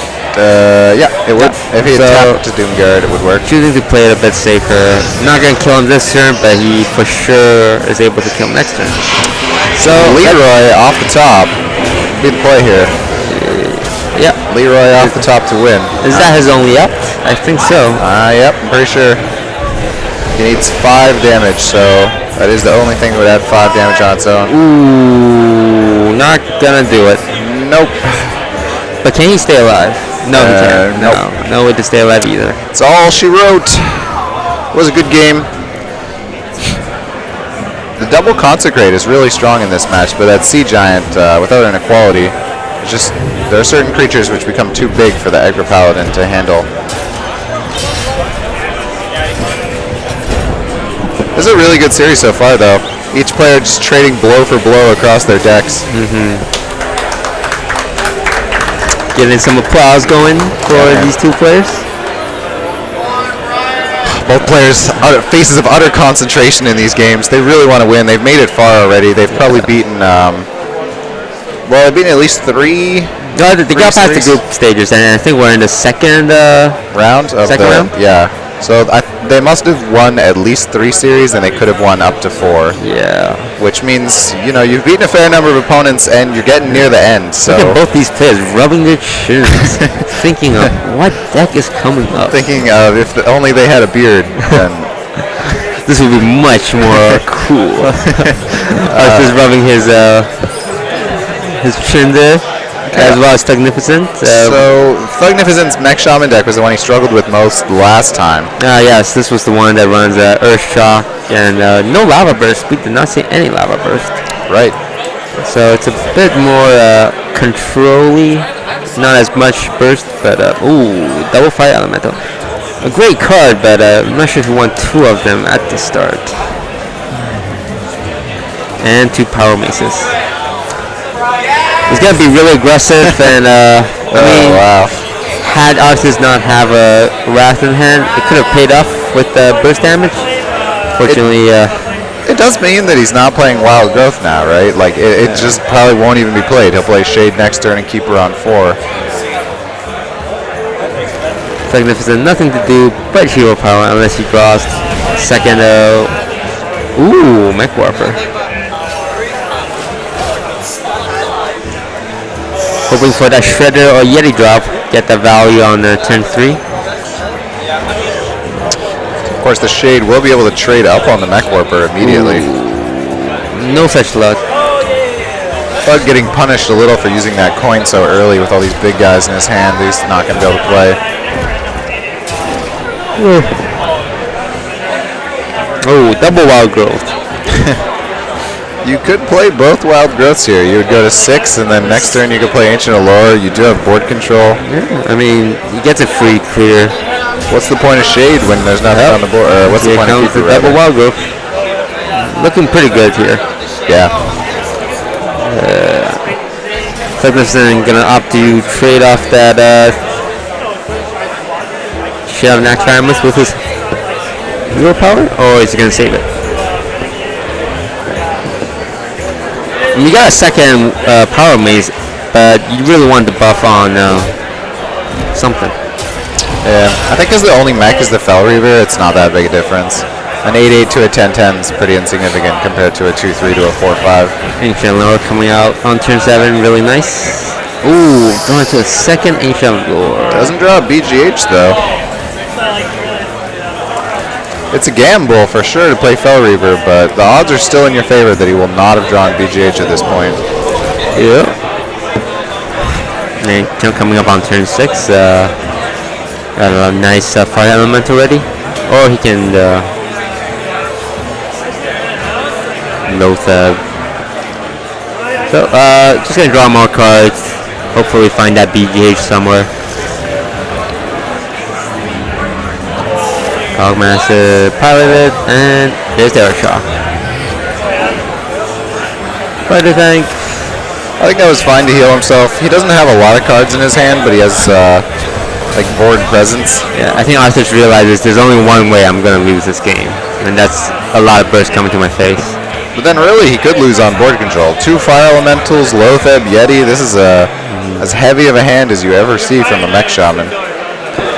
So he can clear out 2 of those minions with the Fire Elemental, as well as Power Mace into Rock Bitering one of the Ancient of Lore. I think I like Fire Elemental on Zombie Chow and go face. Double Savage Roar in Arceus' hand. Gonna be useful for a clear, but not the best hand to have right now. Using the Rock Fighter with the Power Mace means that you deny yourself Doomhammer Burst later. So I think with a hand like this, you want to try to save up your combo pieces a little more. Ooh, going face. Not gonna opt for the trade. This is one of those games where the Shaman could actually mill his entire deck on the Fel Reaver, because it doesn't look like the Fel Reaver is going to die at all. How much damage is that? 2 Savage Roars, 6 each, 12, 18, 22, 23 damage. That's a lot of damage. So does Magnificent have lethal, assuming Arceus does nothing about this board? 14, 17, 20. Not technically lethal for Magnificent. Yeah, not so quite. Arceus is really greedy. He can drop the Shade and Keeper and just go face, but I think he's going to play it safe here and trade in. Or is he? He actually might just look for the most discards as well, because the Shaman's got to be running pretty low on stuff. No, Doomhammer wasn't discarded though, right? No, I did not see the Doomhammer. So that's still around, and it means the chance of drawing Doomhammer gets a lot higher. Yeah, both Crackles are gone though, so not as much spell burst. I was just saying. I think he should have innervated if he had, because there's nothing else to innervate in his hand. Right. Oh, look at Arceus. Cards further. milling the shaman at this point is actually really clutch. Can we get our guy to check how many cards are left? How many cards are left in the shaman's deck?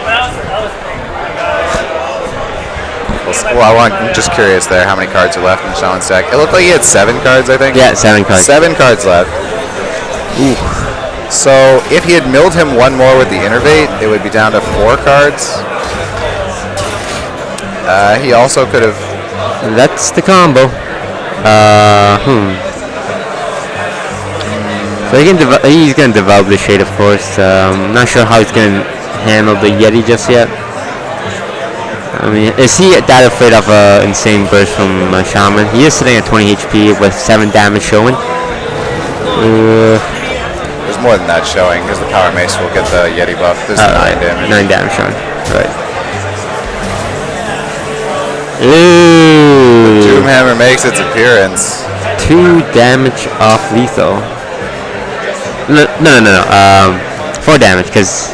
So, from Thug's perspective, the Druid has 3 cards, and he only played a Shade. I think you have to know he has combo at this point. Oh, yes, and the Lothab. All right, good stuff.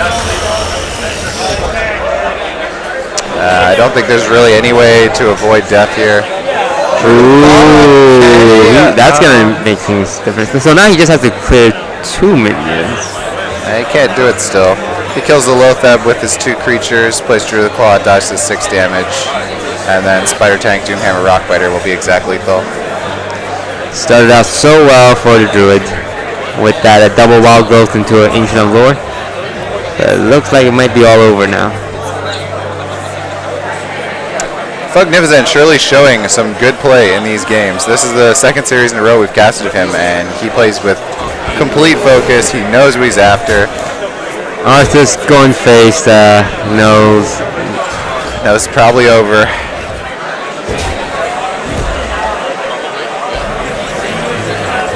No, he does run a Lava Burst. First one we've seen in 5 games, I think. Yep. Well played. Well, I mean, I think that was pretty well played by both players. I want to say Arthas looks really young. He definitely played good games, and certainly someone that I expect to see more of at the Toronto event. So I'll be happy to cast more of his stuff. Well played by both players. The Thugnificent coming through. Yeah, that was good stuff. I mean, Thugnificent's Mech Shaman, it didn't have the greatest draws in his last series, but that game was almost picture perfect, right? It was heavy into awesome. Yeah, so we're going to take a break here and hop into the next series. In a couple minutes. Just Toronto LCS going on in the background.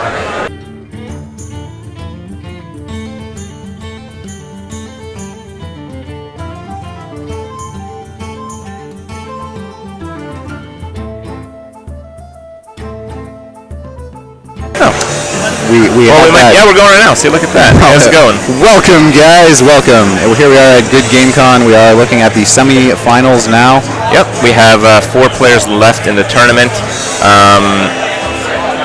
Yeah, I don't know who these guys are. There's no names on the screen. Do you remember? The bottom one is Thugnificent. Thugnificent, right? He's done really well. Of course, all of these guys have done really well to get here. They've had to face at least 6 series in a row, I think. 5 to 6 series in a row they've had to win. And they couldn't lose very much, right? Like they could lose maybe 1 game in the group stage. Yep, That's about it. One game, yeah. Out of the more famous names, I think it's just Soundstorm that's left. Yep. But there weren't too many to start, so I guess that's pretty nice for him. Yep. So the local Canadian boys showing off their stuff. Yep. I got in just a few minutes ago, learned that Sneaky did not make it through. I was a little bit sad about that because his match yesterday was really cool. But you've assured me that the players left in the tournament pretty awesome still. Yes, I have assured you of that. Yep. Guaranteed we have some good games. It's a Canadian guarantee, guys. These players are awesome. I wear my own hat today instead of the cowboy hat because, of course, the headset fits a little better. Maybe if you just have it sideways. Oh, wow. Doesn't it fit better that way? That might have worked. Aren't you like Farmer Joe now as well? I hadn't actually considered putting it sideways at all. Okay, well, let me give it a try. Maybe. Yeah, it's all right.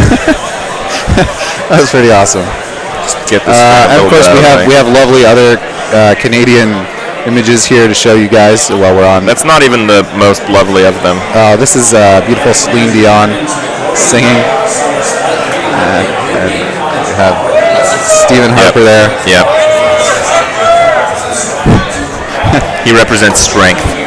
He does. Yep. That's all I got. I don't know. Rather than get into a discussion about politics, we could discuss the fact that you were just playing Jeopardy. Oh, yeah. And you got crushed by Meteos. Well, he had twice as many points as me. Yeah, he did really well. He was just first to raise his hand each time, was on the ball for that. I kind of feel like he was even studying yesterday or something like. See, the thing about Jeopardy is like a matter of confidence.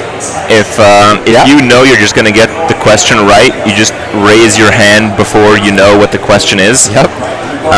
And I didn't really get that because half the categories were either League of Legends or Dota, which are games I've never ever looked into or played or really seen much of ever. Yep. And these are all games that they've played, and they've also played Hearthstone. Yep. So although honestly, I have to suggest on that claim you make that you at least try those games one time. Yeah, I don't know.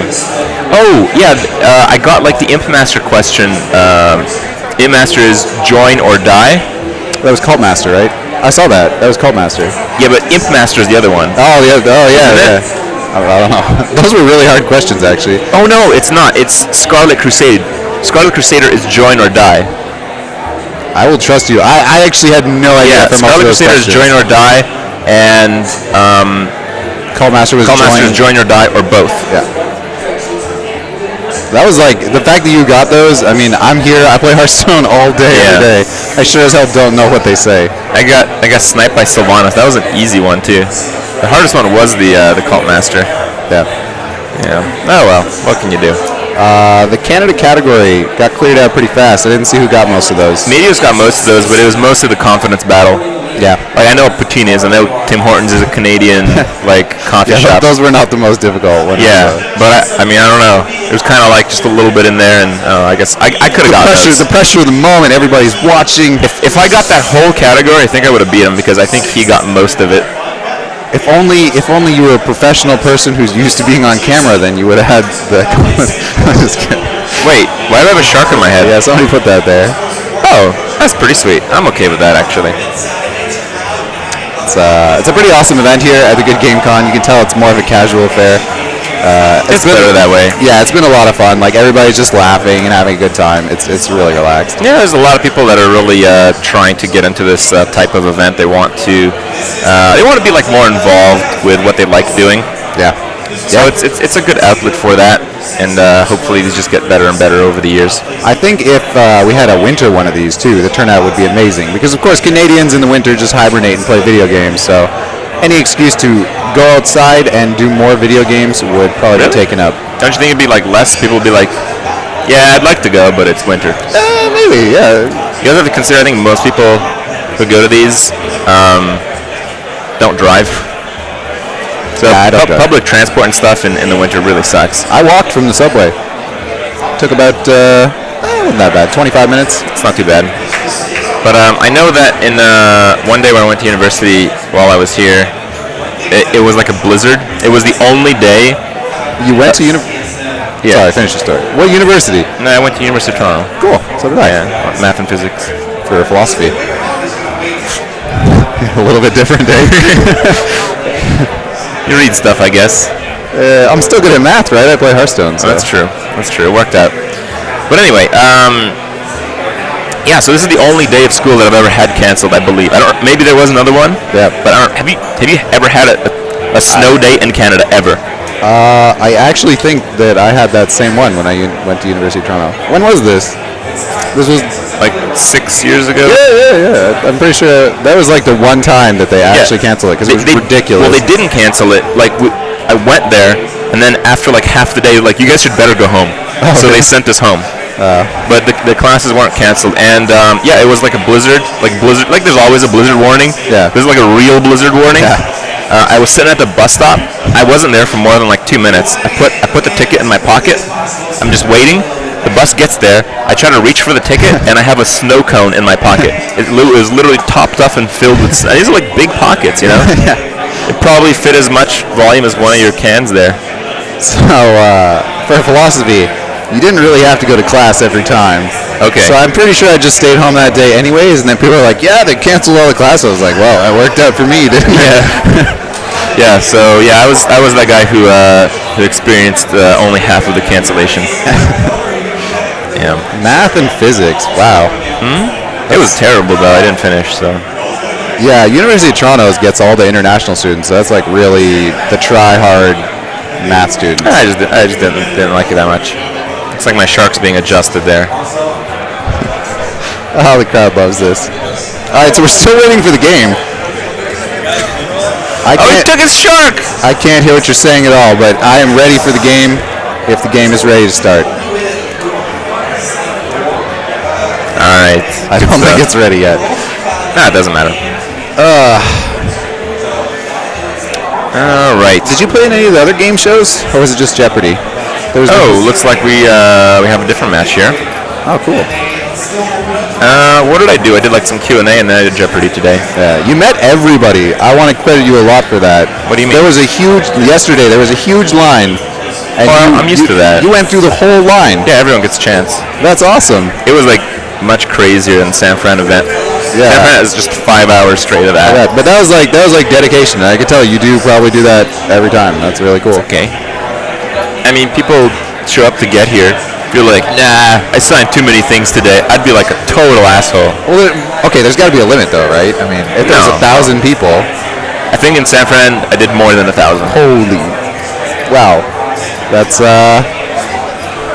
pretty tough. It's okay. A little fly. Yeah. So we're still I waiting. mean, people make an effort to show up. People want to be like involved. I mean, if you buy a ticket, you like set aside your weekend. You like show up and do everything. I mean, you're partly responsible for, making them happy on some level. Yep. I think a lot of people.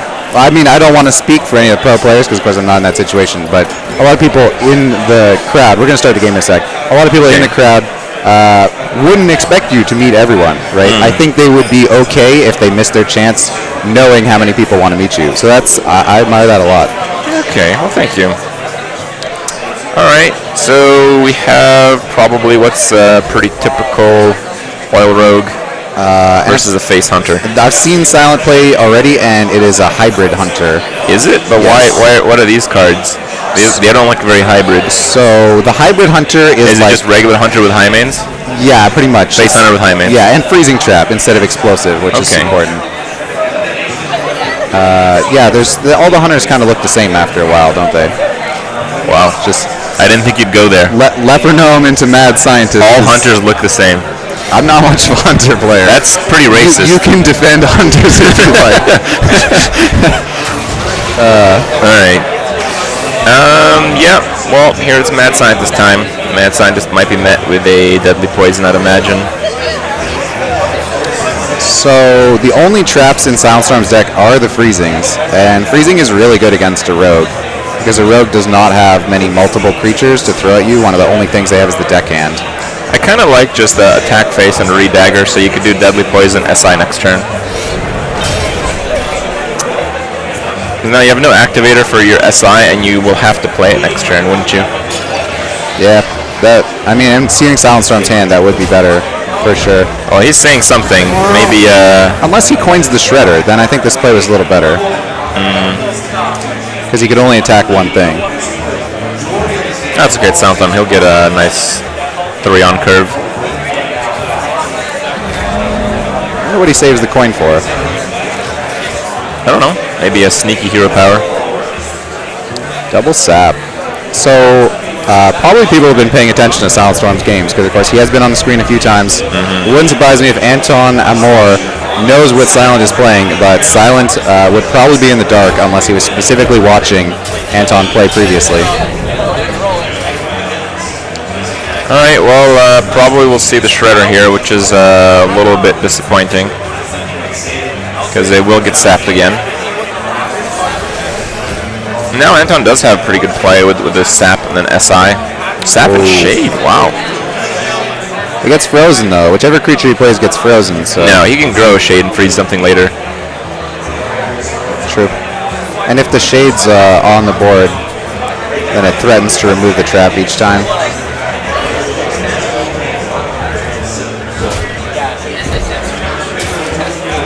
Had he already tested the trap by hitting face? That was a really bold play in case that was explosive. I think he attacked face with his deadly poison dagger last turn. Ah, yeah.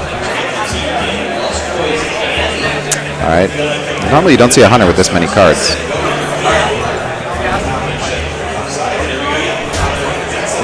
Let the face damage begin. Yeah. Here's where you're just weaving those hero powers. That coin's probably going to just deliver 2 extra damage. And 2 extra damage when your opponent's down this low is a pretty nice amount. I'd imagine he's probably going to try to freeze off the antique healbot. But if you play nothing here, it's kind of bad. So I think, yeah, you got to sap, play the Shredder, and then antique healbot next turn. You could also SI Agent and kill the Wolf Rider. Sapping. Oh. He's going to get punished for that because Silent has the other freezing in hand, which he couldn't play otherwise. Yeah. He does go with the SI play.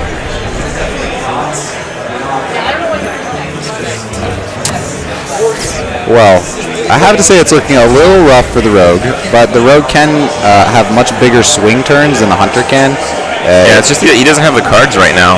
Yeah. Like, he's just playing minion base. He's going to have a little bit of extra time with the heal bot, which is nice. But he is pretty low right now. So this one actually has quite a lot of damage. A lot of choices, too. There are many different ways you could play a turn like this. Alright. With 2 saps down, kind of wants to remove threats that might challenge his creature. I think a lot of hunters would have been tempted to go face there with the Wolf Rider. And then unless the Rogue has a heal, you're pushing just a lot of damage. But if the Rogue does have a heal, you start losing badly. Yeah. So Silent played that perfectly, because of course he did. Scientist unfortunately will draw no trap, but the Rogue doesn't know that, so it could still be a good threat. He has the option to Wolf Rider and freezing, and then hero power. And then if he wants, he can actually coin out a abusive sergeant, which would be... Well, he has a lot of options, really. Yeah. I kind of like just clearing that board and protecting your freeze trap, because you know he has a shade, which is a nice target for freeze trap. You don't even have to play the trap, though. You've seen most of the Rogues healing at this point, so I think you're looking at his life total as the thing that is his last resort here. Okay. Oh, that's pretty good. Yeah, you can use the Blade Flurry too to make sure that the Shredders die.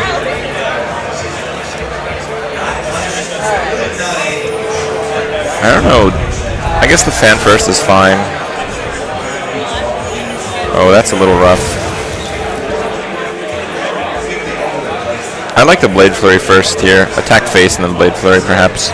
Yeah. Guess he wants his card. Well, not a particularly good one. That didn't really work out as well as it could have. No. He can still Blade Flurry. He can do a backstab and then Blade Flurry.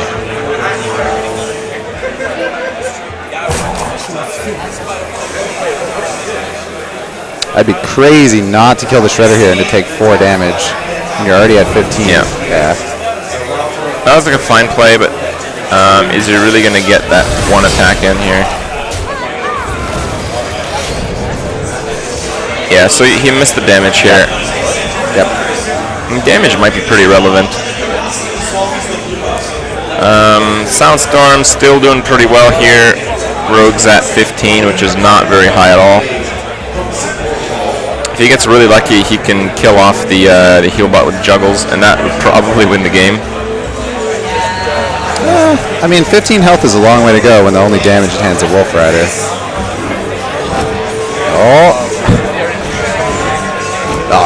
Almost. Nice. Here we're going to get the coin hero power. It's 9 now. 9's a little closer. Took a long time to use that coin. But it worked. It was effective. So he could have coined Shredder on 4, right? Suppose. Would have got sapped. Anton's going to need probably the other heal bot to win this game. I mean, Sandstorm just has basically full life right now. Did you say another anti-kill bot? Yeah. Probably only got one. I would I've imagine. seen quite a few rogue lists with 2 now. Yeah.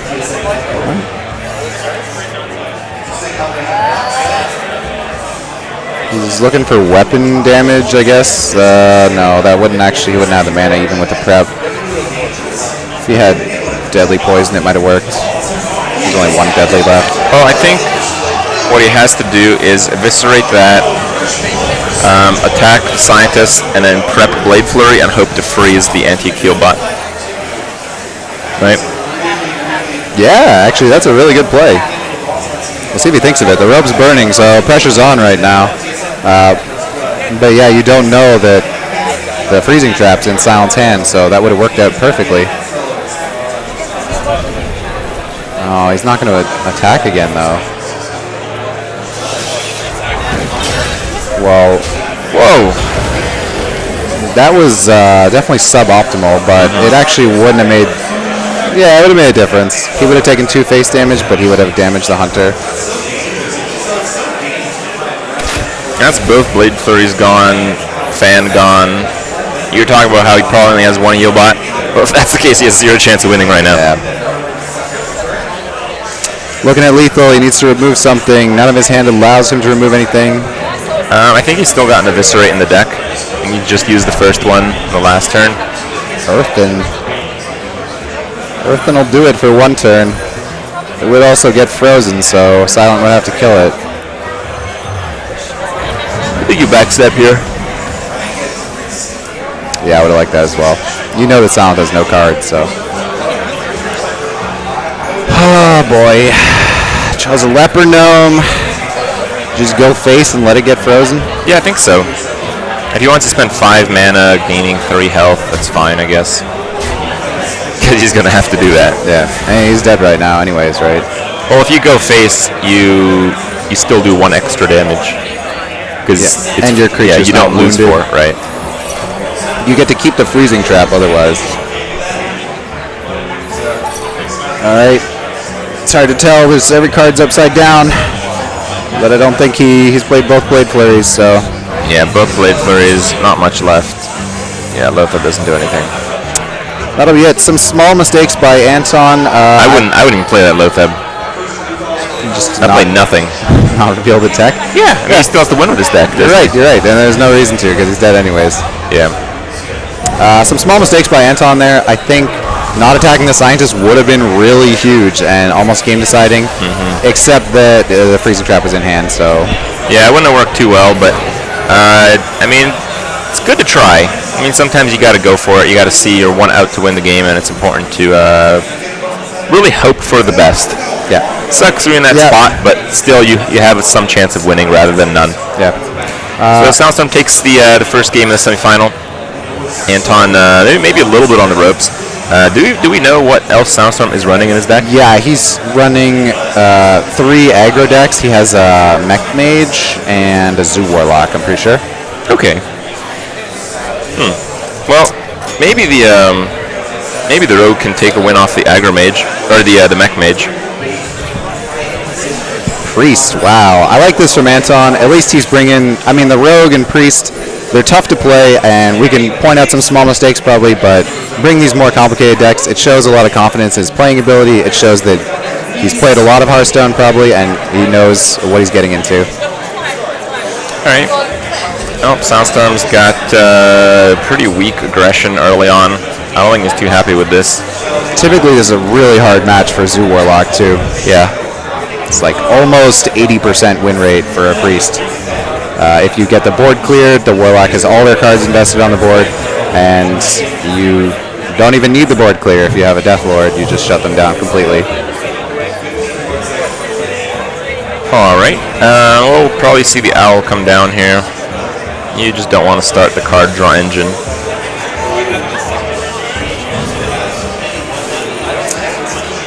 Okay, this is actually a really important turn for the priest. Huh. I like the Shadow Arcane. Yeah. Clear the board.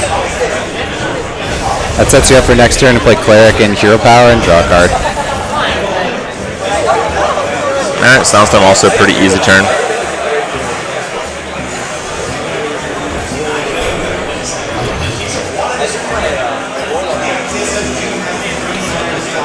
Defender of Argus or Shredder next turn. I think I like the Defender a little better, but it won't actually give him 3. Yeah, the Wolf will have 3 damage, right? So he can use that to kill the fresh Cleric. Right.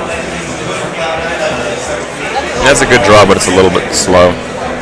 I think the one way the Zoo Warlock wins this match is by running the Priest out of cards.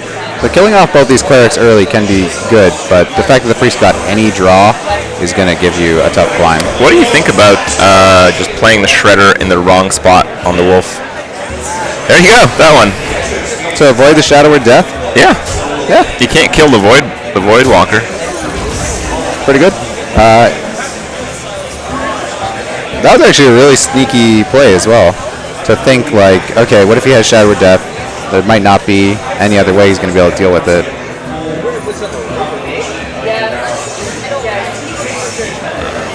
Okay. Well, if he does Injured Blade and Power Word Shield, that's a 5 health creature. He can just Argus in between the Shredder and the Void Walker. He's playing a little bit into Holy Nova, but I mean, what can you really do? Could Shadow Word Pain the Void Walker and trade on the Wolf. Means the Shredder will kill the Cleric no matter what, though. Why? Maybe draw first. If you're gonna do that, wouldn't you want to draw? Oh, that's a Holy Nova. But Shield was not useful there. No matter what, the Cleric has 3 health. Yeah. Well, Implosion, 2/3. I think you kind of have to do that, so next turn you can get a good Argus turn. Huh. Okay. So the Holy Nova is not going to be quite as good. It does kill the Shredder, and I think Anton is going to have to play it. Oh, with the Cabal, though, maybe not. Yeah, he doesn't even think about that. Wow. I mean, I think I would have at least considered my options there, but it looks like he just knows he wants to Cabal that Spider as soon as possible, so... And if you're Sandstorm, I think you're kind of suspecting something weird is going on. You might just double trade in and Argus up. Yeah, like he made that turn a little too fast that it almost communicates what's going on, or that there's some obvious play for Anton next turn. Oh. Guess not.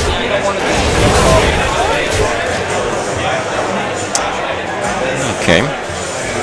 If he's playing Circle of Healing, he's probably playing the Akanai Soul Priest as well. So a Soul Priest draw could almost end the game. Soundstorm just has Implosion right now. But Anton has gone through a lot of his draw options as well. Like, he's gone through double Power Word Shield, he's gone through double Northshire. Yep, yes. So what does he actually have for draw? Maybe Thought Steal, which is not real draw. Well, he's got to draw the Akanai to really make that happen, but he doesn't have any other way to actually help that. And we can see that, like, even though it seems as if Soundstorm has been playing these turns really well, and he's been trading up on the board, somehow Anton is in the lead, and this is just kind of the nature of the Priest match. We have Dr. Boom coming down next turn. There's not a lot of threat on the Priest. It's still at 26 health and 5 cards.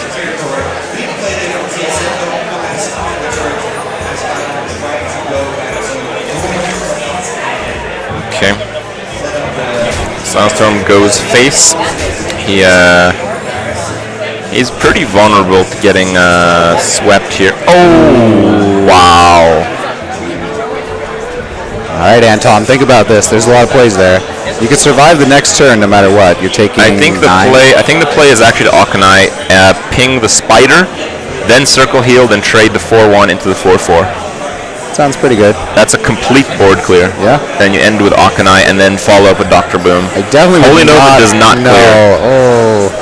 All right. I mean, the thing is, he is at 22, right? So he has time to gamble around a little and maybe bait out more Soundstorm. It's kind of like at that point where I don't even know if Anton can lose, even if he makes the worst play. But all right. Well, now he's still got the Circle Heal combo, and it is probably going to punish Soundstorm pretty hard. So I'm going to start tapping basically every turn from this stage on. Knife Juggler is pretty good. He's almost definitely going to use Knife Juggler Implosion, but he is going to get punished hard by the Akanai Circle. Yep.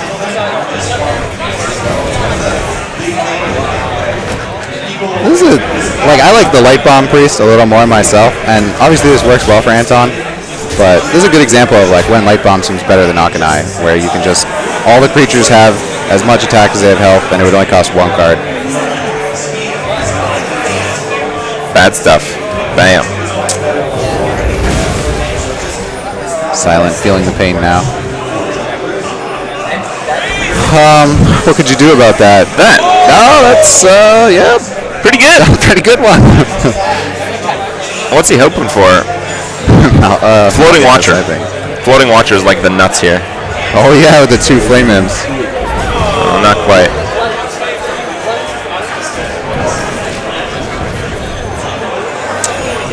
Draxus wouldn't have been too bad either, because both Shadowed Pains have been played. Right.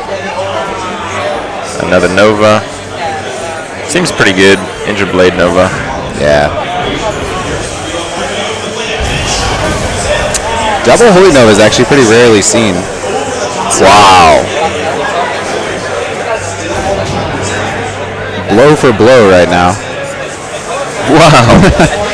This is some insane draws. The perfect curve off the top. Well, it still has Death Dr. Boom, which is pretty good. Yeah. If you had another perfect draw, you could kill him here. Power Overwhelming and Doomguard would be exact lethal. Okay. Nope. Too bad.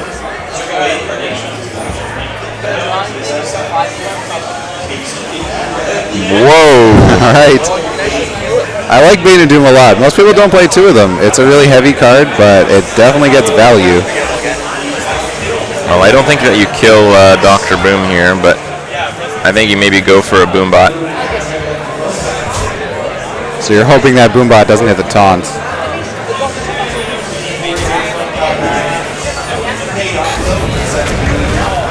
That was good. Very good. Oh, wow. Double 4, though. Deathlord. Hello. This game is amazingly close, considering the board has been cleared almost completely 3 times. Yeah, it seems like Anton's kind of ahead, though. He's got 2 taunts this turn and a heal. Yep. I mean, how do you really get through this? Mal'Ganis. Mal'Ganis, yep. Mal'Ganis off the top. Buff all your demons up. Get a Doomguard out of the Deathlord. Oh no, get a Mal'Ganis out of the Deathlord. Yes, that would be pretty solid too. Alright. It doesn't help at all. So if the Sludge Belcher lives as well. Okay, so yeah, I guess he trades into the Sludge Belcher, because if Sludge Belcher's alive, then he dies for sure.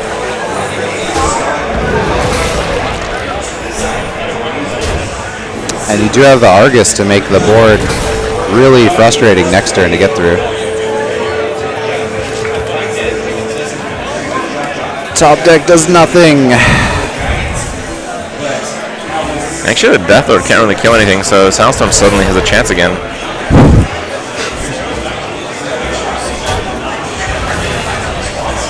It's going to have to be Awakens or maybe a Dream to push for lethal. Probably has to be exactly Awakens, though. No, a Dream would work. You can kill one taunt, Dream the other. Alright, so I believe there's 5 Dream cards. 2 of them produce a win, so if Soundstorm doesn't gain lethal, Anton has a 40% chance to win in the current board state. Mal'Ganis off the top still incredibly strong here. There's only Dr. Boom, and I think you could kill the Dr. Boom and the Deathlord as well. Oh, he didn't play Ysera. What? Chose to heal for 2. Yeah, very strange. Alright, well, I think it's a turn where you Argus up your 2 big dudes, and the Imp Gang boss hits into the Boom. You can't actually kill the Boom. Yep. You can use the Doomguard with 6 plus the Imp to kill the Deathlord. I think he's thinking of what he could get if he taps. Yeah, he has the mana for tap anyways. There's not that many cards left in his deck. If he's actually running Mal'Ganis, the chance of getting pretty high. Now, could matter. Juggler's interesting. But he didn't use the Argus on the gang boss, so he can't kill Dr. Boom now. I guess he could have if he got the juggle. Wow. Not quite. Soundstorm's looking pretty good shape right now. Actually, I don't. Wow. I think we might be at Doomsayer level right now. That was masterfully played by Soundstorm. This was a really complicated match. I feel like Anton, having played Ysera last turn, would be in much better shape. You're right there. A Dream card would have won the game in a lot of cases. The crowd is absolutely loving this action. Yeah, I think he needed to play Ysera, and then he had a 40% chance just to win. Yep. And at least he would have had the Ysera to trade. Let's see what he gets. It's going to be Dream for sure. And Dream. Oh my. Wow. To think. Yeah, he would have won if he played Ysera the turn before. Yep. For Silent Storm to have won this one, that was a crazy good game. I mean, the Priest had so many advantages there. The board clears. I'm kind of speechless that actually went Silent Storm's way. I mean, it didn't, but at the end, somehow, it did. The Doomguard off the top into Imp Gang Boss perfect curve and the Doomguard never dying was pretty good. Yeah, I mean, Soundstorm drew 2 Doomguards when he had no hand at all. That just makes it so easy. Turns out discarding 2 cards is not that relevant when Doomguard is your only card. I got a feel for Anton. Man, you're on the ropes now. You lost probably one of your best matchups. This is another pretty good matchup. Yeah. I have to say that I think I like Soundstorm's hand better. Really? The priest hand doesn't kill the creatures, I guess, is the problem. This is a sick turn 2 into a sick turn 3. Oh, okay, that changes a lot. Oh wow, this is sick turn 1 now. Sick turn 1, sick turn 2, sick turn 3. Oh, the Mech Mage. A lot of people have been saying Mech Mage is falling out of favor, but if you get an opening like this, it definitely shines more than something like the Tempo Mage. When I talk about Priest often, I say it's one of those classes that's either weak really late in the game or really, really early, like before turn 4. They just don't have much removal to get rid of these creatures. Counterspell's interesting tech. Alright, well, the Injured Blade Master is going to do a lot of work still. I can't imagine a turn that doesn't involve that. Okay. Well, it happened. I was just telling him to move the mouse because it's on. We're highlighting Fire Blast right now, staring us in the face. Yeah.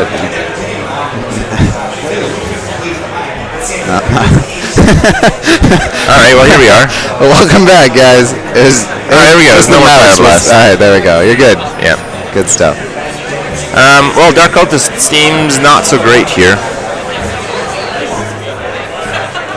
I think you just play the Snow Chugger and clear. You like to clear here? Yes. The face damage. You got 7 face damage. No, no way. Always the safe player. No, it's just like easy count of Dark Cultist. This is not an easy creature to deal with most of the time. Yeah.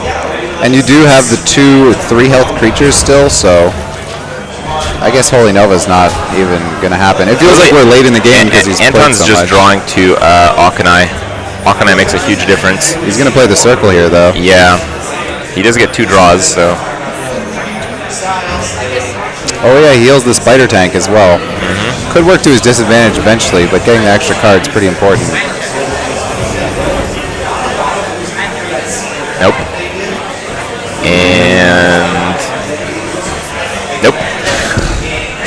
There's a lot of tech cards in that deck from Anton. We have Lothab and Harrison. A lot of big creatures. I think here we just do Shredder, Snow Chugger. This board though, this turn 4 6 creature I board. think you want to kill the North Shard because of Holy Nova threat. Oh, sorry. Yeah, your cards get in the way a lot. Am I hurting you? Am I causing physical pain? There we go. Sorry about that.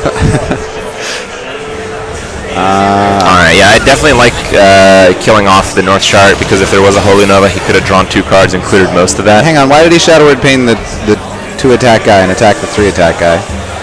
Oh. It probably wasn't optimal. Yeah, it didn't look optimal. I mean, honestly, I don't blame Anton for being a little pressured at this point.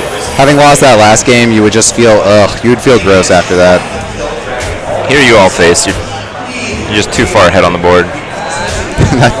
that turn 5 board from this mech mage, it's so early in the game. He's been trading creatures too. It wasn't even as if the creatures never died.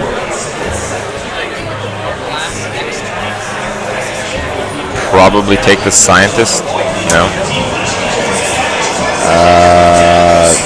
So that doesn't seem like a good target to kill. That was the only one to keep him alive. All right, well, Soundstorm then advances to the final.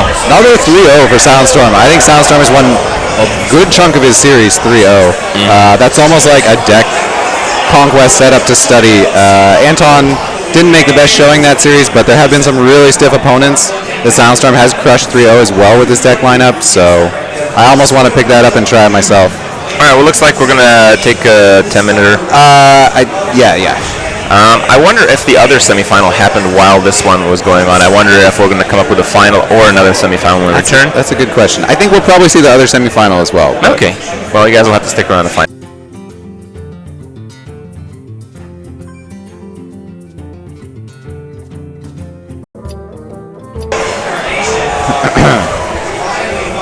I'm liking the sideways hat. Oh, there we are. Yeah, that sideways hat looks really good. That's pretty comfy too. So this is the final. This is Thugnificent versus Silent Storm. I've seen quite a few Soundstorm matches. Again, 3 aggro decks, very aggressive, very meticulous play. Yep. And it has worked out for him so far. Thugnificent though is all you. What's it been like? He has a Mech Shaman. I remember that was the one he lost the most games with. His Mech Shaman is really struggling. He went, in most of the games I cast, he went 2-0 with the other decks. I don't want to make a claim of what decks he's using and then get it wrong. I think there was a Druid in there. I honestly don't remember the third one. It's definitely not a Warrior. I could say that for sure. There's no Patron Warrior that has made it through. So. Well, it seems like a Shaman would need like a Dream Opener to beat an aggressive deck, which Soundstorm is running 3 of. Yeah. Normally the Mech Shaman is good against control matchups. Or combo matchups. Yeah, the kind of slower decks that want to build to something. And we're going to hop right into the game in just a couple seconds here. The players, of course, really want to win this one because they've already had to win a lot of series, and most of the money goes to the final last man standing. Do you know the split? I know the prize pool's 500. I think the first place person gets 70%. Okay, that's pretty good. So 350. All right. The prize pool might actually be a little larger than that. It's like 640 or some weird number. Oh, so maybe 500 is for first place? Yeah, it might be that. Okay, yeah. All right, well, it is a Paladin. It looks like controlled Paladin whenever you see Zombie Chow alongside Dr. Boom. It's usually a controlled Paladin. This one probably has a pretty good match. Paladin does nicely against Hunter. Tyrion, sure. True Silver, yeah. Yeah, I think you're right. I think it's looking okay from the opener that the Paladin have a decent shot here. We, of course, have a lot of hype here at the Good Game Con. I'm sure you guys get a bit of that background noise. A little bit. The League of Legends crowd loves to cheer for every ward that is destroyed in the League of Legends game. But it's been a lot of fun. So how do we counter a Zombie Chow? I think the Spider might be the best way. Oh, wow, that feels bad, man. I'm sure Silent has played out these matches many times, and of course, seeing a Zombie Chow, you know what your opening is going to be. Feels bad, man. Feels really bad. It does. Well, the biggest tempo play is the Silence, but that feels wasted. You kind of just have to do it here. This works out really well, though. Imagine if he had played either of the other 2 drops, which felt like more value, they would have got silenced, and there would be a huge punishment to that. Yeah, that's true. All right, Haunted Creeper time. Well, now the Silence might come down. Maybe he's liking the muster a little bit more. Yeah. I think I like the muster a little bit more too, actually. That weapon is so useful in this type of matchup. I think you'd have to hit the Spider, though. Yeah, I would go for the kill. The Paladin probably wants to set up board control later, like to aim to survive until Tyrion at least before you're going to kill the Hunter. So. Okay. He does go for it. Weapon into the Haunted Creeper due to the face. It's really smart not to kill the Spider completely, because then the Hunter's really limited on attacks this turn. Yeah, Soundstorm's kind of playing into what Magnificent is hoping to see here. Ooh. The Quartermaster next turn could potentially end the game if Silent wasn't interested in trading. Well, I think Owl and then Dude is actually a pretty good play. You kind of take 4 damage from next turn, but... Oh, this is pretty good, actually. This is really solid. You like the Owl Dude? No, I like the current play with Consecrate. Okay. Well, that's what came to mind at the start for me. Yeah. It does clear the board, but you don't end with much. Or in the other sense, you don't clear the board, but you end with a lot. You're really only weak to Unleash the Hounds in that case. But you allow him to trade if you leave the taunt on the board, right? Well, you would have 2-1 and 3-1-1s. You couldn't let him trade into that if you want, because then you're going to Quartermaster and take it out with a 3-3. True. The Consecrate's really useful later as well. It's a kind of a card that's good at all points in the battle. Mm-hmm. What does he think about? It's got to be a Quartermaster, right? No, I think he's thinking about Juggler into Owl. If you Quartermaster and then leave the trap up, so you hit face, then you hit the Scientist, you could get the Quartermaster frozen and potentially reuse it. That feels pretty slow. I don't know. I think the more I look at it, I like the Juggler Owl. Oh, this is what he's thinking about going for. Boy, that's hard for me to pass up a Quartermaster. If he gets the Juggle here, it's huge. And he does. Wow. Having that dude is basically like gaining a 3-3 on a tempo-driven game, which is massive. I think Silent probably would have unleashed on 3 and just... Oh, he might not have, but the Thug is definitely playing as if he expects no unleash at this point. This is tough. Just Wolf Rider steady shot, probably. Oh, God. Into the Juggler, too, probably. All right. Face. I guess we're at the stage where there's only one way we win this game. That way is not going to do it, probably. Yeah, this is when being a hybrid hunter like Soundstorm doesn't pay off. It does really well in certain other matchups, but you won't trust that high main against a Paladin. Juggle's big again. Not this time. Sometimes lucky. Yeah, the Hunter is just getting destroyed right now. I don't think Soundstorm can come for the kill. I think he has to play the high main and hope for the best. He's dead then, right? Dead True Silver. Yeah. He's basically dead to a Juggle. He could play Wolf Rider, Freezing Trap. I think that is the only way he could not die here, and I don't think he's going to make that play because that's 2 all in and there's no way you're going to win. No, it's actually true. If he plays the high main, he has no chance of winning because there's no way he can come up with 7 damage on 4 mana. So he actually has to make something that's not high main.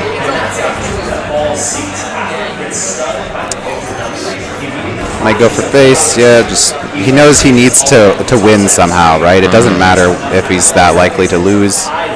Alright, Tugnuts takes it with the True Silver here. One of the first people we've seen while we've been casting to actually win a game against Silent Storm, so is that true? Start. And you cast them while I was not here and still 3 zeros? Yeah, there was a lot of 3 zeros for Silent Storm. Oh, really? Yeah, there was a lot. Okay. Well, Soundstorm does drop the first game. I guess it's probably the first time we've seen the Hunter lose at all then. But it was a pretty bad matchup for it. Yeah. If you did mention the Mech Shaman for Thugnificent, yep. I mean, he's really going to have like a miracle kind of draw to win against any of Soundstorm's decks. So normally my philosophy when we're talking about Conquest is you want to have 3 decks that have a similar type of deck they can punish, right? So say you're playing Control Paladin, you want to play like Control Warrior and Priest, right? And then they all beat the aggro deck. Thugnificent's lineup is not like that at all. Each deck seems to have just kind of its good deck, but they're not the same. Because obviously Mech Shaman very different than Control Paladin, right? And that might be his downfall here. Okay. Well, we'll get to see here in a moment. Yep. Alright, it is going to be Warlock from Soundstorm and Warlock from Thugnificent.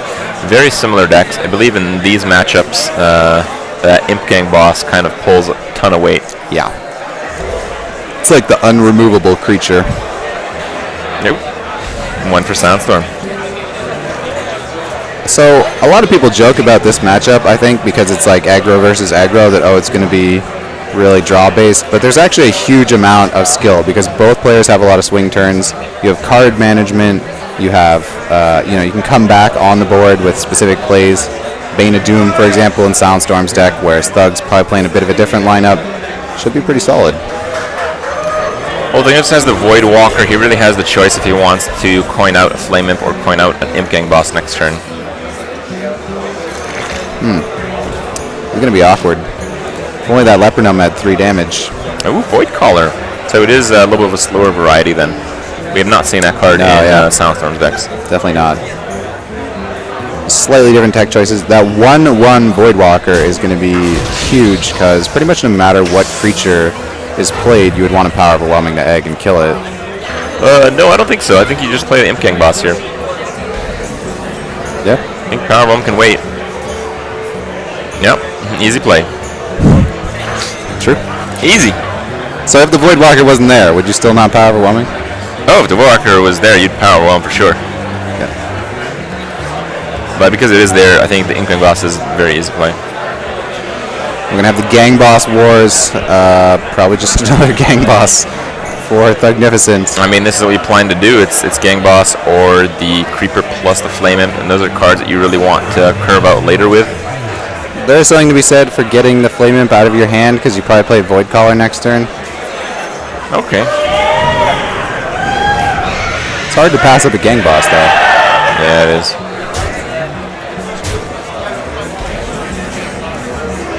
Alright, well, that looks like play everything besides Implosion kind of turn. Yeah. So use the Gang Boss to kill Void, kill his Gang Boss, or maybe the Flame Imp, but... Gang Boss for sure. The 4 health is really the issue here. Yeah. And because he has Imps now, would allow the other Gang Boss to spawn a lot of Imps. That's like a tongue twister. Yes. Gang Boss is not a friendly word. Imp Gang Boss. Imp Gang Boss. Imp Gang Boss. Nailed it. Yep. Alright, card advantage goes to Thug. Board control definitely in Soundstorm's favor. The Void Caller mixes things up a lot, though, because Silent won't know what demon's going to come out of that.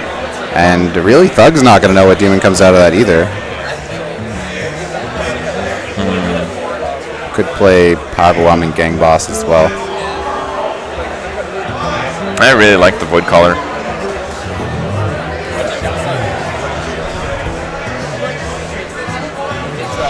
But how efficiently can you trade here? Answer is not very. I think the problem is the Void Caller dies to the 4/4. Yeah, I think we are going to see the Power Overwhelm Imp Gang Boss actually. Oh, no. Just kidding. So you let the 4/4 kill the 3/4, and you have a Spider, so you can probably pick up the 1 damage somehow. This is where we get 4 Implosion on the Void Caller and things go really badly. No, you don't implosion the Void Caller here. No? Oh, maybe. You have the Spider to pick up the damage, I guess. Actually didn't implosion at all, though. So this is like one of those, you can bet Soundstorm knows what he's doing here, but this is one of those moments when there is a lot of decision making going on, even though he goes through the turn quick. A lot of people would implosion there. He also chooses to go face rather than trade. He has a specific strategy in mind. Alright, well, I like the play the Juggler, play the Imp Gang Boss, and then guarantee out the Doom Guard. You really just want to juggle into that 4/4. I think you actually attack the 4/4 with a 3/4 first. Yep. Because this spawns a juggle from the Doom Guard coming into play. And if this kills a Flame Imp, it's really hard. Oh! Yeah, that was picture perfect juggles. Yeah, that Doom Guard is a real problem now. Those are the type of swing turns you just love to have as a Warlock, where you were at board disadvantage and suddenly you've killed almost everything and are presenting potential lethal next turn. 7 plus 5. I think what we might see is... what do you think about an Argus split? I kind of like trade both into Juggler and Implosion. I don't know. Nah. This is tough. You have the abusive too, so you might as well use that It somehow. would have been really nice to have a juggler of your own this turn. Yeah. Tap into juggler. Next level plays. No, that wouldn't really work. 2 in 22 chance or something. Yeah, but that wouldn't really work. All right. Attack a 1/1 Argus up. Yeah. Wow. Another high quality card drawn from Magnificent there. This is when Soundstorm needs a Bane of Doom into Mal'Ganis or Okay, Doomguard. this won't do that much, right? Still 9/7. Yeah. Maybe, all right. Bane of Doom into Jiraxis and then top deck Defender Vargas. It's a good strategy. Wow. That has to be game. Just no way. Yeah, you can't do AoE damage as a Warlock most of the time. Occasionally we see them tech in Hellfire, but I did not see that ever in Soundstorm's deck, so that's really careful to clear the Defender Vargas here. It just has to be a juggler. It has to be 4. It has to be ridiculous juggles. And that's not a juggler. And that's not a juggler. Whoa, it's looking rough for Soundstorm. He might go down 0-2 at the start here. It's 3.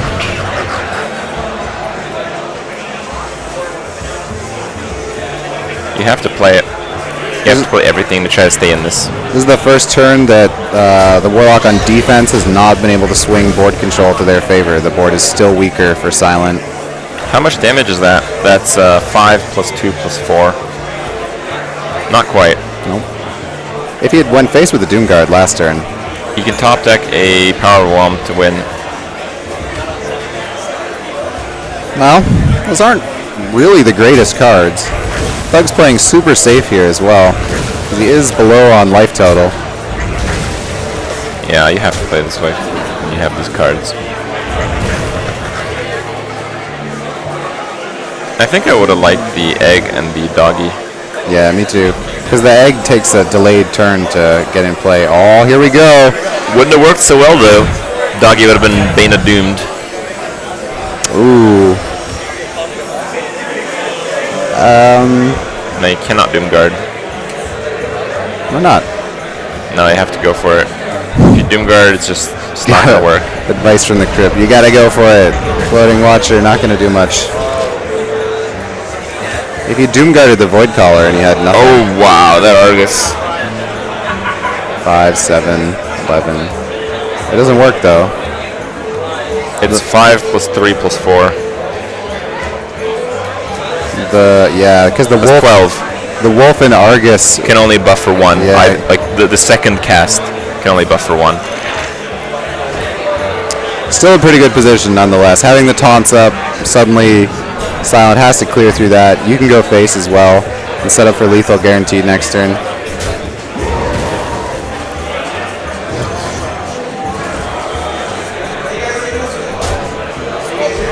Alright. Looking for another Bane of Doom. Not a lot else going to do it here.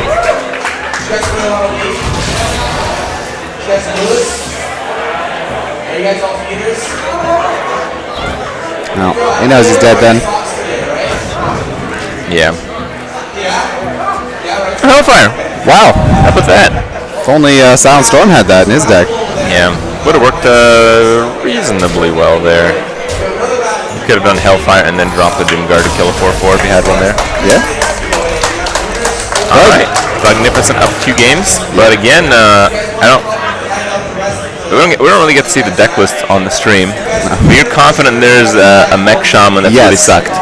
Yes, I am confident there's a Mech Shaman. It's a pretty standard Mech Shaman list. Right. I think there was no Lava Burst, though. Or there might have been one, but yeah. Okay, we're going to be heading right into the next game.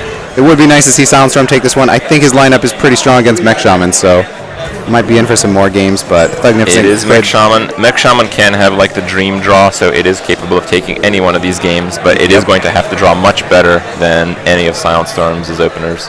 Yeah. What do you think the best deck for the Mech Shaman to face is? The best one? Probably Hunter. Yeah. Because with Hunter, you often just let him have some stuff, and that's where things start going really wrong. Yep.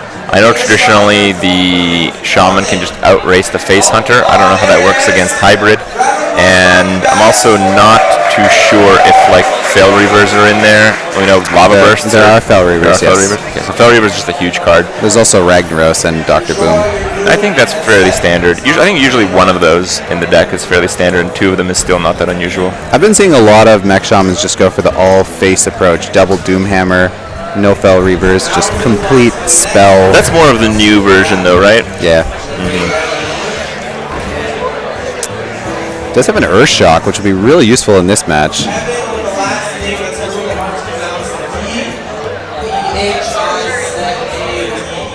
Well, what can you do? Cog and Earth Shock. That seems pretty poor. You have to know there's eggs coming down. You have to know there's like Imp Gang bosses and stuff. There's taunts. Yeah, so I mean, Haunted Creeper is okay to Earth Shock, but it still might be bad to actually use it. I think you just have to Noyatron. Hello, hello. All right. So, do you silence that right away? Probably. Well, now you might choose to Earth Shock the Haunted Creeper, yeah. Because if it's just a regular buff that he has, it won't really work on the egg. He has to Power Overwhelm, otherwise the egg won't die. Yeah. And if he Power Overwhelms to kill a Noyatron, you're really not feeling that bad. So I feel like Mech Warper and Earth Shock on the Haunted Creeper is the best play. I think if he didn't draw the 2-drop mech, you might even be able to hold the Earth Shock till later, because there is no way for the egg to be popped, and if you use the damage buff on the Creeper, then I don't know. It might have worked out you didn't need to silence there, but drawing the Mech Warper makes this pretty good. I'd definitely kill that. Yeah, I don't like the face hit there. Yeah, I would kill that too. 1 damage being prioritized. Okay. Well, the Imp Gang boss is certainly safer. If you let you have your egg one turn, he might let you have it another turn. I think this is going to start getting out of control here. Thugnificent can literally play his hand minus the Rock Biter. Yeah. You could have cleared last turn as well as Silent. You could have run the Creeper in. You needed 1 juggle, yeah, to hit the Annoyatron, and then you could Power Overwhelming run into the Mech Warper. Not that great though. Maybe 2 1/3 chances. Don't go face. Okay, well, he went face. Oh, no, he didn't. Good. I like that a lot. Change his mind. All right, do you go for the 4-plosion on the Spider Tank? No, you don't. No, probably not. You might go for the Shredder, though. I like Implosion a lot better here, because Shaman doesn't have a lot of ways to deal with multiple creatures. It would line up with the Juggler later, though. Just Implosion on the 1/2 Annoyatron and kill off the other Annoyatron with the creatures. I think I would hit the Mech. Yeah, the Mech Warper, 2/3. You got 2/3 chance for it to work, and you're behind. Yeah, but if that fails, you kind of just lose, don't you? Yeah, Implosion. You got to take a chance. No, that sucks. All right, this worked out pretty well. Yeah, this is basically Shredder play. Oh! Wow. That is a big deal. He can actually play his whole hand, too, because he has the Mech Warper. Yeah.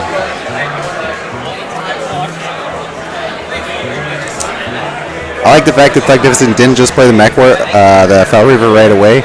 He wants to identify what the best thing to use Rock Biter on, and there's no reason to let Silent know anything until he's actually made up his mind for his turn. I think the best thing you could do is clear everything minus the Shredder and leave your Annoyatron up with 1 health. I wouldn't clear here. You have no cards. You have no cards in your hand at all. Yeah, but that would leave all your creatures alive. Like, you could clear his board minus the Shredder. You'd Rock Biter into the Imp King boss, and then you could have 1 creature each kill 1/1/1. And what can a Warlock ever do? Yeah. But he chooses the face route. I think a common choice for a Shaman. Yeah, but now the Warlock can actually kill your Fel Reaver with Power Whelm. There's also the mill strategy here, something that you don't think about a lot with the Fel Reaver, but Warlock has a lot of small cards that if he dealt with everything else on the board, he could take a hit from the Fel Reaver, maybe draw a taunt later. Alright.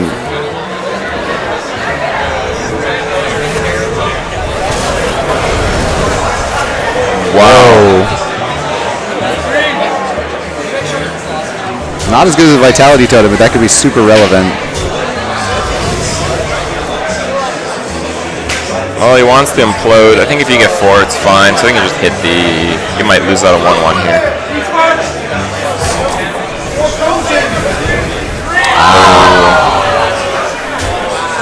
Soundstorm not getting very lucky. But he's still in okay shape. Yeah. I think, yeah, that going faceplay last turn really punished him here. There would have been no way for the Shredder to kill the Fel Reaver. And yeah, you're right. Push for all that damage again, plus the Fel Reaver. Especially with the Lightwell now, and like you're stuck trading on the board, and the Warlock's going to start getting healed, which is the worst thing ever. So that face damage is kind of meaningless. Well, it might heal the Imp King boss. Yeah. And it does. Fateful Lightwell. But Bane of Dooms have been pretty lackluster for Silent. I think he's about due for a big guy. They've been okay. They've been above average, I think. Oh, that sucks.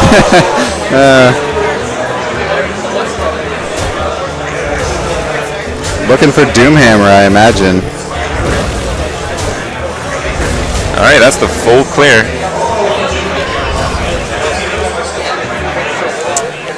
It's too bad. Flame Imp seems a bit risky here. Oh my God! Wow! Wow!